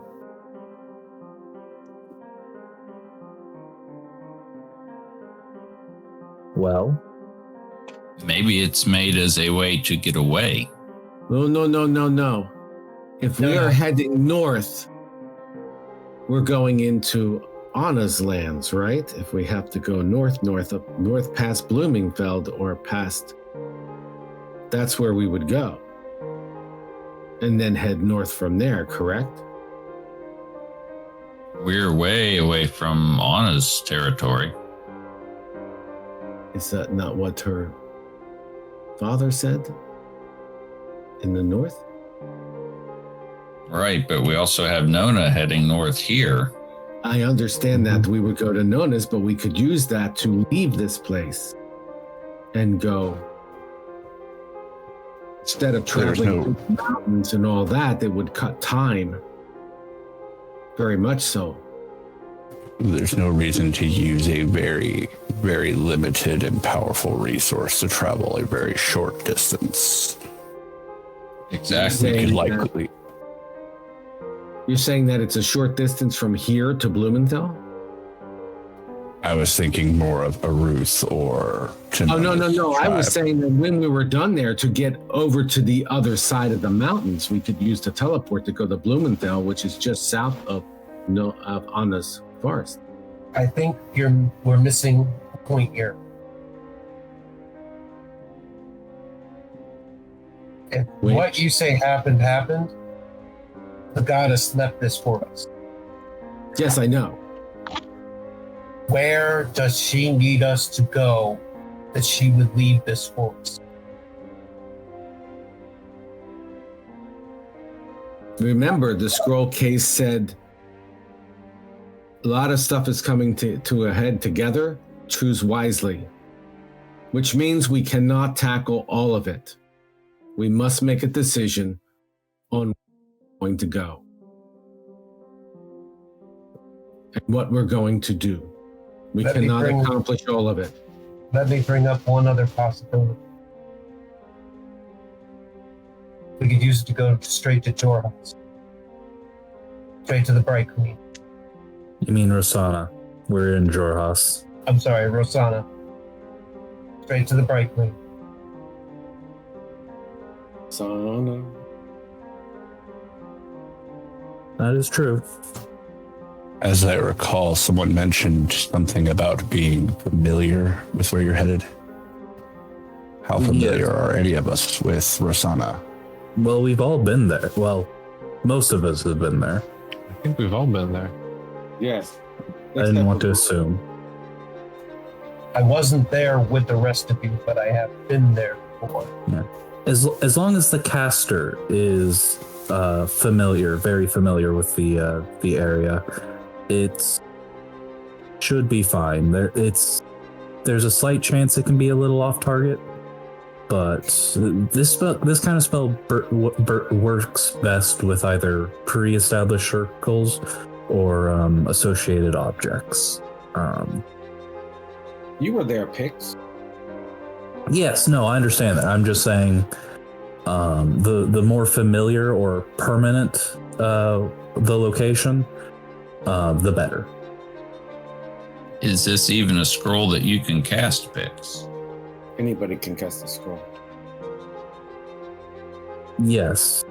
Anyone can use the scroll. It's whether or not you can copy it is another thing entirely. Associated object. Exactly what do you mean by that? Let me double check, because Kyle is not Something taken from the destination within the last 6 months. Got it. Yeah. Oh, Sean knew. Sean had just read it, but Grola didn't know what that meant. Yeah. Rather than taking more time to have people read it, assume that was divulged. We could go back to Zars and Kittrell, but it seems like a terrible thing to use such a thing just to go pick up some groceries that we left. Very. That doesn't seem appropriate to me. And we'd have to make the trip back again, too. Mm-hmm. Yeah, it doesn't seem like a wise choice. Is there anywhere else we've been that we may wish to return to that would be useful on a quest? I would say possibly Bisis Teal. But that was only me that's been there, I think, unless anyone else has been to my hometown. No, we did not get there. I mean, like, ever in your life. I know you didn't get there with me, but... No, I've never been there. Well, have you brought something from your hometown, I assume, within the last 6 months? Herself. Not within the last 6 months, no. She could cast it. Well- She would get us there. What of the wheel? You all have been, so if this helps factor in timeline wise, you all have been traveling together for about 3 months at most. So the previous 3 months prior to you meeting up, that's up to you where you've been.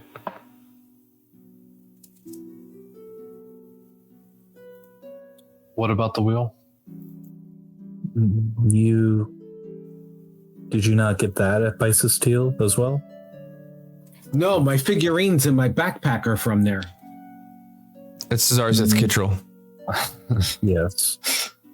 It's Dark and kitchen. Yes. It's been a little bit of time since I've been home. No, not her place. Fair enough. But where How we close ordered. is your place to where Nona's people might be? Who? I would imagine not close at all. We're very I'm talking north of the Empire. Yeah, We're which is close to Nona's tribe now. Yeah. Are we how tribe's close? around, my tribe's around the lake, the Sour Sweet. No, don't we have to go through Pix's hometown? Not Is my your tribe tribe. beyond that? You could theoretically take a boat across the Sorrow Seep, but if you were to travel by land, yes, from here you'd have to go through Asarius, across some bridges they've got built there, and then back down to the south. She's on the western edge of the Sorrow Seep. Right, but do we not need to go to Pix's hometown? I have no pressing need to get there compared to Nona. I know, but we have found our items mostly town places. Right now, this time of year, my people are on the Sour Sweet. Normally the northwest area. Not too far south to avoid most of the swamp. But that's where they really are. But close to his town. Not really. I think we're approaching this wrong. What did the coin say before we opened the scroll case? It said, ask the brothers of my commands. And those commands then led you to open the scroll case and get the scroll. So what is coming to a head where we might carry out her commands? Where do we go to fight tyranny?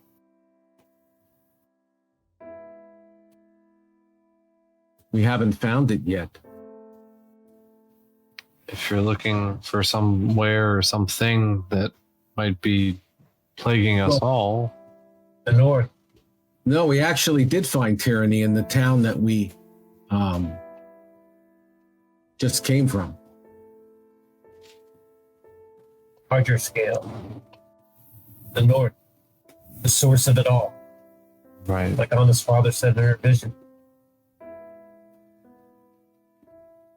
I promise I wasn't, on a trip or anything, if that's what you're thinking.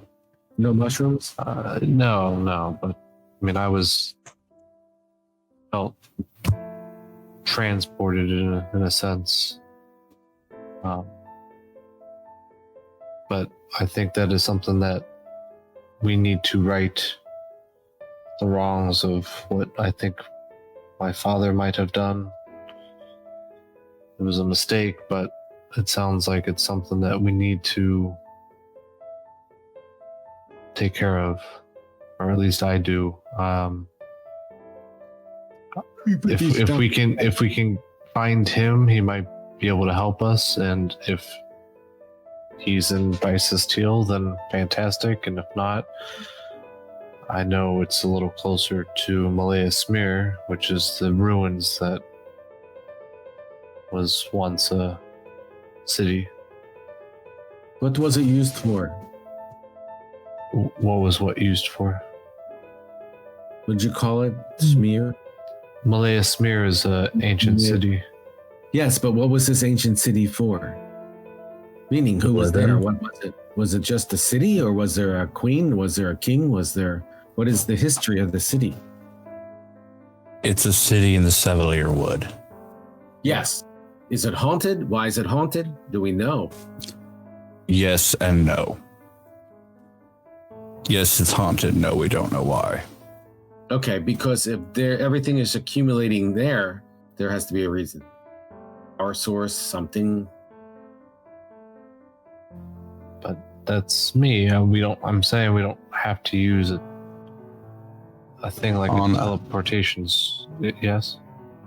Don't you have magics that can divine whether or not something is the best course of action?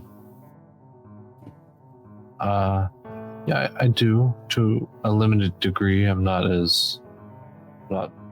super powerful in that aspect, but as others are. We can let you know that there are choices, and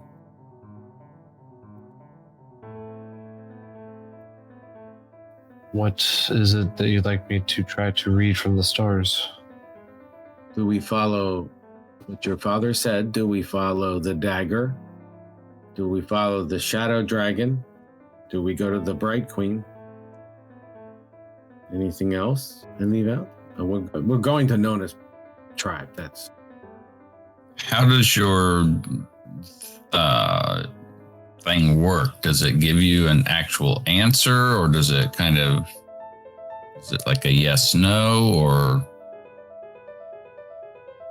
Reading the elements in the heavens is a bit.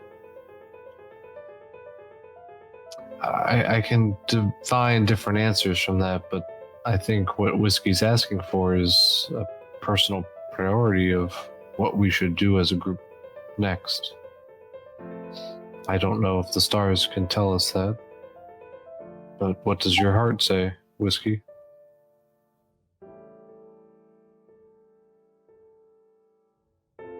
I would have to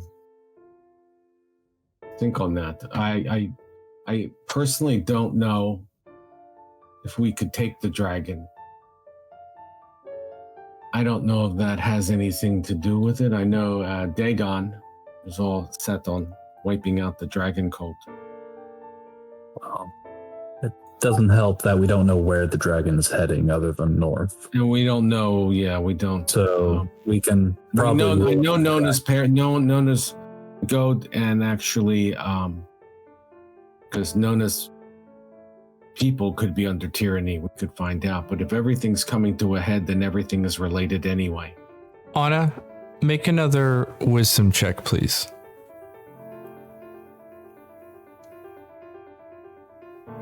I would also like to meditate on my sword and see if it wants to provide any feeling Okay. towards what's going on. I got a 7 on my wisdom check. Okay.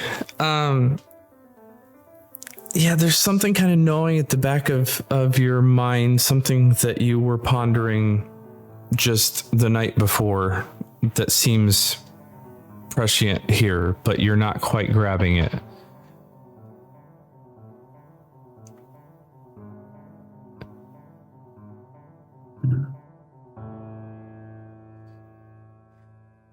Link, make me a straight charisma check.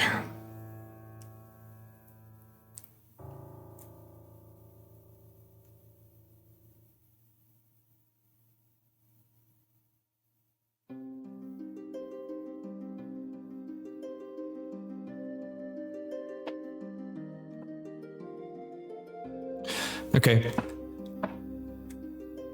Well, with a +0, I mean, that could have been worse. 11's not terrible. The implication you're getting here is the idea of the only true wrong decision is indecision. You're getting other senses from the sword of what the Everlight would probably push you toward, including your own endeavor. But just kind of trying to bring things into the realm of what the conversation is. That's more what you're getting, is indecision is the only wrong decision. But yeah, you definitely are feeling the nudge. Should you let it pull you in that direction, the sword really wants to find your friend and really wants to make sure that skull is permanently dealt with. It seems like it's almost drawn to that as its purpose.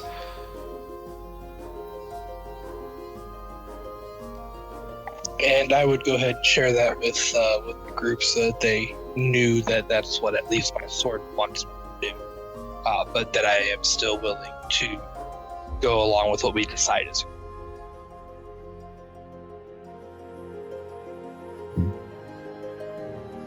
Would we even know where to teleport to affect that, though?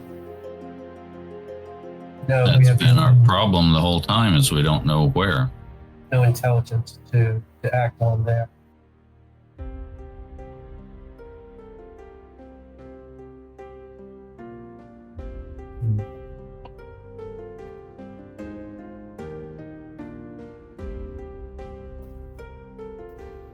I'll take a moment and see if I can't hear the whispers again.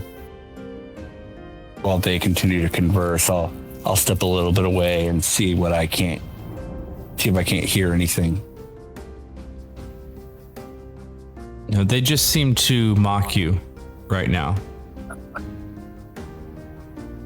Pix, Yes.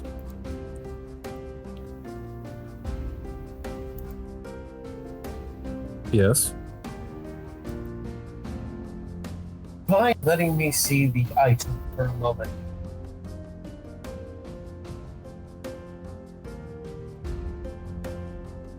Oh. Anna? Yes. Apparently, Willem wants to see the beacon. What do you need to see it for? Consulting many different things. Why shouldn't we consult that?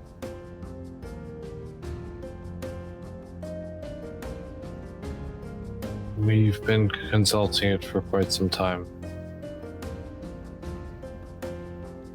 You have? Yes, we have. Mm-hmm. Care to explain exactly what you mean by that cryptic statement? And if you've had any good information from it?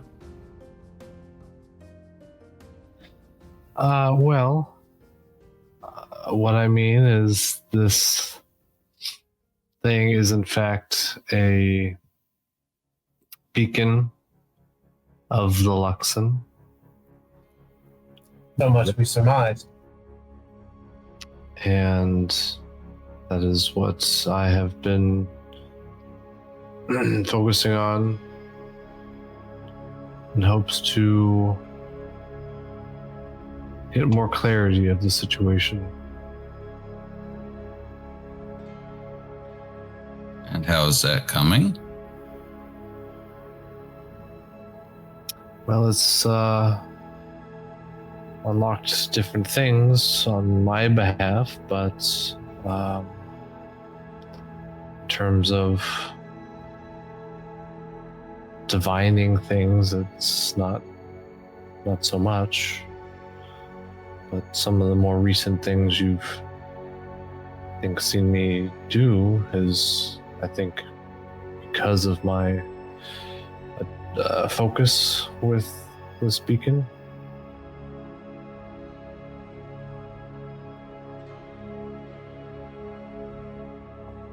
Anna based on your delving into this a little bit, and since that's technically your cleric path is specifically on the Luxon, your cleric of peace, make me a religion check.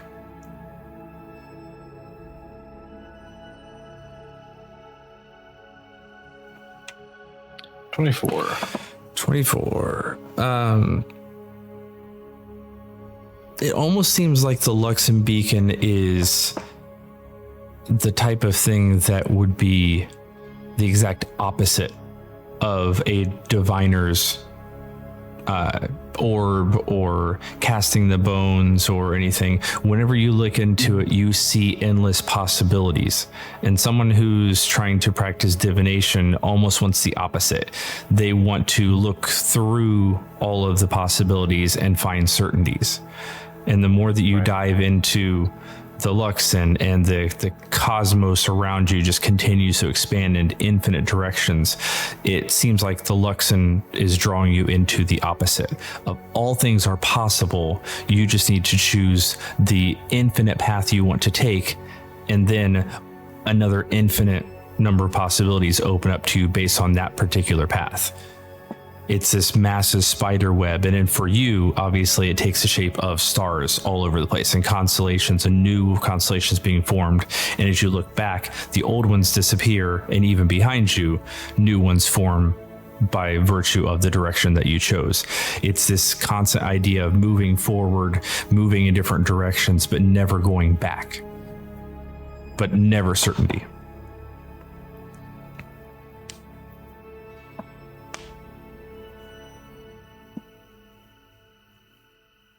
I think this helps connect me to the cosmos, but I don't think divination is what we're going to ascertain from this beacon. That wouldn't surprise me, given the few times we've tried to meditate on it. More than anything, you just get lost in the vastness of it. Different thought then.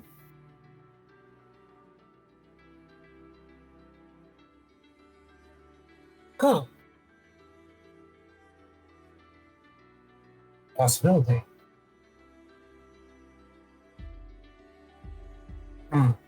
What's been our biggest problem up to now? Decision making. Well, why? Womp womp. Why? You're not wrong. Every time we go somewhere, we find something new to go to another area we're never settled on. Yes, but also the other thing is we don't know where to go. Exactly. The dream I had.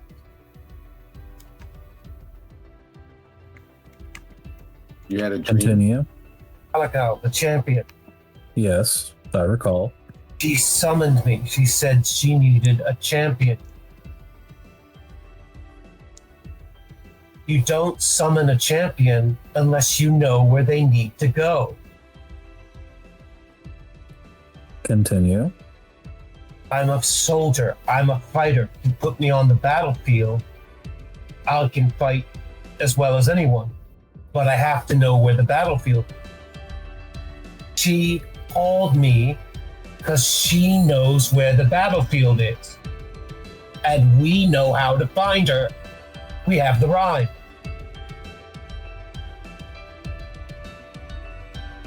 Okay. So what was the rhyme in pertaining to her? So Child's where rhyme. is she now? That had the code to her locations based on the holidays of the year. I remember you speaking of this. So where is she now? Let's look at the story and find out. We can reason it out. Can read that. Well, it's ancient Elven. I can read that too. Well, we've read it before, but I've never been that far north. But someone who has a map or who knows the locations could know where they are. It's all gonna. Maybe some of you have been there. Let's find out where she is. Out of character, Anthony, what month is it? I'm looking that up right now. You are probably in the middle of Kursar.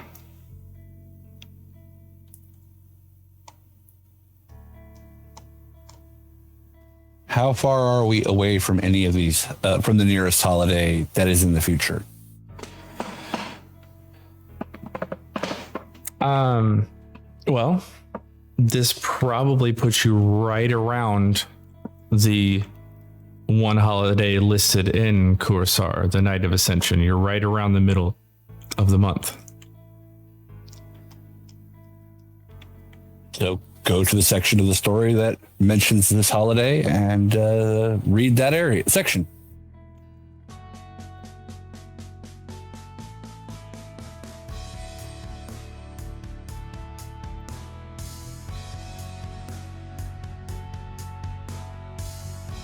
Is anyone actually doing that? I don't have the poem up right now.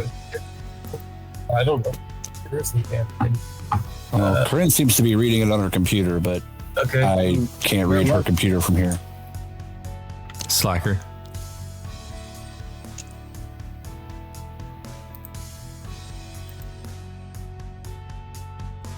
That's the link. Hang on.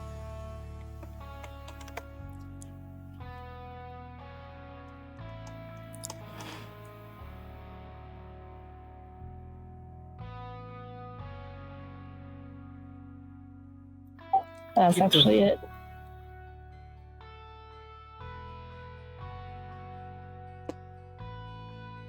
Would you like me to read this for everyone, or is everyone bringing it back up? No, read it for me, please. Okay. And especially since it's been a while since everyone has heard it.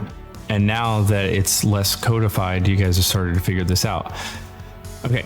So from the top, a children's tale from the graying wildlands to aid in memorizing months, holidays, and locations. Also known as the legend of the albino goblin. In the days of Horseal, there is found a peculiar sight, burrowed within the myths of days long past as a goblin white as snow. In Misuthar, her tales are told in the ruins of Uralis, how long ago with bravery untold she struck down her foes. In Dualahai, we remind ourselves of how the ruiner was banished due in no small part to the albino defender. In Thunshire, celebrate the harvest's rise at the blooming grove as we soar to heights on wings like angels. But in Undalar, we weep and mourn as the shady curse blight of the Savalier Wood reminds us of the little goblin's plight. In Brusenda at Elven Dawn, we search for Bisis Teal, where stories say she lay buried beneath the earth. Then, in Sindenstar, high summer morn, she rests and waits like the smoldering Kravarad. Now rising up in Fesserin to walk the crystal sands. Then, searching in Uthadurn for a warrior true, she appears in Quin Pilar. Her vision dark, her visions scarred in the pale nights of Kursar. And though barren, blind, and diminished, our albino warrior be, in Durskar she sails to frigid depths, to parts beyond the sea, along the Ember Tide. So which one are we in now? Kursar? Correct. Well, that just that doesn't have a location though. That just says her vision dark, her visage scarred in the pale nights of Kursar.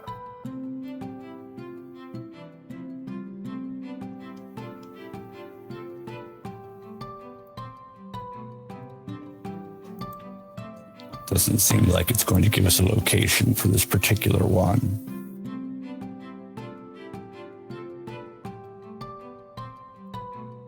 I think, as it's 12:30, I'm going to let you guys ponder that one out a little bit and come back fresh next week.